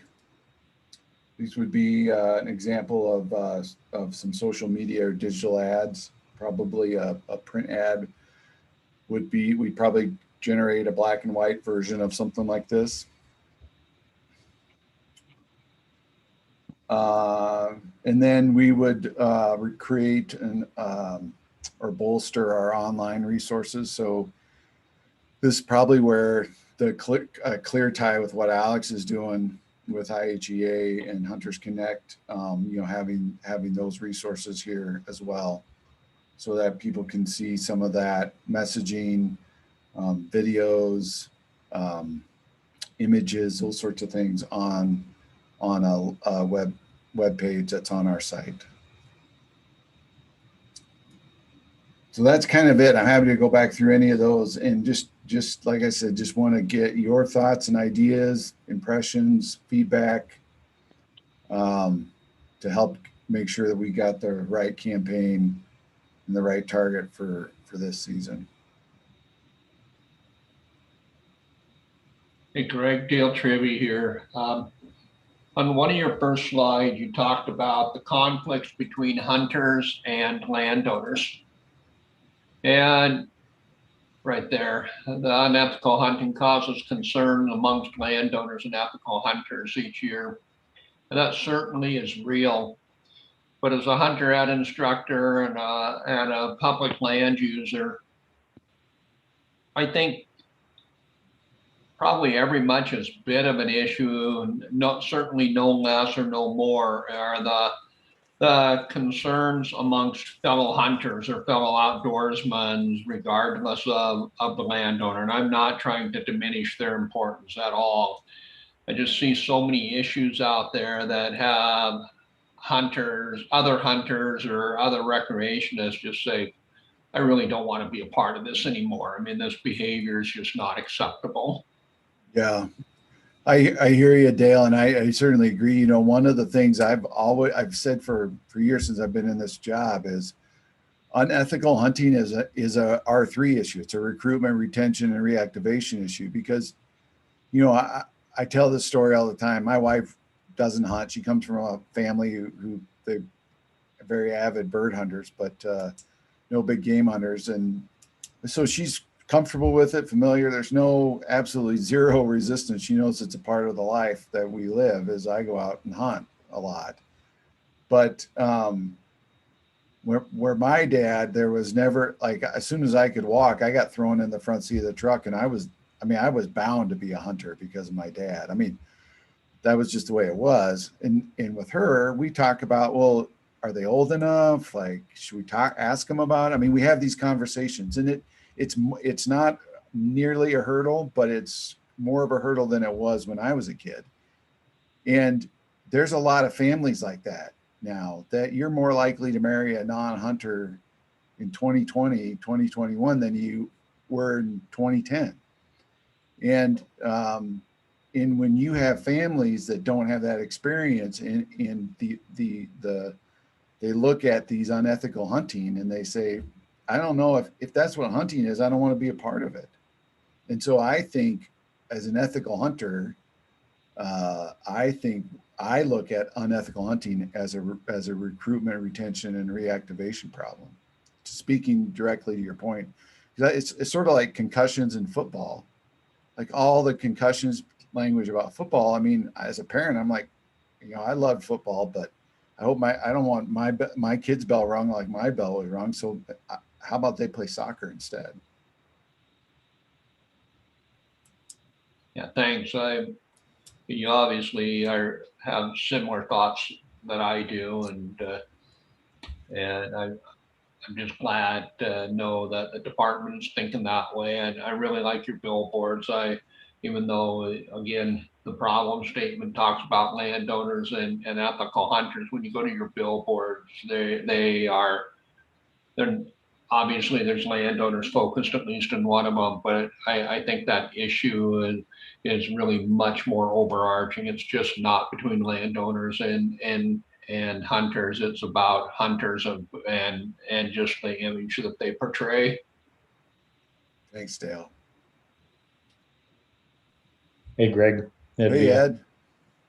Hey, I know we talked about this once in the store, but you know, the other component besides the culture you grow up in, which I think is truly an important point, because it is what happens, you know. And then what I mentioned to you about kind of alcoholism, you know, the elk fever. Did you get your elk yet? You know, it's something we possess before we even hunt it, right? Somehow. So when you were doing your billboards here, which you're on, I was thinking it's pretty right, and it's certainly to the point. The question is in the first word, what is ethical? And as you put that up there, I thought, what if it just said hunt right? And then the other three R's are, you know, respect the animal, respect the land, again, all land, whatever we're hunting on, and respect the people. You know, those are the three R's of hunting. If you boil it down, is hunt right and respect the animal, respect the land, respect the people. And then maybe that's the way in that's memorable, hunt right. Right. And the way for the department to move forward is, what does that mean? You know, those three items and anything that fit under those three items to emphasize in a full campaign through education, however fitting. as you have it, I think it's a great step, and I can buy into that. I would just, everything seems to need to be a quick one-liner, you know, and if anything can make people remember to hunt well, no matter where they hunt and what they hunt, I think we could go a long ways with that. That'd be my comment. It just spawned me to think that simply. You know, we've done a lot of good campaigns about asking first and thanking for access and all those things, and those are all important. But every part of hunting, wherever you do it, I'm sitting in Green Bay right now at my daughter's, and you know, you hunt, the neighbor over here puts a tree stand through the authorization of a golf course to hunt white-tailed deer that are overpopulated near the golf course. So wherever we do it, we've got to do it well, or we're not going to get to do it. Right. So. No, that's good feedback. What do you think, Ed, about having, instead of the friendly sort of pictures we've got on this now, something a little more punchy with, you know, ruts through a stubble field, or, you know, trucks lined up on the side of the highway looking at a herd of elk? Do you think that's effective imaging, or do you think that is too in your face? What do you think? Well, if you put a picture of a section of land surrounded with trucks and a red circle with a cross through it, maybe. Yeah. You know, I don't understand how that even gets to happen with the folks there, other than what you mentioned, that it's part of what I've done, or part of what my dad's done, or grandpa. Yeah, and I think so many of us, when we see that, we just want to run the other way because of what's coming. But yeah, it's definitely, with all the things that have created over the last 20 years, it's definitely what gives us the worst black eye. And it's so momentary, like that opening day that you're talking about.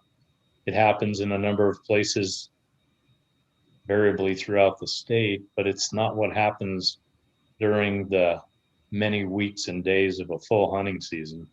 Right. So I don't think it's terrible to look at it that way. Maybe the visual of having something a little more eye-catching than what you have there might be more appropriate. I don't know. I'm not, you know, I want to be positive in it. Yeah, right. Greg? Thanks, Ed. Greg, this Ed Bukowski. Since we've talked hours and hours and hours about quotas and overpopulation, maybe we should put a guy with his thumbs up, very happy with a cow elk on the sign and said, "I got my elk this year." I don't know. I don't, you know, horns are getting to be so damn expensive and popular. It's almost, you're downcast if you shot a cow or a doe. So I don't know. Yeah. Yeah, the images on this are going to be, I think, going to be just as important as the words. Okay. This is Carl Zabrocki. I took some pictures last fall, and my thought was, show a picture of a terrible rutted road and say, is this the heritage you want to leave? Or a big pile of litter or something like that. Yeah. You know, get some, I guess, what I would call ugly pictures and do it that route. And another thing, there are landowners that disrespect the land. And I don't know if we want to ever get into that or not, but that's something that you can see, especially in eastern Montana. What do you mean by that, Carl? Illegal outfitting, spotlighting, posting public ground, actually, you know, chasing people off of public ground, driving across a state section that most of us know you don't drive on a state section.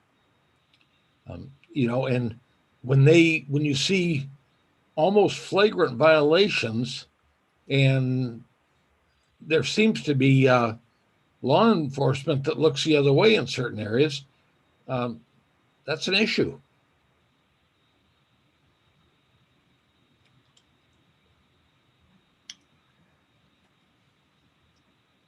Thanks, Carl. That's it's good. I think you're I don't know about the landowner piece. That's a little harder. That's a little You know, it's something that I don't think we dare touch. Yeah, And so it does happen.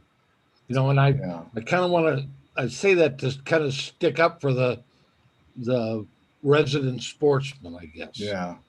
Well, it's, you know, it's what it brings up to me is that, you know, this isn't an easy issue to really talk about it. We don't feel like Ed, you know, Beal, you're saying, you know, none of us want to be involved in that circumstance like was there last year. But, you know, we talked about it internally and somebody said, well, what if you're a guy that was there, you know, early before daylight, you had crawled out into the field and you were just waiting for daylight. And then all of a sudden, you know, everybody shows up and you're just trying to wait for a good, clean shot at the cow on the edge of the herd. You know, I mean, is that guy unethical or is he in a circumstance that's unethical, but trying to do it as ethically as possible? And I do see that it's not a black and white circumstance, but I think we can paint that there's a choice to make. So, you know, I think I guess I'm less concerned about somebody feeling like we're picking on them, even though they're trying to do the right thing, and more concerned about making the point that this is a choice people need to make. Another thing is maybe not as biting is unethical. How about discourteous? Yeah. You know, and I think that's, to me, there's more that goes on than the true unethical hunting. Yeah, Greg, after I thought about this for 2 minutes, I don't think it'd be bad at all if you could figure the right pictures in there that, again, I don't know if you'd use the red circle with a cross, but a mudded, rutted road is one, and those top issues for problems that we see that are most visible and easily communicated on a billboard or a bumper sticker. Yeah. I think they could be good if they're done right. Yeah. Alex. This is Dan Fear. I live in Helena. There's a very effective billboard on the west side of town that the anti-trappers posted about 2 years ago. And I see that every day. And I think it's very effective. And I've heard many people comment on that sign, and they're in dismay with trappers.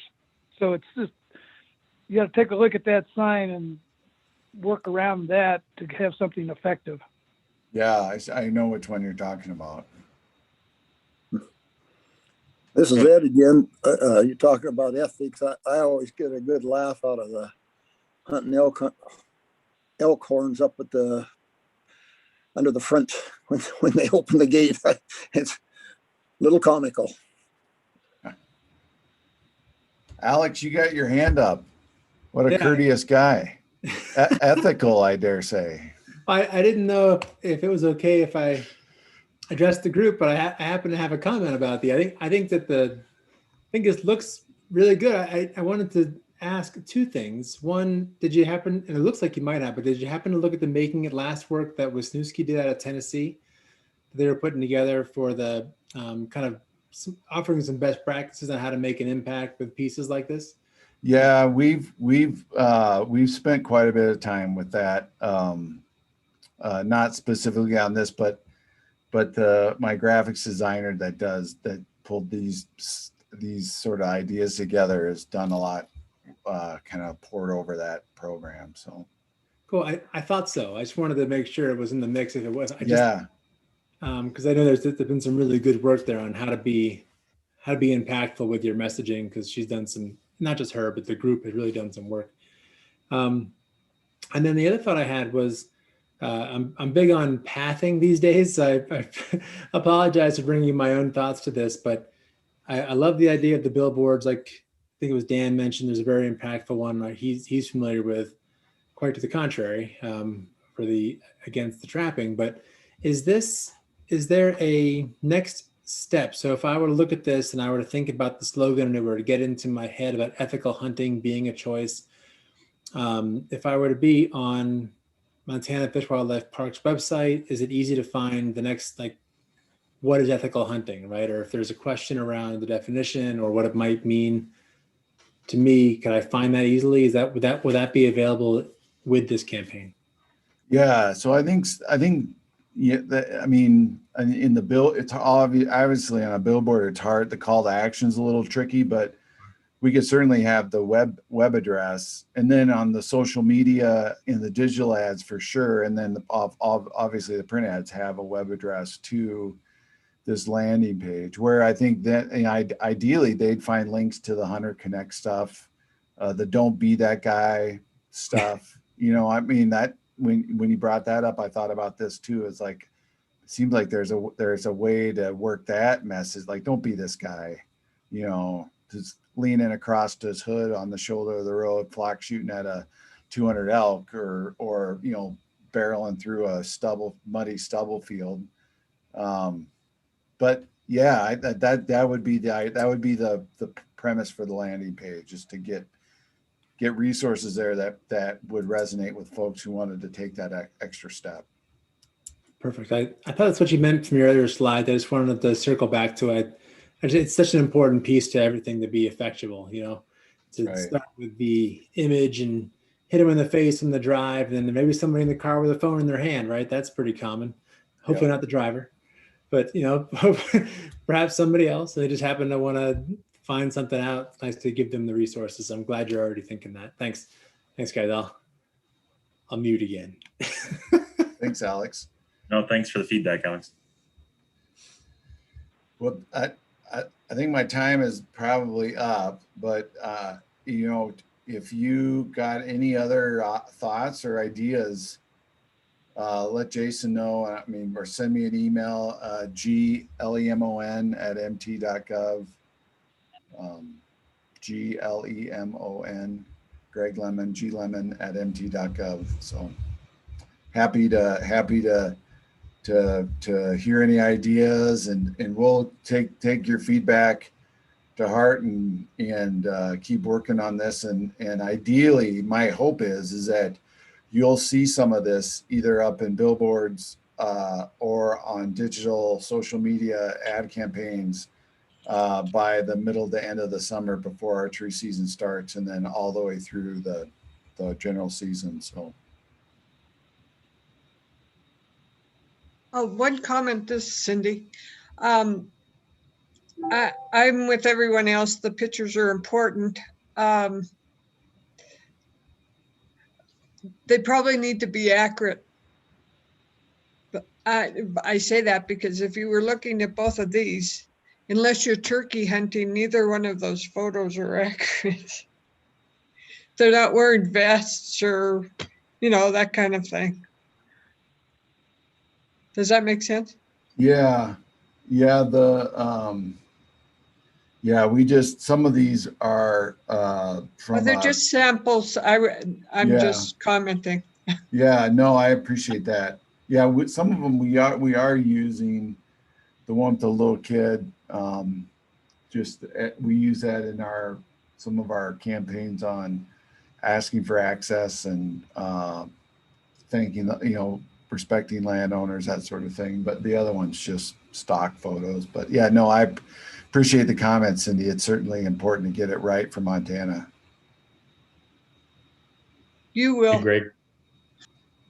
I have one last thing, Greg. Sure.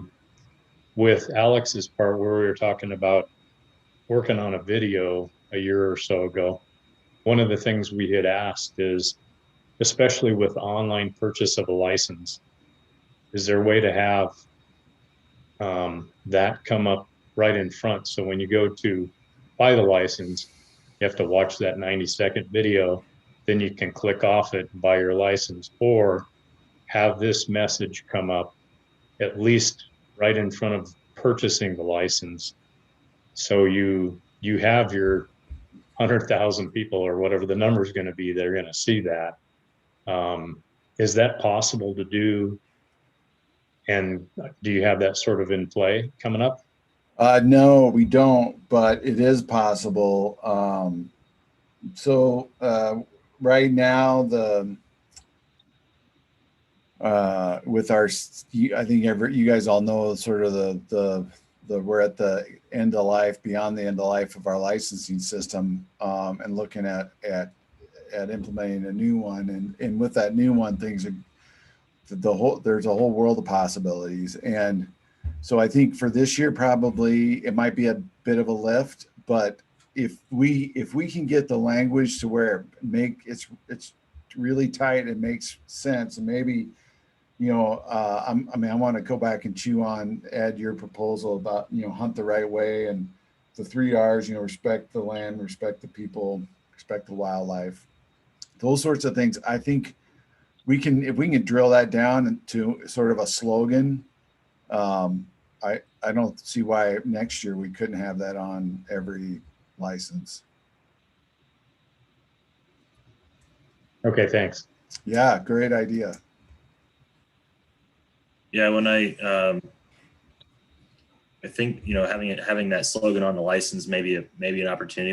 When I visited with Emily Cooper, our licensing bureau chief, about some kind of requirement to watch the video, she said that wasn't able to be done. So I don't know if that's, if it's a thing of our old system, or if it's just a matter of requirement as far as obtaining a license online. But just wanted to let you know I did look into that. Yeah. For your guys' original request. Well, and some of the things we can do too. I mean, if we can get, a video. I think our priorities are, given how much work these are. I think having a focus on this year, and then letting Alex and his team tackle the video end of things. But it might be in next year that we have our video, an ad, a 30-second slot, a 15-second deal that we buy pre-roll on for,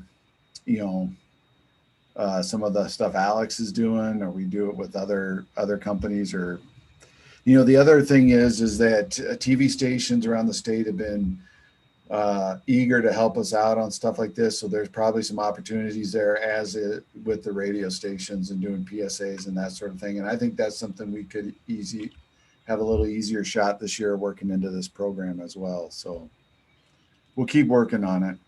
So I appreciate the feedback. This is the first time I've, other than Jason and I talking, this is the first time I've gotten any good feedback. So I sure appreciate it. Let me stop sharing so you can have your meeting back. Thanks, Greg. Yeah, thank you guys. Thanks everyone. Appreciate it. Thanks, Greg. Yeah, you bet. Okay. Let's thank you, Greg. Thank you, Alex, for that discussion and the products you guys will be producing. It's exciting for this group, I know, and kind of ties back into Director Warsek's original comments about utilizing this group for those types of issues. Let's go ahead and take about a 10-minute break. Ron Gendro will be back with us at 2:30, and he'll give a FWP legislative update.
What's a brain better? Unlike ordinary memory, cerebral.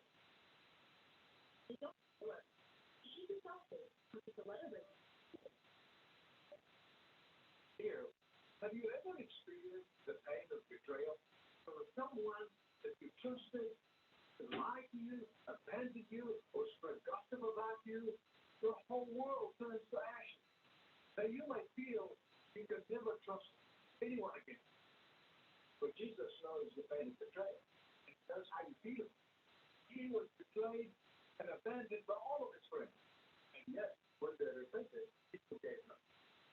This same Jesus is ready to forgive all of your sins when you're done with him. He is the friend that you can trust always.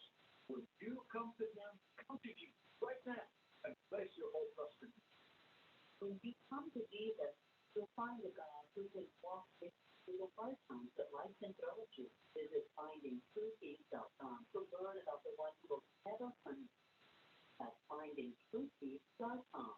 Investors, you need to protect against market drops and inflation. The best diversification is smart assets with lower risk and higher returns with steady cash flow. The NRAA fund of prime Class A profits with a 10% monthly distribution plus targeted total returns of 21%. It contains high demand real estate in high constrained markets away from urban crowds. Federal Reserve is boosting realty value low interest. Where we build, it's food. Our fund is positioned for over $1 billion new development value. Call and receive our free investors report. Don't fight the Fed, flow with the Fed.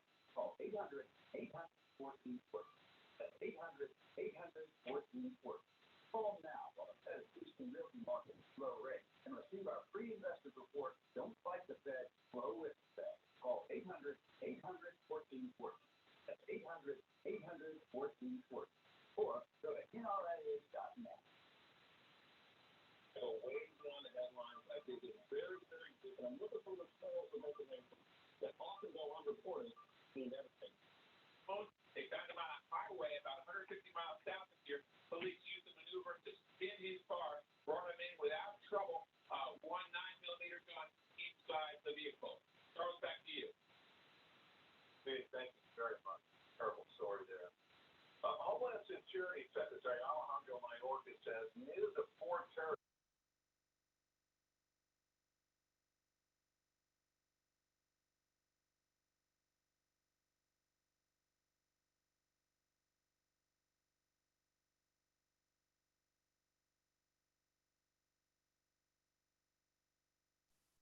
Hey, Jason. Yes, sir. I really appreciated the opportunity to join you today. I'm going to have to slip off for some family reasons in about a half hour. And I'll stick with you as long as I can, but just want to let you know. Sounds great, Commissioner Byard. I thank you for your time and willingness to sit in on the group today. Yeah, it's a great bunch. I really appreciate all the work you guys do. Take care.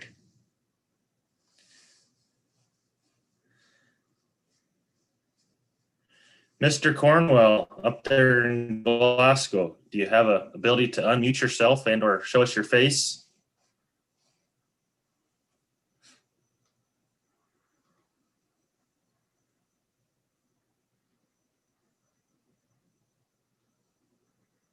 Maybe he's not back yet.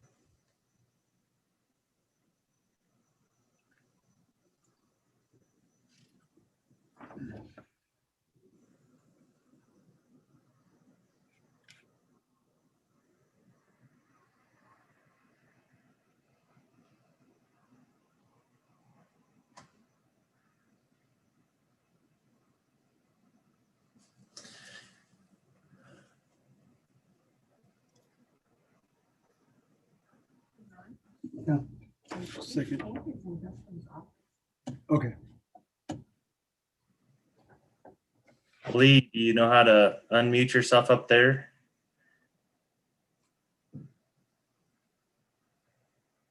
There you go. Tim will help you. Got it. It's pretty good to have somebody knows how to do it.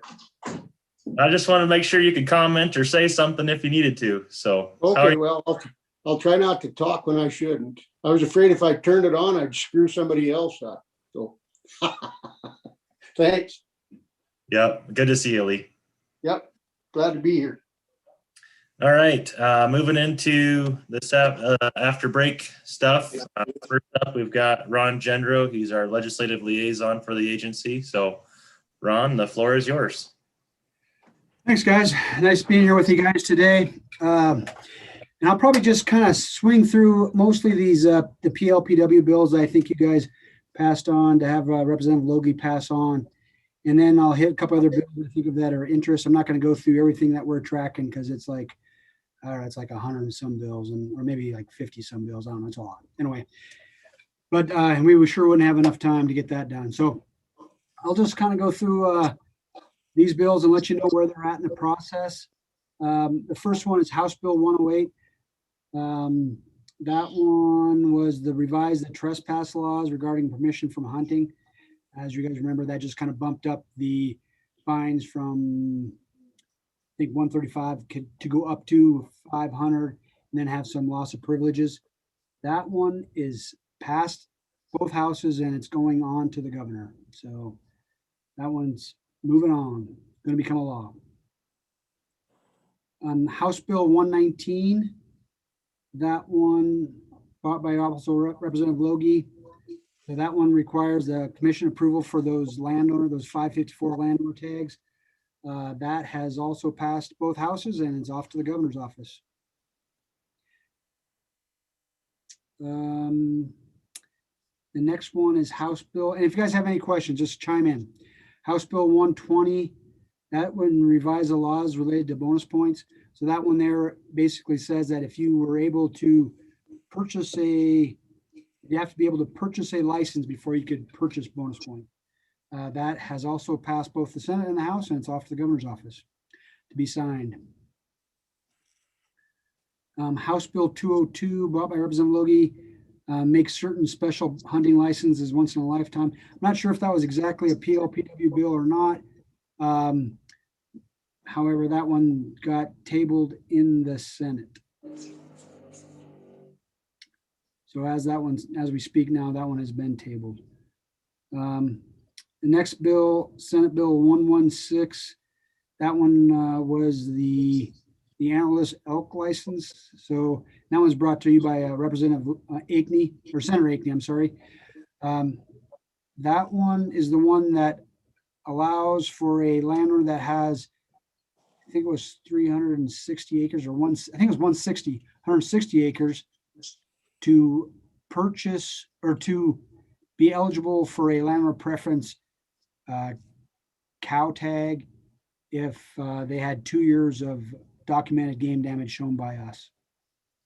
That has passed the House, passed the Senate, passed House Committee, and I think it's just waiting to get on the floor. And I think that's all the PLPW bills. You guys have any questions on any of those?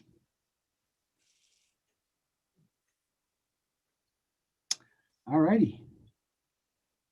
We'll kind of go on some other bills of interest. House Bill 163, that's brought to you is sponsored by Representative Fielder out of Thompson Falls. That one is the one that you probably heard about that increases the commission from 5 to 7 members, kind of adds people, or it just basically follows our regional boundaries.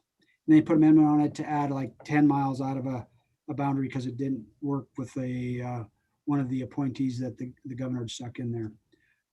That has passed. That has passed the Senate Fish and Game Committee. I think it's being waited to be heard on the floor.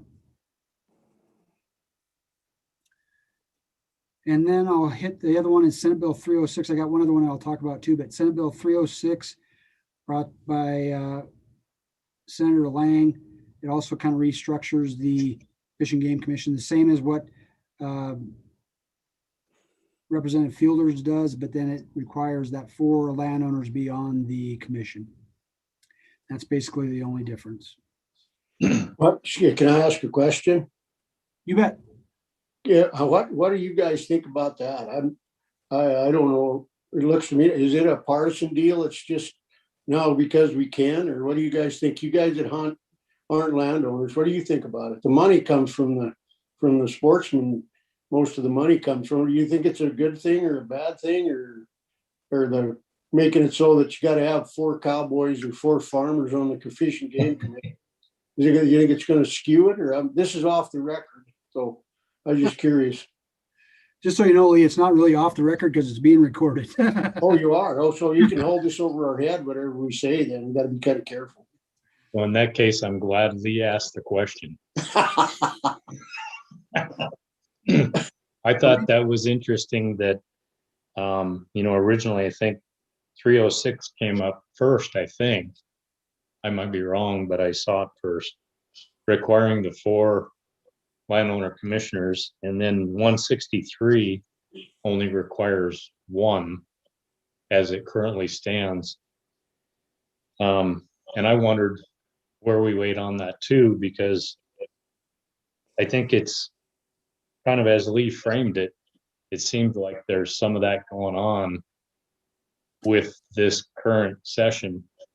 And I think it stands to create some division that doesn't need to be there. And I've written that way, but I haven't had any response. And as I mentioned to most of you, I was on the governor's citizens council for that transition. And when I looked at those applications, when you look at 5 or 7 regions, but especially 7, in some regions, most likely the most interested parties are going to be landowners. And that's good. I'm just concerned, since we're talking about it, that we would codify it instead of allow it to be offered to the most interested and most informed and well-suited applicant. So that's my 2 cents. Yeah, can I say, I'd like to agree. It looks to me like it'd probably be advantageous to have more landowner input, but not to have a majority on the board. That's the way I look at it. I think that was a lot of the testimony that came out, is that there's a lot of hunters that hunt public lands, and the way it could be viewed right now, that if that went forth, it would be the commission could be dominated by landowners and outfitters. I think the sense was that the sportsmen and women really need to have a seat at the table. But at the same time, one of the concerns I had with it, and I have concerns with having too many landowners on it, but the way it's written and the way it was explained by the bill sponsor, I have 20 acres of land. I lease my 20 acres out for livestock. I'm part of a bigger unit here, and the livestock run through it, mainly for fuels management. But under the guidelines, I would qualify as a landowner. And my sense is that if we're going to have farmers and or ranchers on this, they need to truly be engaged in the business, and not have someone like me that would qualify as a landowner. I just don't think that was ever the intent. And I guess from where I live and the interactions I've had with people, I have no issue with having a couple of people, a couple of landowners, but they need to be engaged in the business and not just somebody that collects, a $300 check for letting cows on their property for 2 weeks a year. I don't think that was really the intent, and I think that needed to be cleaned up a little bit. But I don't think it's the Montana way that just because you got the hammer, you hit everybody else over the head with it. And I think we should use what we do in Montana. Everybody normally picks the middle ground and does it right. And this looked to me like it was a little bit of an overreach as far as I was concerned. Lee?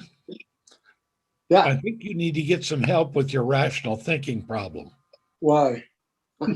It's got, you do that rational thought all the time and it gets you in trouble. But that one to me looks like a real partisan thing. And I think we want to stay as far away from this, my side, your side, we hate you, you hate me. We got to get away from that. It's Montana's never been it like ever that. has. And we were all M's before we decided whether we were D's or R's or LGBTs or whatever we happen to choose. And I think it's better to remember that and go forward with it. To be, we're all citizens of the same great spot. Amen. Amen to that.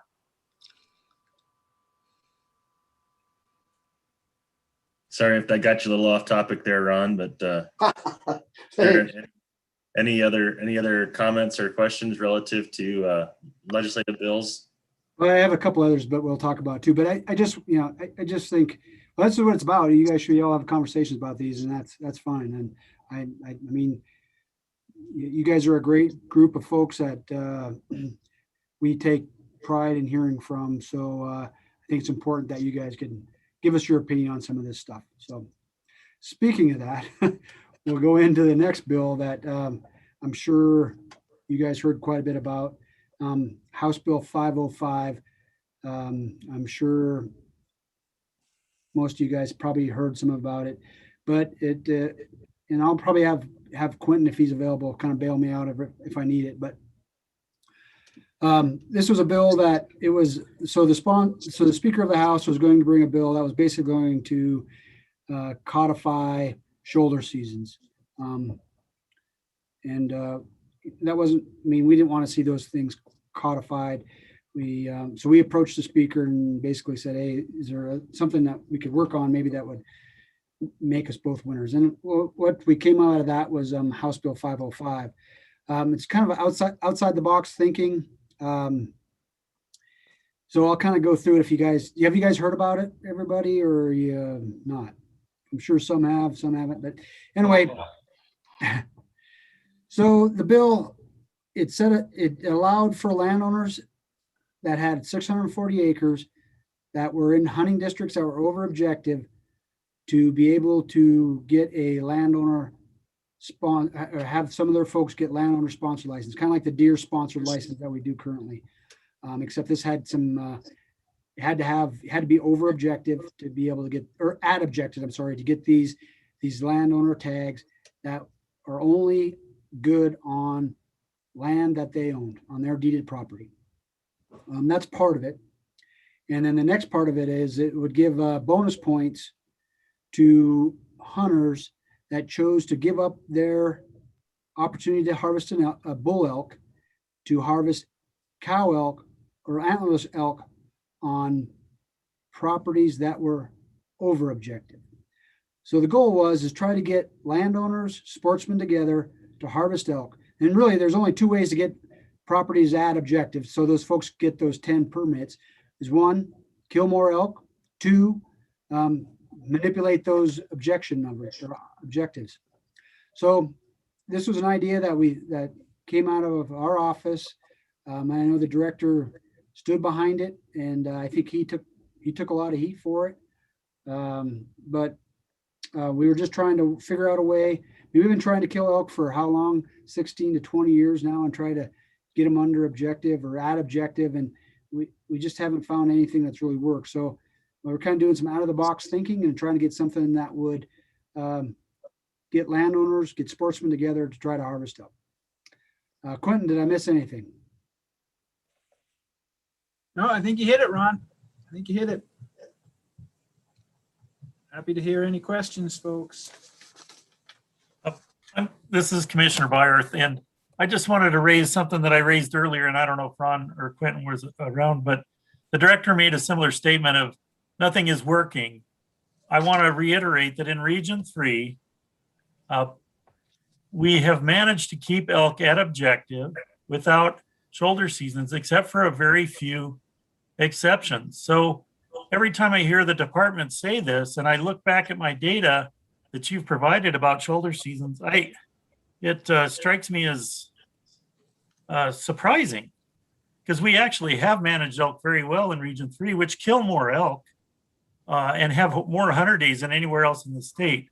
So in our case, down in Region 3, I guess it's a Quentin, either Quentin or Ron, if we have 10 outfitter or landowner sponsored tags, because we're at objective, that really doesn't incentivize people in Region 3 where most elk are killed and most elk hunters are. So I think this might be a solution, a blanket solution that doesn't apply in certain places, especially in my region that I mostly represent. Thank you. Yeah, thanks, Commissioner Byerth. I think that's fairly said relative to the status of populations in Region 3 and the effectiveness of the tool. You know, the concept of blanket legislation. You know, and not to challenge, but just to offer an explanation.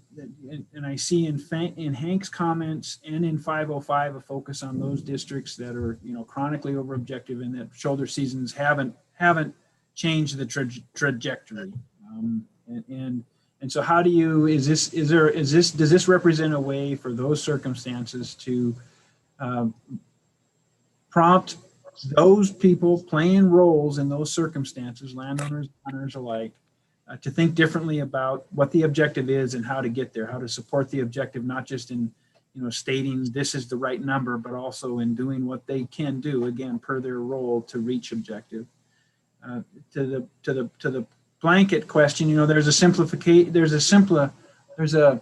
an element of simplification when you talk in statute about blanket approaches. And so the question then becomes, if it's not fitting, if it doesn't match circumstances as you described, Commissioner Byerth in Region 3, then in my mind that prompts two questions. Is there a simple way to excise Region 3 circumstances from the idea of 505? And I'll say it that way because we don't know if 505 will pass.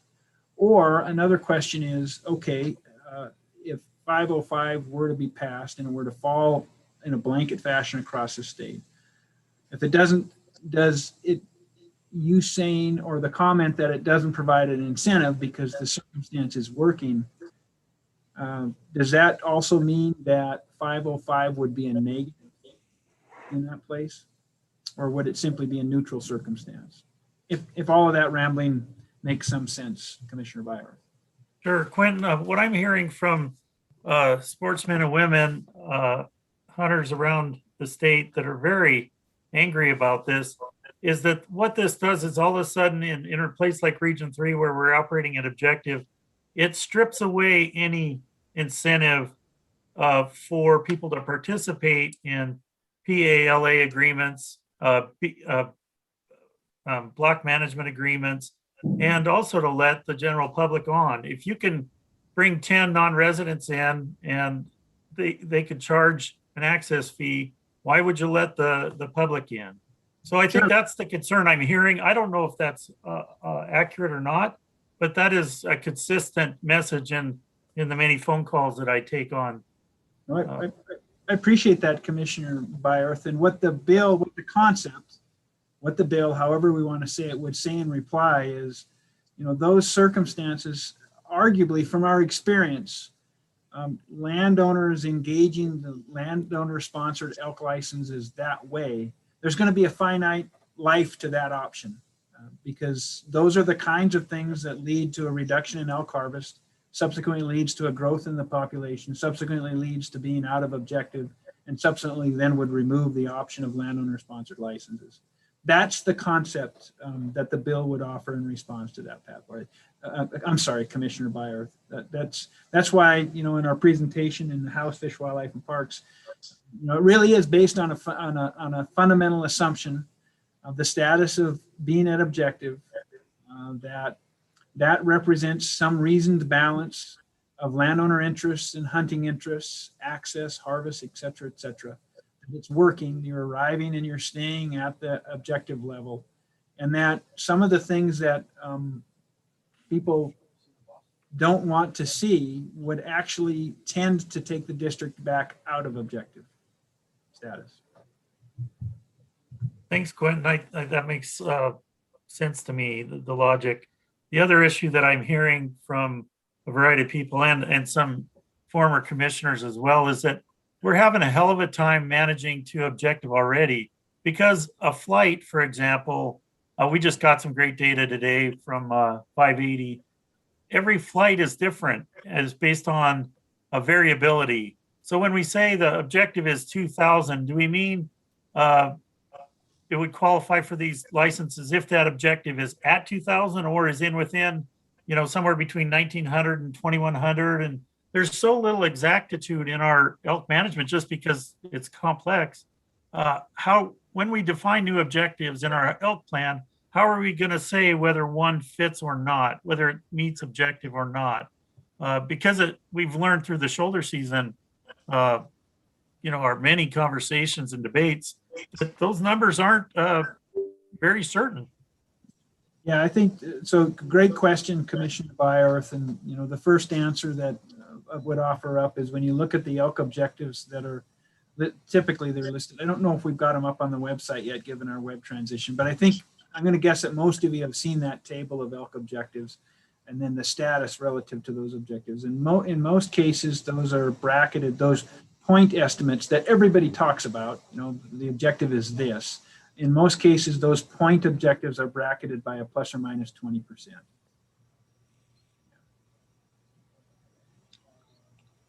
That's good stuff. I appreciate you, Commissioner Byerth. I appreciate you offering the insight of what people's objections are. It's good to hear. Appreciate that. Could you clarify this? It benefits X amount of out-of-state hunters and X amount of landowners. Is that correct? So, actually, that's a great statement that you pose in a question sort of way, and I would suggest that.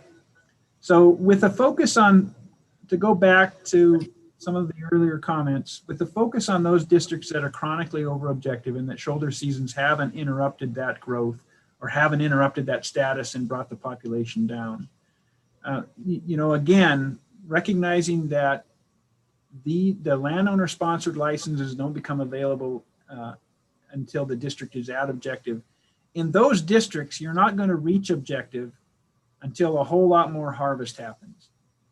So much so that it's not unreasonable to assume that for that harvest to happen, you're going to not just have additional access opportunities, you're going to need the access opportunities. You're going to need to get hunters to elk.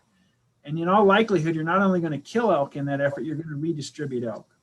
So if that assumption holds true in implementation, then I think you could reasonably argue that there's not just the benefit to the landowners in the form of and non-residents in the form of the landowner-sponsored elk licenses, but also there's benefit in the resident hunters that are getting that additional access in one place or another, whether they're on those properties or for elk that have been redistributed off those properties.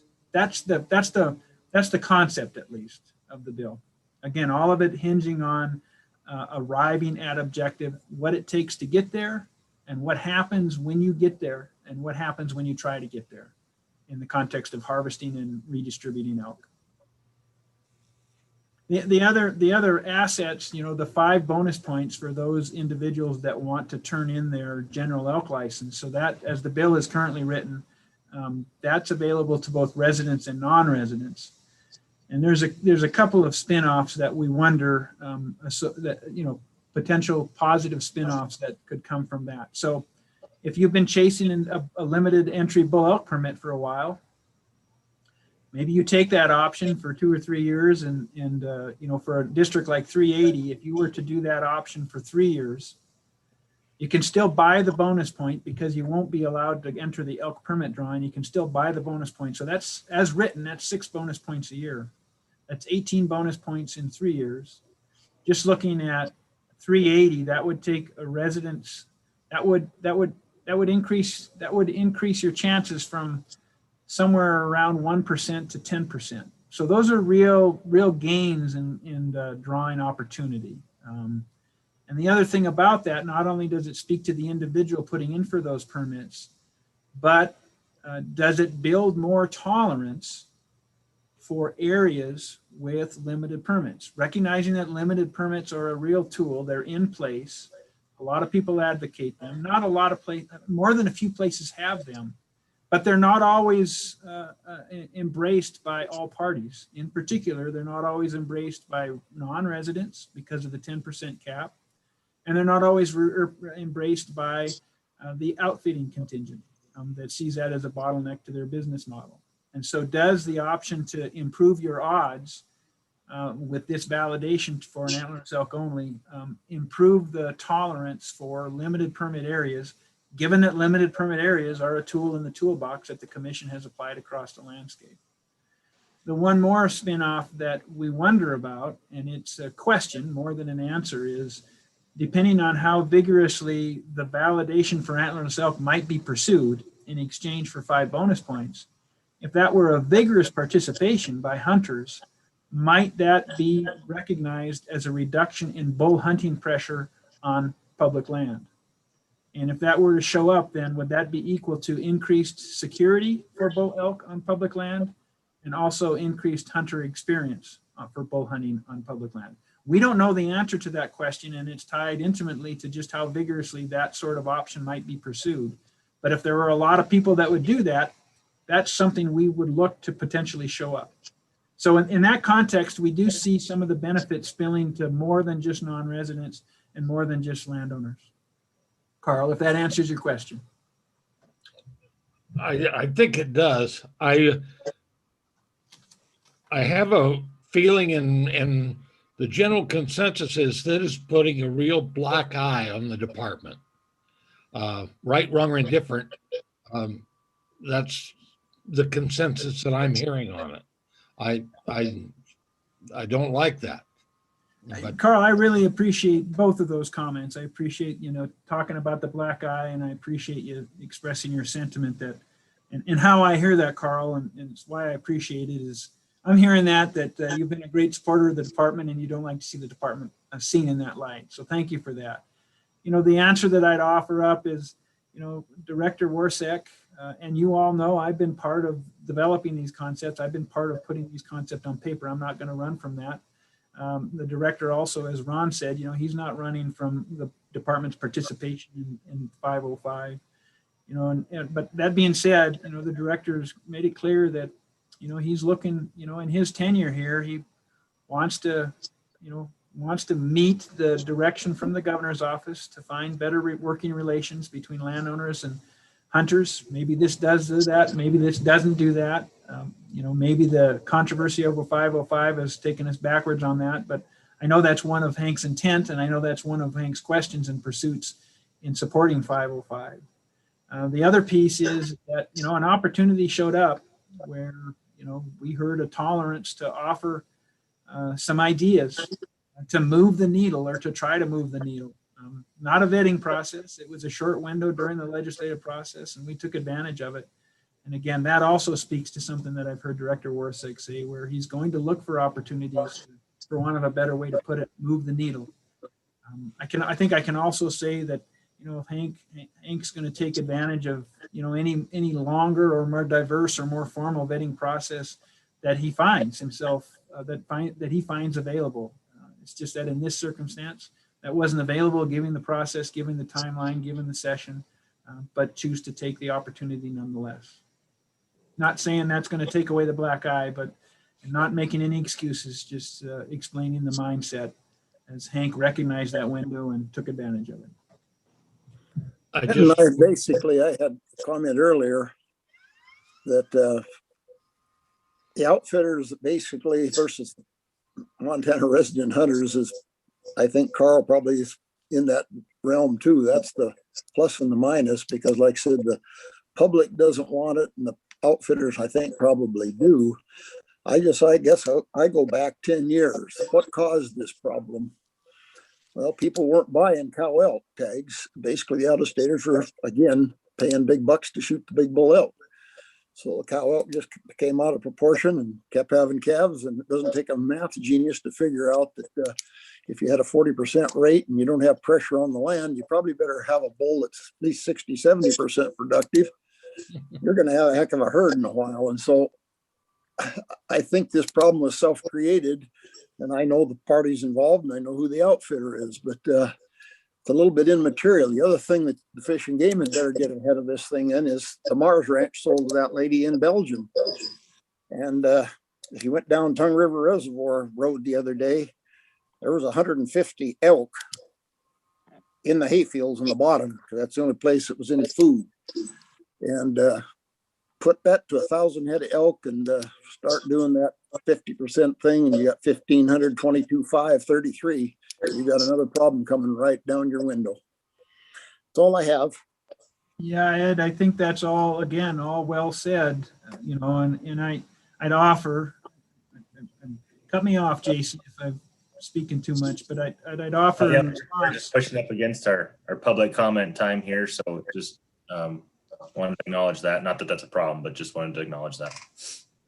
Yeah, okay, quickly, I would just offer, I think you speak to those trends. I think you speak to why the director was willing and if not anxious to take advantage of the window of opportunity, recognizing that, to Commissioner Byor's question, in some circumstances, we, and maybe we might say all of the West, has not found a way to get to address those details that you talk about, Ed. And at the same time, you know, some districts, and so what are all the circumstances out there? We have districts that are chronically over objective. We have districts that are working. We have complaints that public land opportunities, while still available, they're not the kind of opportunities that people have come to expect out of the history of those experiences. And those are all, in some districts more than others, on downward trends. Again, speaking to an urgency, and from that, speaking to Director Warsek's willingness to engage. Yeah, I understand. There's not easy solutions. Go to Dale next. Hey, I don't know if it's appropriate, but I'm going to change the subject for just a minute. And this question is for both Ron and for you, Jason. There's a bill that was introduced, I think it was House Bill 242, and it had to do with the muzzle loading season. And frankly, I don't care. I don't muzzle load hunt. I think there's plenty of time to hunt them. But I did talk to some of my landowner friends here, and one of the concerns I got, and I think this would pertain to a lot of, well, probably 4, 5, 6, and 7 regions anyway. When you look at BLM lands out here, it's largely mixed. And one of my landowner friends was in block management. When I told him about the bill that would run from the Saturday after the general game season or general big game season for 9 more days, he just cringed. And the reason they cringed was usually right after the general big game season ends, he moves his livestock into the winter pasture, which is oftentimes BLM. And I guess my question is this, and I know this bill is up or potentially being amended, but my question is this. I know they don't want hunters running around their winter pastures after they've moved their cows in there, but if they're in block management and they said, you know what, enough. We've had enough hunters here. We don't want people out here once we get into the middle of December. Does that have the potential to impact their daily rate for their block management program? Because as I understand, you know, if you have restrictions in it, then that would reduce the amount of money that would be forthcoming. Is that something that department's thought about, and is it a real issue? Thanks. That probably more of a question for you, Jason, I think. Yeah, I can try to speak. We haven't really talked too much about that specific season. I mean, our typical contract season length goes September 1st to January 1st. We have a lot of places where we do go late for waterfowl. We do go late for some shoulder season elk opportunity. So I guess in my perspective, it would be something we'd have to discuss from a programmatic standpoint if that would be a part of a general or regular season length type hunting season. So right now, if they allow access from September 1st to January 1st, that's one additional piece of their payment. But then also would be the deer, elk, antelope, upland bird, waterfowl opportunity. And so I can't say one way or another as to how that bill would affect a payment. but it would be something we'd have to look at. And I guess we really haven't had those discussions yet, Dale, whether or not how that would affect overall season length restriction, so to speak. But it just seemed appropriate to be brought up to PLPW because I mean, we oftentimes talk about public access and block management and it just seemed, and even though it wasn't really brought up by the landowner, it was brought up about the fact of disrupting moving cows into the winter pasture. But then when I was thinking about the block management, I'm thinking, oh man, there could be an unintended consequence. And I just had it as a note to bring up today. I guess the good thing is that at first that language didn't include any kind of ability for the commission to make any maneuvering, I guess, with hunting districts and those kind of things. And I think the sponsor allowed that to happen. So it still comes back to the commission. So That's a good question though, Dale. Something we'll have to look at should that bill pass, depending upon when the implementation date would be, whether or not that would affect. It wouldn't affect this 21 hunting season in a sense because we're already signing contracts, but it could affect a 22 block management season length payment if someone wasn't open until that January 1st date. And I recognize a lot of those people, or they know they're open until, January 1, but I think also a lot of them recognize too that the Sunday after Thanksgiving, for all practical purposes, the hunting is done on their properties. Yep, that's correct. And that's pretty much, well, I guess you guys talked about a little bit about revising the block management, bumping up the payment. And that still is sitting in an LC, and I guess it's LC 2916. I think Senator Wellborn has it. It's still on hold. I can sure ask him and see if he's willing to let maybe Representative Logie grab it by the horns. I don't know. I guess that'd be up to you guys. Could I ask a question? What happened to it? Did it miss transmittal or what happened to it? No, because it has money in it, it can still go, but it has to go here shortly if it's going to go. So the way I remember when we reconsidered that, there was only like 50 guys or 60 guys in the state of Montana that had all the hunting impacted. And we were trying to bump the fee up so that maybe we'd incentivize somebody else to get in it too, try to get it up a little bit, but not get it to where the outfitter level was. And is it a problem with the legislature, or just is it a personal thing?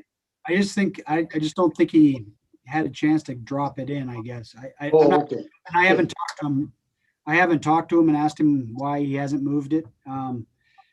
He just hasn't. So, but I can have that conversation with him.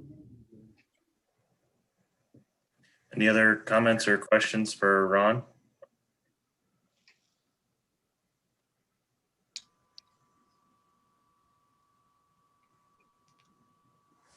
If not, thank you, Ron. Thanks for the update. Thank you, guys. If you'll get back to us on the cap, or at least figure out where that's at, that'd be helpful. So sure will. All right, so this will roll into our public comment time on the agenda. I have at least 5 or at least 4, I guess, people who are here. I assume they're going to want to make public comment. So if you do want to make public comment, I will allow you to talk, and then it's *6 on your end to unmute yourself. So the first one I have up is Gary Burnett.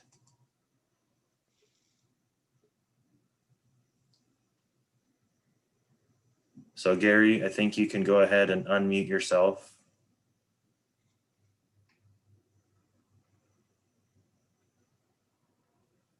Been added in.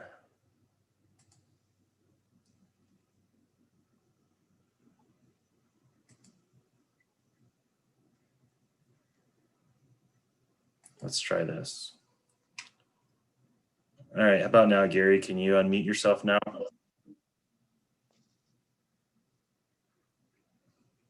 Oh, you had it there for a second.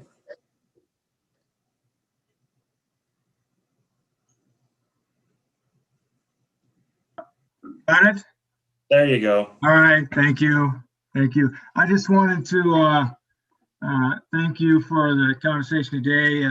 Was really enjoyed listening to the discussion today, starting in the morning. I wanted to note that we thank the commission, the council, to have this conversation about wildlife movement across private land.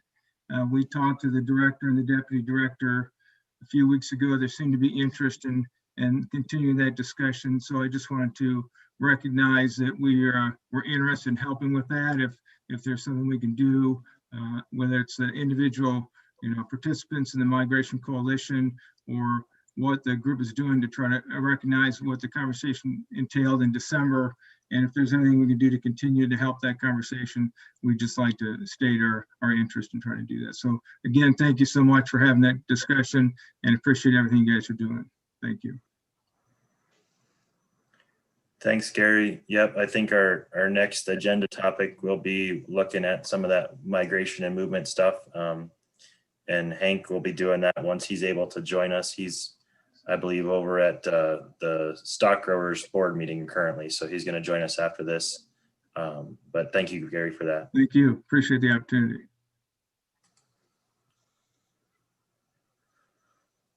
All right. Next up, let's see. Mitch King, would you like to provide comment?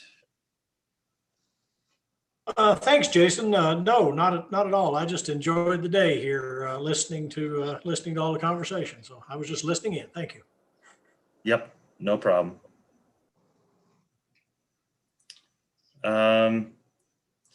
Next one I have on my list, I'm gonna guess is gonna be Sarah Davies with One Montana. Sarah, you're on my list. Would you have any public comment you'd care to make?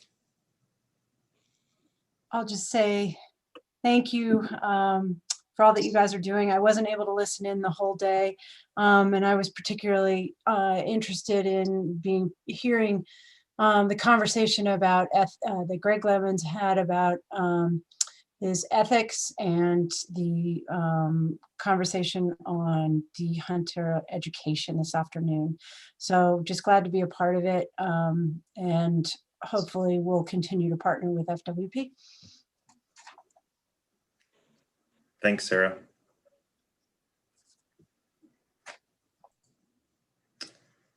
Next one I had is Scott Laird. Scott, did you have any comments you'd like to make?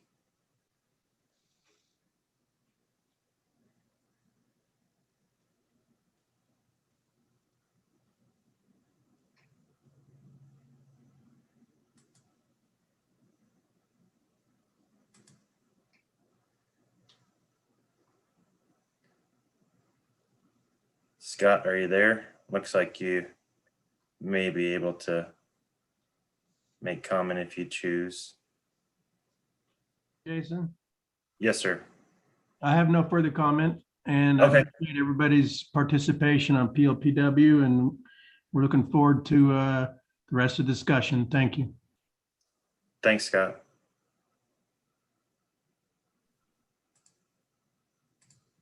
Okay.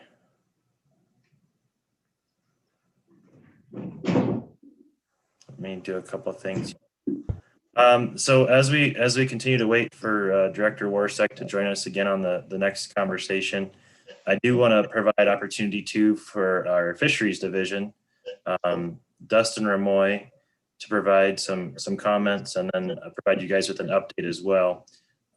He's got some good things he's working on, and he is so part of PLPW's purview or responsibility is to report back on the fishing access enhancement program as well. So I want to make sure we keep fisheries included. So Dustin, it's all you, buddy. Thanks, Jason. Thank you, members of the PLPW, for having me. As Jason described and put together such a wonderful legislative report this year, you probably noticed there was a few pages about the PLFA program, which is the Private Land Fishing Access Program, private land fishing agreements, actually. But so that program falls under the realm of the PLPW Council, and so I just wanted to give you all a brief update on some of the projects I've been working on, and some of the. I mean, it's been a very, very successful program over the last couple of years that I've been with the department, and I owe all the success to the regional staff. They really they get after it for getting these agreements in place. So the PLFA program is basically the fisheries version of block management. We enter into contracts. They can be short-term, they can be long-term, but to provide access to private lands for fishing opportunities. Just this year so far, we executed a brand new PLFA up in Region 4 in the Shoto area called Brady Pond. That we just executed that contract a couple of weeks ago, and the landowner's been paid, and that access will be opening up. Annually, we do a contract on Ashley Lake in Region 1, and that's for ice fishing only, ice on to ice off, and that was also successful again this year. So far we've had 2 projects this year. Currently working on one near Havre for an access to a pond there that's very close to. It's actually right on the edge of town, so it will provide a really nice urban fishery for mainly, try to target these opportunities for kids to be able to have somewhere to go that's close to home. So that's one we're working on right now. In Region 4, we have a new project that just came up on my radar up around the Great Falls area that we're gonna start working on. And then I have 2 projects here in the Helena Valley that we're going to be working on with Region 4.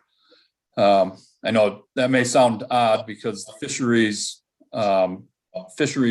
regional boundaries are a little bit different than what you guys are used to with wildlife boundaries. So the Helena area is in Region 4 for fisheries. So just to clarify, in case anybody wanted to cue a question for them, but the PLFA program has been really successful the last year and a half, and it's a great opportunity. As a matter of fact, I was getting to the point where I'd run out of money, and I was able to successfully ask for a little bit more money in the budget for PLFA, and I got that a little bit extra money out of the fisheries program, and making the best of it and putting it to use. And we're looking to expand the PLFA program. We have, a goal to provide at least 6 new fishing access opportunities in the FAS program, which is where PLFA falls under.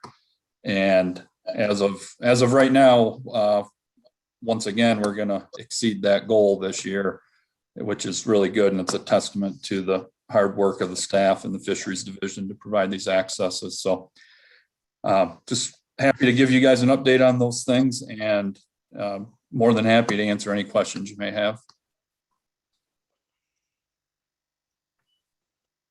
Dustin, I have a question for you in regards to Pala. Most of the Pala we've sought has been primarily for hunting, and of course it's also included some fishing and waterfowl. If you're spending your whole budget,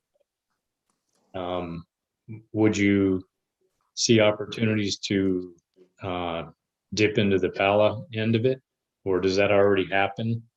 So you can get more projects and add those to the success you've enjoyed? Ed, great question. So with the Pala, the last Pala application period, I know there was a couple of fisheries projects in there that did go through. And, you know, just the way the fishing access site program and the PLFA program are handled, really they're just like block management, it would kind of be a piggyback to work with PALA, because it is distinctly different from the programs that I typically am operating within. So I see it as a extra opportunity when the situation arises that we could piggyback programs. Okay. Are there any particular issues, especially with the increase in use that we saw last year and certainly is going to go forward, that you might ask us to help with or get some support on? Is there anything coming on the horizon there? Another great question, Ed. So as of now, things have been running relatively smoothly, especially with the PLFA program.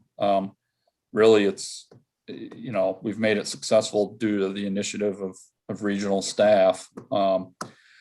And I think we've been encouraged to continue down that path and continue to try to do more with the program. And, you know, I don't see any hiccups coming down the road at this point, but certainly wouldn't be afraid to reach out if there was anything that came up that we could use some support with.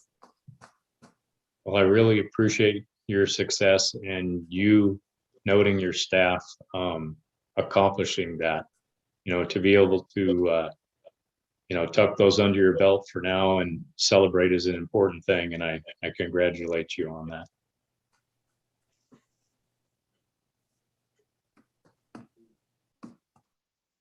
The other day I read something about transplanting, I think it was walleye into a pond down in the eastern edge of the state. Are you involved with that?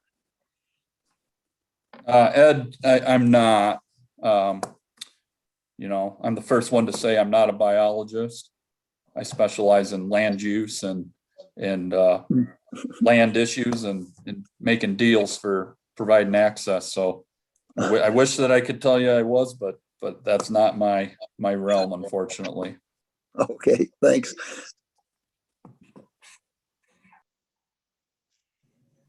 Other comments or questions for Dustin?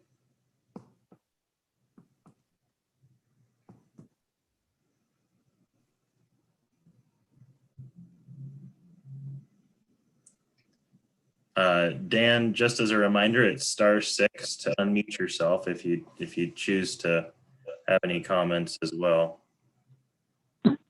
Thank you. Yep. Did you have any comments, Dan, on any of the things we talked about so far? I have not. Thank you.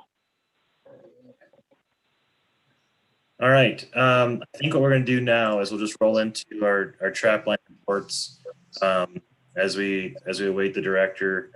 He doesn't make it back before we're ready to have that conversation. Maybe Quentin can. So let's roll into the trap line reports, and we'll go from there. So just in order of my screen, it looks like Ed Beal, you're the first victim. All righty then, here you go. Most of mine in since we last met has really been around the legislation that's been coming up. And with the fresh one of HB 505, I had definitely some comments that were very expressing a lot of concern from the sportsmen on the hunting end of it. And as Carl mentioned, apparently given the Department of Black Eye and really a lot of frustration with 505 coming, not understanding the bonus points, seeming to be very complicated solution to a complicated problem, and a lot of inequity between the landowner, the hunter, and then the department and the hunter. The bonus point was a pretty big deal, you know, like, well, what if I can't get on, if I give up my bull tag and I can't get the access to hunt the cow, do I get anything? You know, and then I lose my place in the bonus point lineup that I've been savoring over for the last 18 years. So I heard a lot of that. Some concerns about the crossbow bill and how you determine what disabled means, how that really means, who qualifies and et cetera.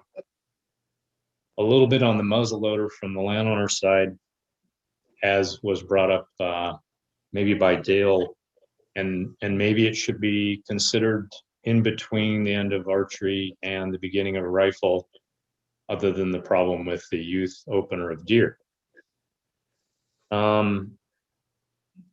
SB 143 had a lot of heartburn in regards to the B10s, B11s, and the reserved, as it came out initially, 60% was a huge, created a huge amount of angst.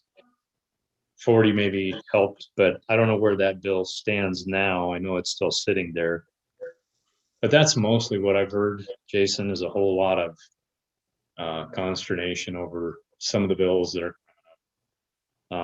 and those that I mentioned specifically. That's it. Any questions for Ed?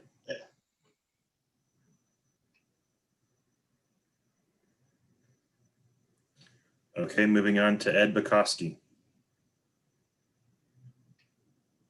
Ed, you're still muted.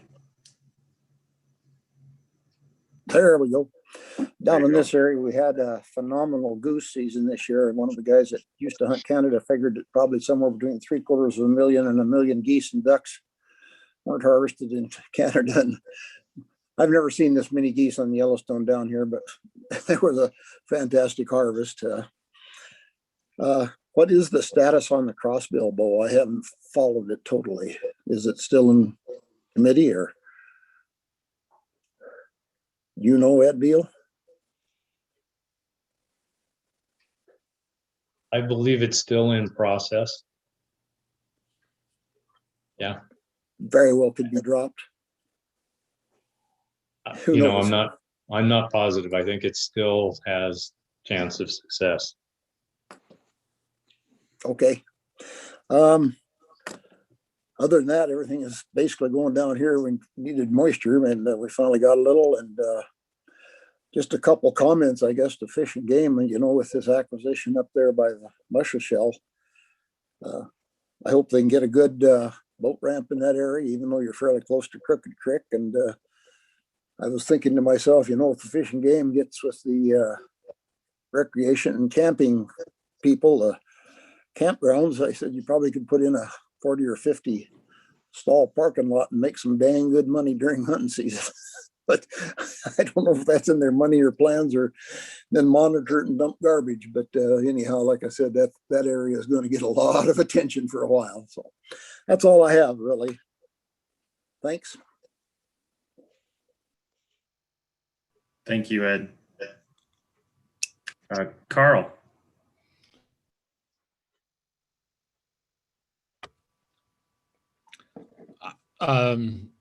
But the big news around here is the 505 issue, and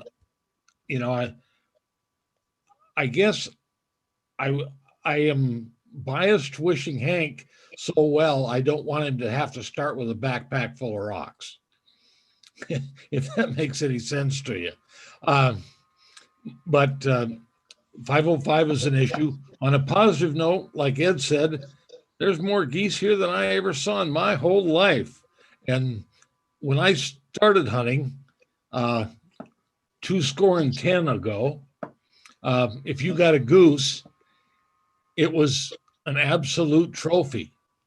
As poor as I shoot, I actually got 2 doubles on geese this year. So we have made, of all the complaints we seem to have, waterfowl has just been phenomenal. Little more work to get access and stuff, but if you would like to shoot, and what the FWP and Ducks Unlimited and everybody has done one heck of a job on that waterfowl. So Keep up the good work, gentlemen. I'm done. Any questions or comments for Carl or Ed? I forgot to ask that.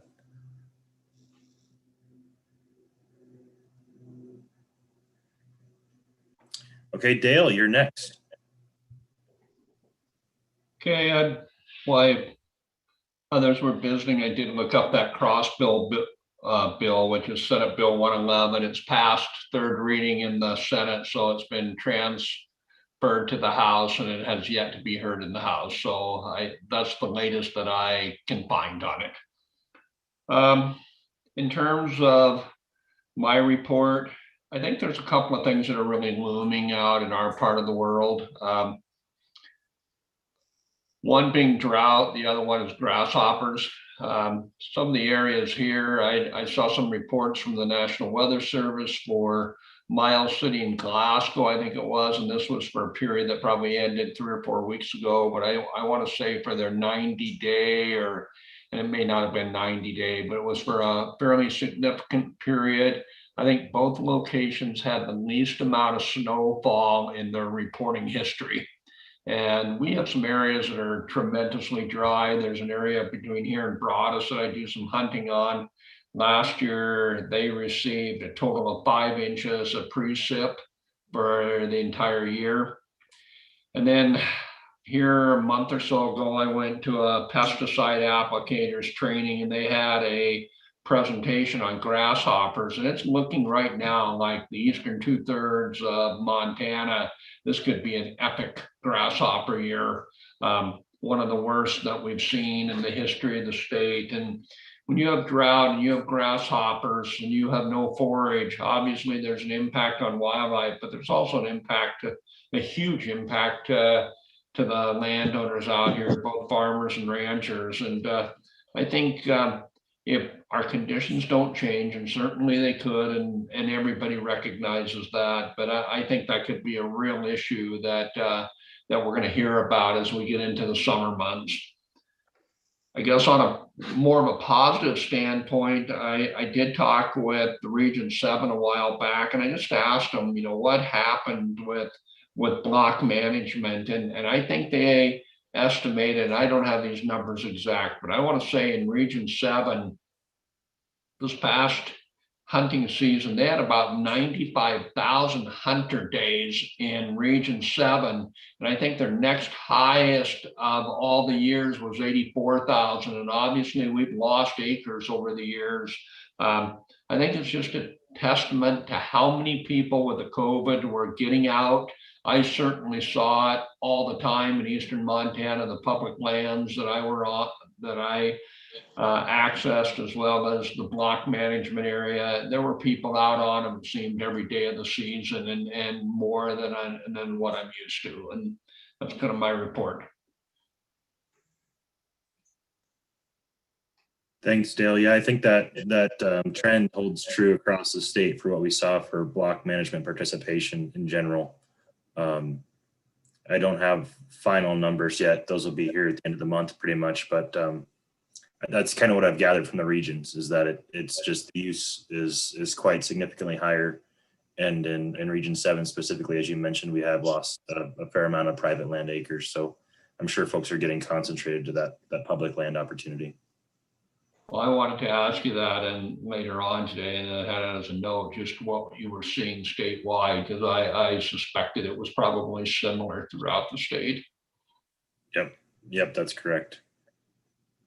Mr. Cornwell, up there in Glasgow, how are We things? got a blizzard the 15th of October. It impacted the deer hunters, and that was then about the end of deer season and about the end of winter.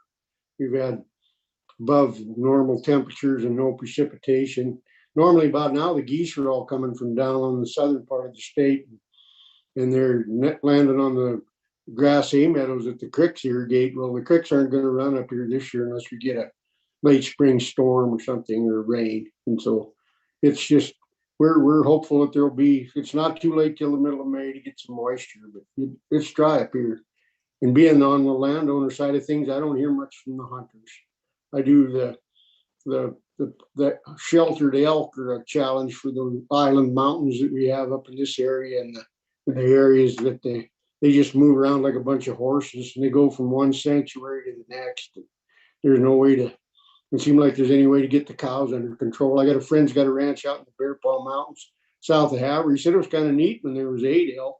He said now there's 800, and they go to the breaks and get in the sanctuary down there, and then they come back, and they, you know, and it's, we need to find out some way to do that. I think we hopefully we come up with some kind of a uniquely Montana way where the hunters and the landowners get together and use this excess of protein we have to feed some of the people that need the meat, and we should be able to come up with something that'll be good for the whole country, and not instead of fighting with everybody, let's figure out a way where we can get some of this stuff in the now with the COVID and everything. We've got more packing plants, little packing plants around. The state of Montana has a meat inspection program. We should be able to get the meat into the food banks and the tribal deals and everybody. There's kids that need meat, and the school lunch program is doing the same, kind of trying to do the same thing. Now they're going to 4-day weeks, and they're still trying to figure out how they're going to feed the kids. Not everybody's got somebody that cooks for them, and we should be able to come up with something better than we're doing, except fighting over the excess we have. Let's figure out a way to distribute it to people that can use it. That's it for me, unless there's some questions. Questions for Lee or Dale?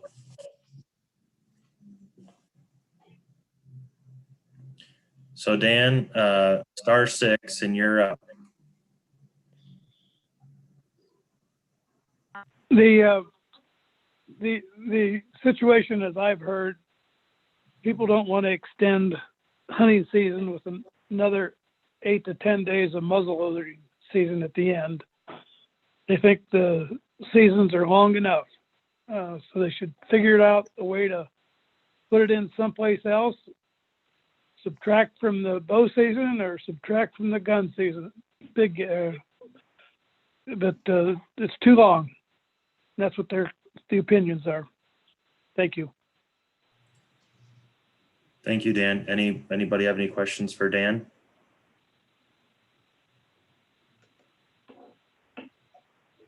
Quentin, are you back at your desk yet?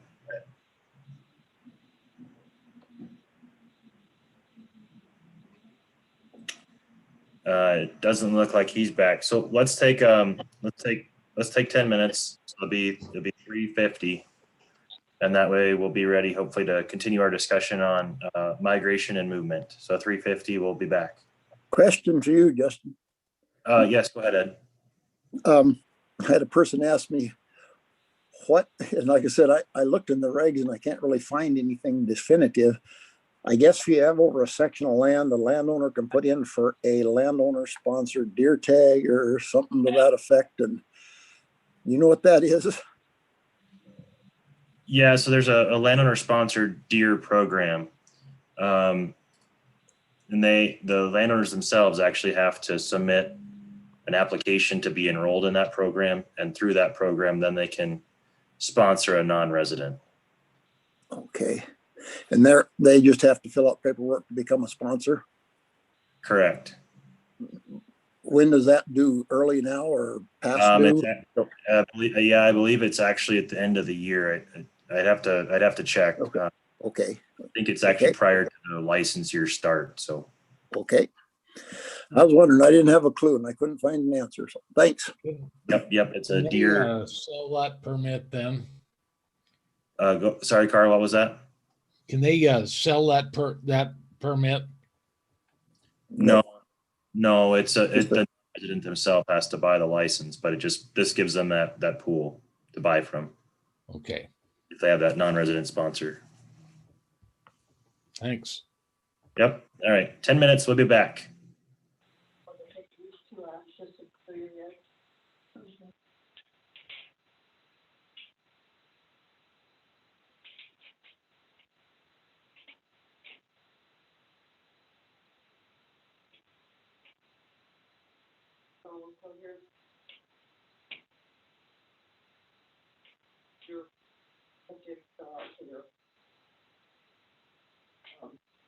painting you're putting in. So you don't get it too painted off the wall, since it's up right now. I mean, but tomorrow, again, we're gonna. Okay, well, 24 hours, and now we're gonna be there. Okay, so I'm gonna put this right here. Where are those other papers that they sent me to the email?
All right, I think we're pretty close to back. Carl, yep. Lee, are you back yet? Yep. He is. All right, good deal. All right, so the next agenda topic and our last for today will be to bring an update or discussion revolving around kind of where we left at December with wildlife migration and movement. And so what I have asked Quentin actually to do is to kind of provide an overview and then also open it up for you guys in discussion on where we go from here with that topic as well. So Quentin, thanks for pinch hitting. Yeah, thanks, Jason. And yeah, Hank had another engagement. He was with Stockers this afternoon. They have a board meeting in town that's consistently scheduled this time of the year. So they've consistently asked the department to engage. So Hank took that opportunity. Yeah, to the corridor, wildlife movement, I should say. We did have a conversation with Gary Burnett. I know Gary offered some comments earlier here today, and that conversation, that is to say, Hank and I and Deputy Director Dustin Temple as well talked a little bit, and it was Gary and other externals. And, you know, Hank really tried to drill down to understand just exactly what, from their perspective, what exactly they looked for from PLPW. And, you know, one of the things that I think there's a specific answer that I can communicate, having been part of that conversation, and then also a more general answer. And the specific answer is, you know, the idea of using PLPW as a potential help in, for example, search for funding, not necessarily PLPW itself identifying the funding, but PLPW offering some insights as to how to proceed. Maybe there's a search for, maybe there's a project that needs funding, and PLPW might somehow help add credence to that project, and then also add some insight as to how to proceed, either with potentially identifying some funding sources to explore, or perhaps identifying a process out of PLPW's collective experience to initiate to arrive at funding. And then if that's a specific ask that came out of the conversation, and I'm not sure if some of the externals are still on the line here, but perhaps they can add in if I've got something wrong. More generally, I think I understood that look to PLPW is to draw upon PLPW's collective experience, collective representation that, sum total each of you represent, to help with other issues, or perhaps help confirm priorities in the effort to identify and then ultimately better conserve wildlife movement capacity on Montana's landscape. So and then Hank's response to that was, he is interested in bringing that ask to PLPW and see if PLPW sees itself as being, able and also willing to pick up that looked for role, that looked for contribution to the effort, or not. That's what I'd offer here as opening remarks, again, as I try to capture that conversation, try to represent Hank, and at the same time try to capture that conversation that Hank had with Gary Burnett and some others.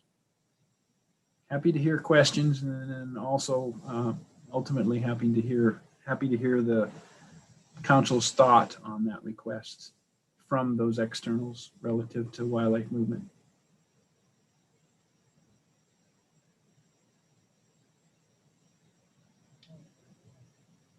So Quentin, tell me again, or tell us again, where the director is in terms of potentially having PLPW engaged in the migration coalition, or the discussion about migration and corridors. Yeah, thanks, Dale. It's a great question. What I understood Director Warsek I understood his position to be wanting to clarify just exactly what the ask is, what the functionality as it relates to PLPW's contribution is. And then from there, wanting very much to hear from PLPW what it thought about that ask. Does that ask fit the role? Does it fit the expertise that you all collectively represent? And then, does it fit your agenda? Does it fit, the other priorities you have on your work table? Again, I understood those to be the two pieces that Hank was looking for, is that last piece, essentially wanting to make sure that you all were part of the decision to participate or not, once everybody has a clear definition of the ask, the participation role. Does that answer your question, Dale? It does. Yeah, thanks.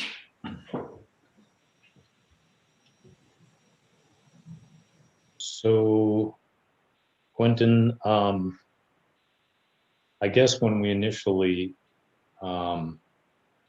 entered into the discussion, primarily listening to the members of the Working Lands group that came to us, one of the key takeaways for me with that was the frustration that I heard over requests that had been made, and very often getting some commentary but never the right action, and repeating those requests over time. For example, with the issue in the Paradise Valley with the threat of brucellosis due to elk on those lands. And so while I believe that PLPW's role is relational with all landowners and their needs, I'm not sure where the mechanism, and that's kind of a question back to the department. If in fact the CACs can become more effective and more effective in being a place for landowners to bring their legitimate concerns, and then those concerns getting worked up the chain of command and being answered.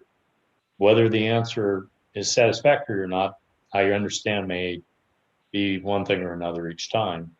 But nonetheless, the specific issue being addressed directly with an answer, whether that answer is yes, no, or maybe, but being heard officially, and then the work being undertaken if possible. That's where I saw that. And I guess within PLPW's charge of landowner relationships, it makes sense. My question again is just, are we the right place for that action to happen well for their effort? So we don't continue this process where it leads to frustration. I mean, we haven't been part of that discussion, so we're not part of that frustration, but now we're part of the discussion. And directly, the things that I heard from them, if you want, funding source to me was, how do we deal with brucellosis in a better way? How do we deal with the impact on, say, pastures in a more effective way? Those are two questions that I heard that seem to be substantive. And then one of the sources we discussed was, well, like in Paradise Valley, for example, you have the park. And the folks that come to the park expect to see wolves. And wolves don't generate income on the hunting world, but they're observable and part of the landscape. So we talked a little bit about that. And it just seemed like that's all that happens, is they get some talk about it and then they don't get a solution. So it's definitely a matter of discussion, but I think if we're going to be part of that, we need to be more. It's not something we've been engaged with very well. And maybe the department has a better way to deal with that than PLPW. thanks, Ed. I hear all of that. I think it's I think that's well said. I think it's a good question. The question being is, would something like the CACs be a better place, a more effective, a more timely, maybe even a more locally connected, no doubt a more locally connected, more consistently locally connected to the issues that are being discussed with respect to wildlife movement at that local scale. I see Hank is, he was there for a minute now. There he is. And I do know, Hank, I don't know if you heard all of Ed's comments there. I'll just very quickly state. I did get the gist of it. I got it. And I think he's exactly spot on this thing. So the question, the reason this is up there is you guys had listened to this group before. And I did when they had the meeting. And I just wanted to kind of test you, see if you thought this would be a place for it or not. And since they give their presentation to you. And if not, then we would look at some other venue to do this in some other group. And it goes back to, like you talked about, Ed, before, is this what we've learned from the getting people together in the 140 discussion for licensing, and how do we do this, and what the effect is. I just wanted to run it by you guys to see if it was something you thought would be doable in this, or something you should undertake, and then go from there. So that's kind of what the question is. Okay, so my answer to that, from my understanding, is it needs to be addressed. And now the question's on the table. If, because it began here, this is where it needs to take off from, I would rather see us address it and begin here than kick it down the line if there's not a method or mechanism in place to carry it forward. So does that make sense? I mean, I don't want to lose it because I think it's a problem that has been there for a long time. And if we don't begin to address it maybe more effectively, then the problem is going to get worse. So if we need to start here, I personally, as a member of the council, am willing to be part of that unless there's a better mechanism and unless the other members of this council think otherwise. I'd like to agree with you, Ed, if it's okay for me to speak. We've come a long ways from the Buffalo Wars of the 90s when everybody was battling over who was in charge. But this is one part of Fish, Wildlife and Parks that works with the landowners. And I agree with Ed that we put too much emphasis on what we're doing here. If we can be a facilitator or do something to make this thing go forward along the same way that we have with the other things that we've done, it's a good thing.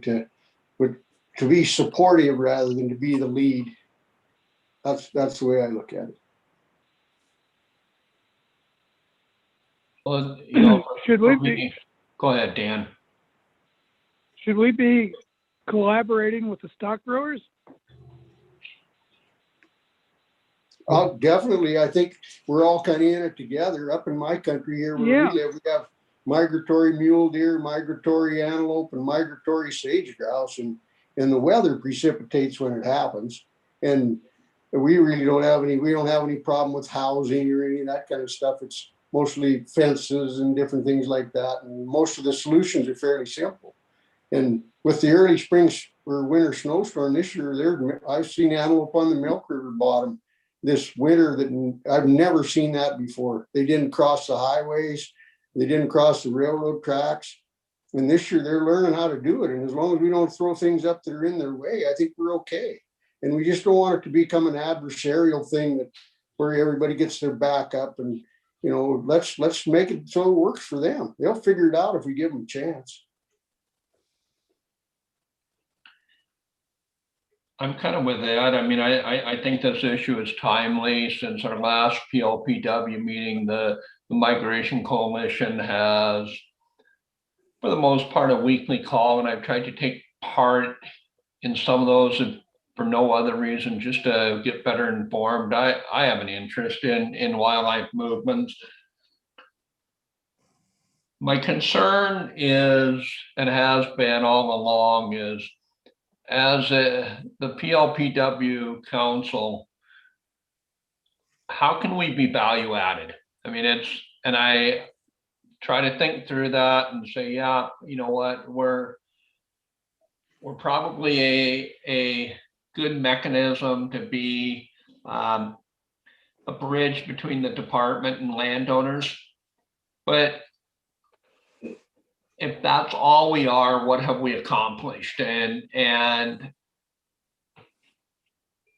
I still don't have a clear feeling or a clear sense in terms of, as a council, what we're going to do to forward this. I mean, if they bring up projects to us and they say, you know what, we need to put up fencing in the Paradise Valley, or we need to have a project there, or we have a wildlife overpass over Highway 93 north of Missoula.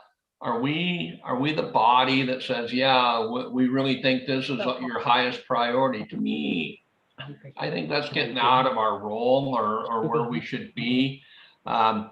Endorsing some of those things, yeah, we could do that. But again, they have MIPA documents and professionals that can make that decision. So to me, it comes back, what is it that we could do to really serve the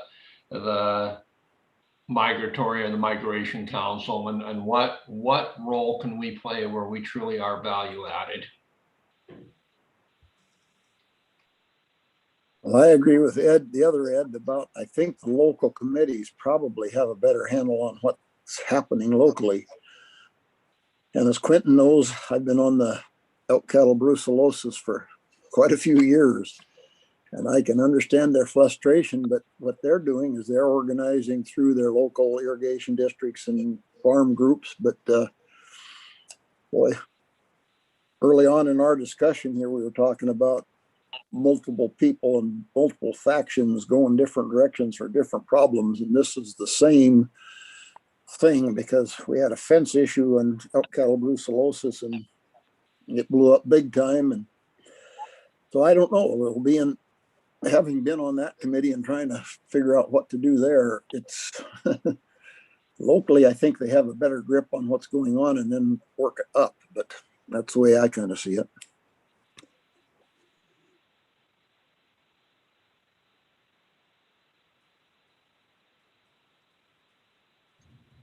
So I've got a question. When they presented this to you guys, what was their ask originally of the PLPW? So what were they looking for from this group? Because I think this is a good group that can work things out. Plus, you've got a couple legislators on it. You can bring things into law too. So what were they asking of you? Jason, do you have it, or? Yeah, I've got a write-up from Paul, but basically the original ask was, would you be willing to host a landowner panel? And so that's what we did, is we hosted a landowner panel to bring up this issue, and had a basically day of presentations about it as well. Past that's where we're at now, is, so what's next? Does that mean that PLPW is the standing body that would take over this type of an issue and work statewide?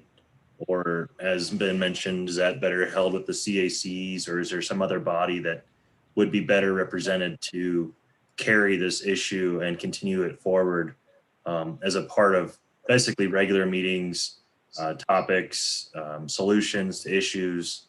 Is that what this body is suited for, or is it better suited for other types of things?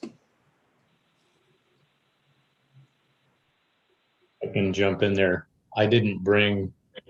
I'm out of state, Hank, and I didn't bring my whole file with me, but two things I recall them specifically asking for, and one was within that funding, and I mentioned it, maybe you're in between offices there, but one was funding to deal with brucellosis, and one was funding to deal with the impact of having 400 head of elk in my alfalfa.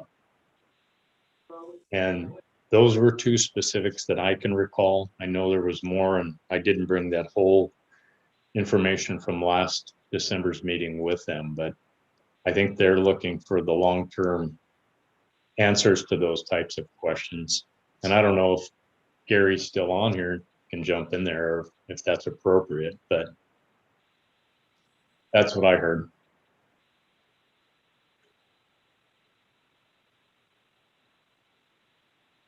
Yeah, I can promote Gary. So I think we're talking about different things. So one was the request of the coalition to basically have the landowner panel, which is what we did. The other one is actually requests of the landowners, one of which, so there's some high level needs that were identified. So this is in the biennial report from PLPW, but so there's some kind of higher level needs about conservation finance solutions, locally led collaboratives, our staff working on promoting solutions or challenges for wildlife beyond the access question. Then you kind of get into some really specific needs about mitigation funds for brucellosis, mitigation funds for other ecological costs that ungulates bring to soil and forage, range health stuff.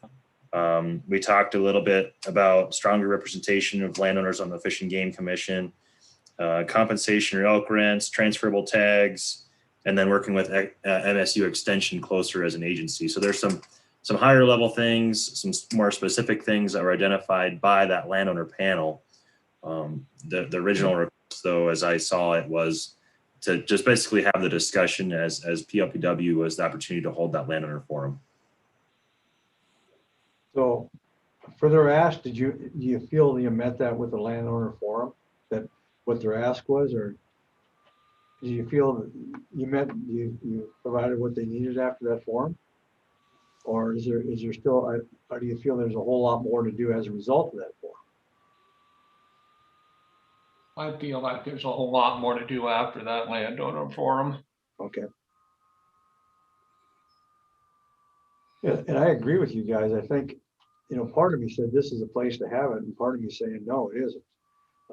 Because I mean, what Jason talked about, it said, there's some things in there that would require legislation, or some other things like that. And this is a good sounding board for things like that. But I don't know. It's delicate, to say the least. Well, and I think what we committed to them, Hank, was, that we would bring it forward and get it heard and see where the best venue was for them to be able to communicate through and to. Okay. So what I'll do, what I'd like to do, I'll get with Quentin and others on this thing and look and see if there's something else we could, a better option to send it through, that we could focus on just these issues. I think the CACs would be good, but I'm also looking something that would be more standardized throughout the state. Not, we're gonna have to have region specific information brought into it, but we have to have a solution that works for the whole state and try to be consistent on that. So that's kind of the reason I thought about the PLPW, because you look at it statewide. You're looking at an issue for the sportsmen and landowners in the state. Yeah, we can do that. Jason, do you have any idea how quick they wanted a response on this, or how quick they want to move on it? I think it's fairly quickly, isn't it? I'm not sure exactly. I know Quentin maybe can provide some more feedback, clarity to the ask, and then timelines. But from my perspective, I think they just want an answer. Okay. And there's much more to be done, as Dale said too. I see the same thing, and I don't know, the reason I said CAC was basically kind of, I've dealt with this brucellosis in the Paradise Valley so long, and I tell you, the lady there is very knowledgeable and very frustrated, and Quentin knows that too. We've been in many meetings. No, and I appreciate that, and I agree with you. And CACs are good for stuff like this as well, but maybe they can feed into a group. I don't know. I have to look at it, but what I'm getting a sense of, you guys would be willing to do it, but you don't know if this is the right place to do it. Is that a good analogy of how you feel? I think that's the thing is it, are we the best venue for to serve them? I'm not so sure that we are. That's, yeah.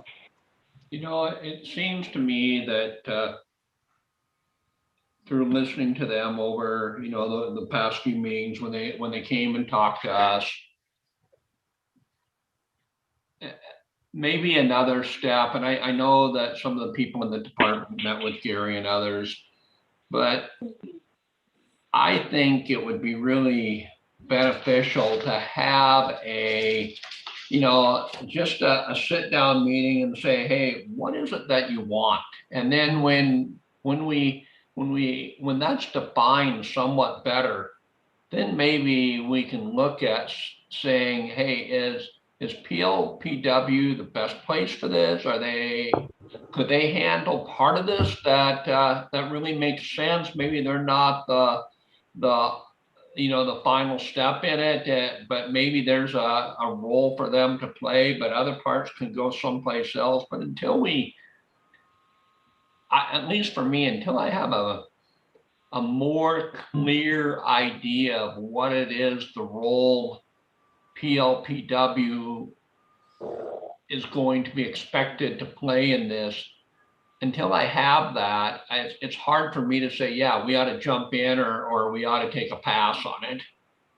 Dale, I really appreciate that, because I'm kind of in the same boat. After I talked to them, I'd asked them what their motivation was. You know, what are they doing this for? And what are they involving us? And it took about 3 or 4 times to come up with, they're looking for money. Bottom line is trying to figure out how to get money to do these things. And the PLPW is not a place to get money for, or work on getting money. I mean, you can do legislation, but the idea of bringing people together and working with people fits right within the PLPW. So maybe it needs to be a twin approach to it, forked approach to it, where one side deals with how to deal with trying to find out revenue, and the other finds out what they need to be done, you know, and how to work with the people. What are they trying to accomplish? That kind of was my read on this thing. That's why I said I'll just ask the PLPW again. And I thought it would probably have to come to a split thing. It couldn't be just all or nothing with the PLPW, because of the requirements to try to get funding is what you're trying to work with.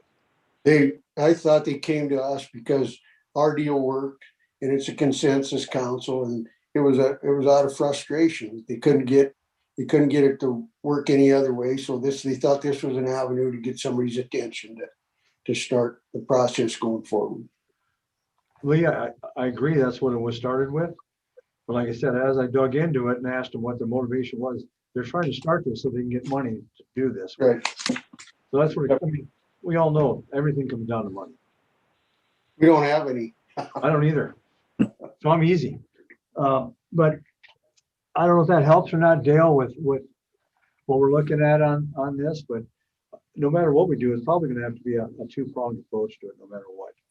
One with, and I agree with you, Lee, that you guys have got such a good reputation of working with things.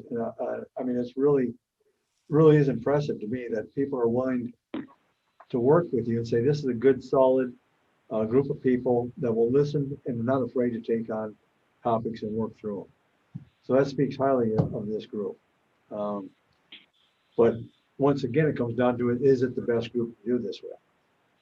Well, I know the CACs basically, like you were saying, legislatively, that they're not the right place to go. But if they were grouped together and came up with either the local Fish and Game or the CAC members, came to the committee and presented what they thought was needed to go forth, and somebody carry a bill, I think that would work in that end of the world. Yeah. Well, when you look at when we figure out what their ask is, then the next question that the department needs to figure out is, okay, what's the time commitment going to be for this?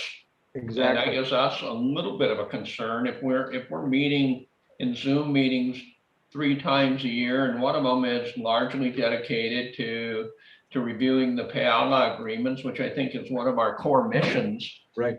Do we have enough time to do the migration work and do it justice and without having a clear idea of what our role is going to be? It's hard to know. Do we have the time? I mean, we need to know what's expected of us, and then we need to figure out, okay, do we have the time to put forth to do service to what they're asking of us? That's a good point. So I'll tell you, let's not belabor this anymore. I've got a good enough feel from you guys on this. What I'm going to do is talk to them and ask those questions exactly. What do they want? What kind of time frame are they looking for? All those things. And what do they see? Because they've worked with you guys. What do they see the benefits of you in PLPW, or do we look at another group, i.e. the CAC meetings, different things like that to bring this forward? Or is there a separate group for awareness on this? You know, they're made up of kind of the same thing that focus just on this issue. Because you're right, Dale. Your time is valuable. You've got some things you have to do by statute. And, you know, this is just another issue that's out there. It's an important issue, but I think somebody brought it up, you know, it's going to have to get more people involved too. It's going to have to be Department of Transportation, all this stuff like this. And we put, you know, underpasses, overpasses, whatever the case may be into play. How do we get that? So it's a bigger group than just the PLPW when it comes into that, a lot bigger before it hits the ground. So like I said, I told them I would ask you to see what they thought on this. I've done that. I'm going to go back and talk to them and see what their expected outcome is and how soon they want an outcome on this thing. Does that make sense to you guys? It does. And Hank, if I can add one more note in there, one of the things that they had mentioned that I recall is looking beyond asking for access to gain that support. So, you know, that's our program really, is asking for access through block management and all the programs that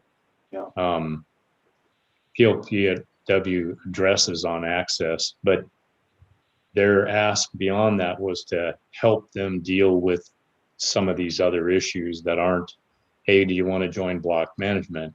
It's, hey, can you help us address these other issues? I think that was another point of them bringing it to PLPW. Does that make sense? Well, I think so. So what they were looking at is they were looking at, by helping these landowners in the mitigation, they would gain access for us. Is that in a nutshell? In these migration? Somewhat. Yeah, somewhat. I think they believe that, you know, the programs that are out there for access are pretty well understood and they're there, but another way to gain cooperation would be to help address these other issues that they deal with every day in the daily. And migration was part of that issue, but it's the day-to-day, you know, right, impacts that they have to deal with in the reality of operating the business of ranching or farming. Right. Okay. Yeah, I appreciate that. So one of the things we're looking at as we move forward on this is, you know, we've got objectives for elk and things like that. But Quentin and I were talking about this. I think we need to look more from the standpoint of tolerance, like I taught you on the 505 is, right, what is the landowner's tolerance? What is the sportsman's tolerance? What is everybody's tolerance for the number of elk on the property? And look at it more on that to help them out on things and say, you know, if this is way over, we got tools to bring elk numbers down. If you're under, you know, don't allow any hunting, don't do anything for a while, let them build back up. What is your tolerance for it? And to me, that's got to be a community decision, not a department decision. It's got to be based on the local communities on what they feel it should be. And you know, our science is going to be pretty simple. Can we do that or not? Are we going to hurt the resource by doing that? And if we're over objective, I don't know how we could say we can't. So, well, when the game animals migrate, or the bison or whatever, the predators go with it. Right. And they have an impact on the ranching operations. they come down there and find out the elk have horns and so do the bison and the cows don't anymore. And they're calving. It all that stuff impacts how friendly you are toward migration. And so once you start it, the rest of them come with it. The coyotes do the same thing here. There's no wolves yet that anybody's aware of up here. You want the coyotes some? migrate with the cows. And Lee, you want a they go couple back over to there? You want a couple wolves over there, Lee? Well, they'll come by themselves. There was a couple of them shot up here in the last little while. He's got them. I don't care what he says. Maybe we could teach the elk to wear masks and not eat so much. You think that would help? No, I don't know if I've told you guys this or not, but the last session, maybe I've already told you this, but when I talked to Wiley Galton, he said he's 900% above objective. I said, what does 100% look like? And he said, we can't do that. You know, he said, because the local people are used to seeing the elk on the landscape. We got to do this, this, and this, you know, and that's what we said. That's what is the tolerance? What is the tolerance for the elk? Yeah. Understanding that landowners have the tolerance and things like that. What is the trade-off rather than objectives all the time? So, but yeah, this is an interesting discussion that I had with them, and I just wanted to throw it out to you guys and see where you felt on it. And I will regroup with them and ask them what their motivation really is and what timeline they're in. But I'm thinking this may not be this is a great group, and I don't know if it's the best place for this discussion or not. So, don't know. So, Well, Lee, you look good.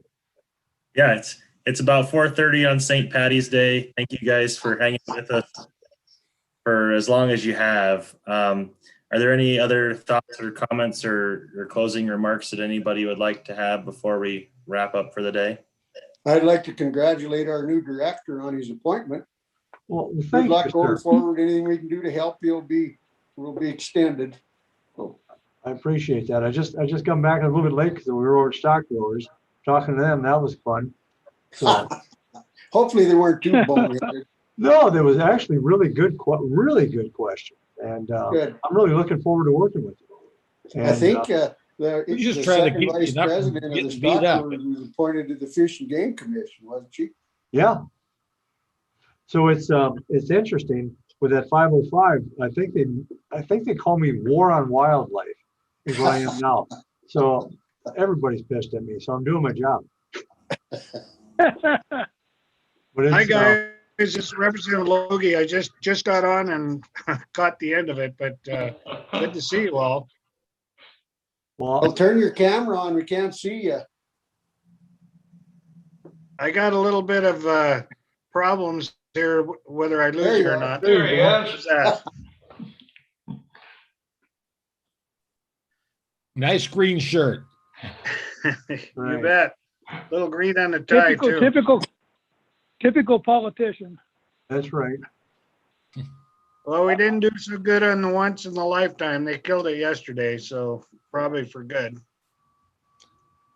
I will tell you, gentlemen, that this is and sending you ladies on there is this is impressive to have the legislators we do on this in this panel. They have just carried it, and I just can't thank them enough. It's just such an honor and pleasure to work with all these guys, and it's fun to me. I mean, I really enjoy it, and I can't speak highly enough of this group. You guys are just amazing, and so I thank you for everything you've done. I'm sorry I delayed coming over here and getting on this thing, but I appreciate you hanging on for me to talk to you. So. Well, I think we all remembered that we were M's first before we choose up sides for the basketball game, whether we were D's or R's, and it's fine. And that's the benefit of this thing. Is because everybody's Montanans. That's right. Well, that's why I think the true Montana values come out in this PLPW. I really do. You know, we get a lot of people moving in with different values, but this group is, I think, true to their core. So I really like that. Well, you all have a good Thanks Patty's Day. Go drink some green beer. Thank you. Thank you. Okay. Hey, Jason. Thanks, guys. Take care. Jason. Talk to you later, Jason. Yes, Dale. Hey, do we have a general timeline for next meeting? So I'm looking at the first part of June. Does that work for people? Is there a week, like the week of the 7th, week of the 14th? Either of those dates or either of those weeks a big problem for anybody? Not Good yet. for me. Too soon to tell. You gotta schedule it sometime. So I'm trying to give our staff enough time to work through the PALA process. And then, like I said before, you'll be contacted here locally here in probably a few weeks or so, maybe a month, to try and get together with our regional staff to look at these PALAs originally and initially. And then we'll take those back, score them all together. We'll put it together, present to the landowner, and then looking, like I said, for that either the week of the 7th or week of the 14th of June to hopefully meet in person with this group and review those PALA projects together and get your official recommendations so that way we can get those to the director as well. So that's kind of the here. Like I said, I'll send out the stuff from Lindsay once I see it. So you guys have that as well. And then I know I just got a question from Ron about the block management cap 2 and what we wanted to see that set at. So he's going to look into that some more as well. So are there any other? You got a little bragging picture? A what? Has Ed got a bragging picture there he's holding on to? Actually, this is for Pat on our previous little discussion. Uh-huh. So the like that, Pat. Tell me something good about Chicago. I just don't understand. You're disgusting, Ed. Representative, Green Bay. did you have anything you'd like to comment or share as we wrap up here? I know there's probably lots of controversy on what we do, and I have to tell you all I'm thinking about my Western Montana, and of course I end up being that broken record on the Wolves, so you can probably see that on how some of my votes go. But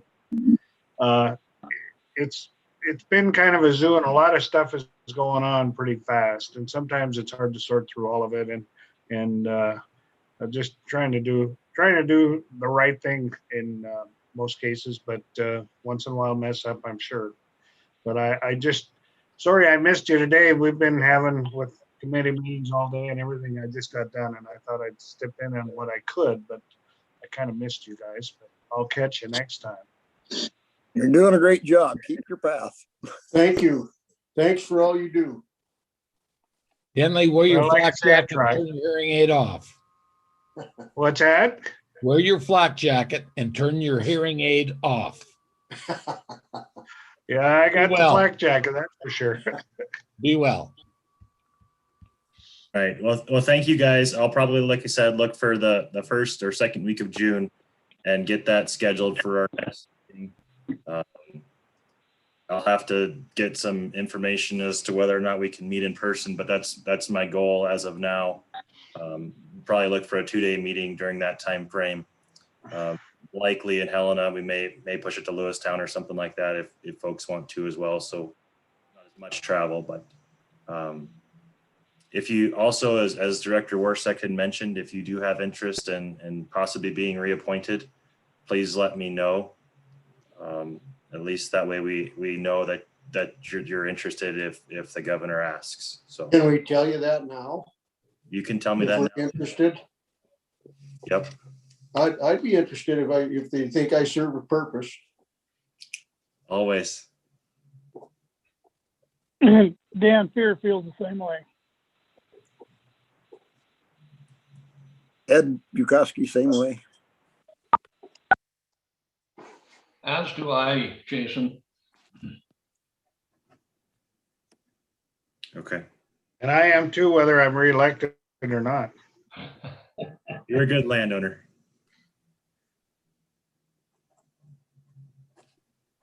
Okay. That's pretty much everybody here on this call. I think it's probably unanimous thank you guys again for a long day on the computer. It's never fun to have to do these meetings this way, but we've made it through the year and we've done it, and we're into our second year of PALA. So bright futures ahead, and I appreciate your time. Thanks, Jason. Thanks for See you, everything. Jason. Yeah, goodbye, all. Take care.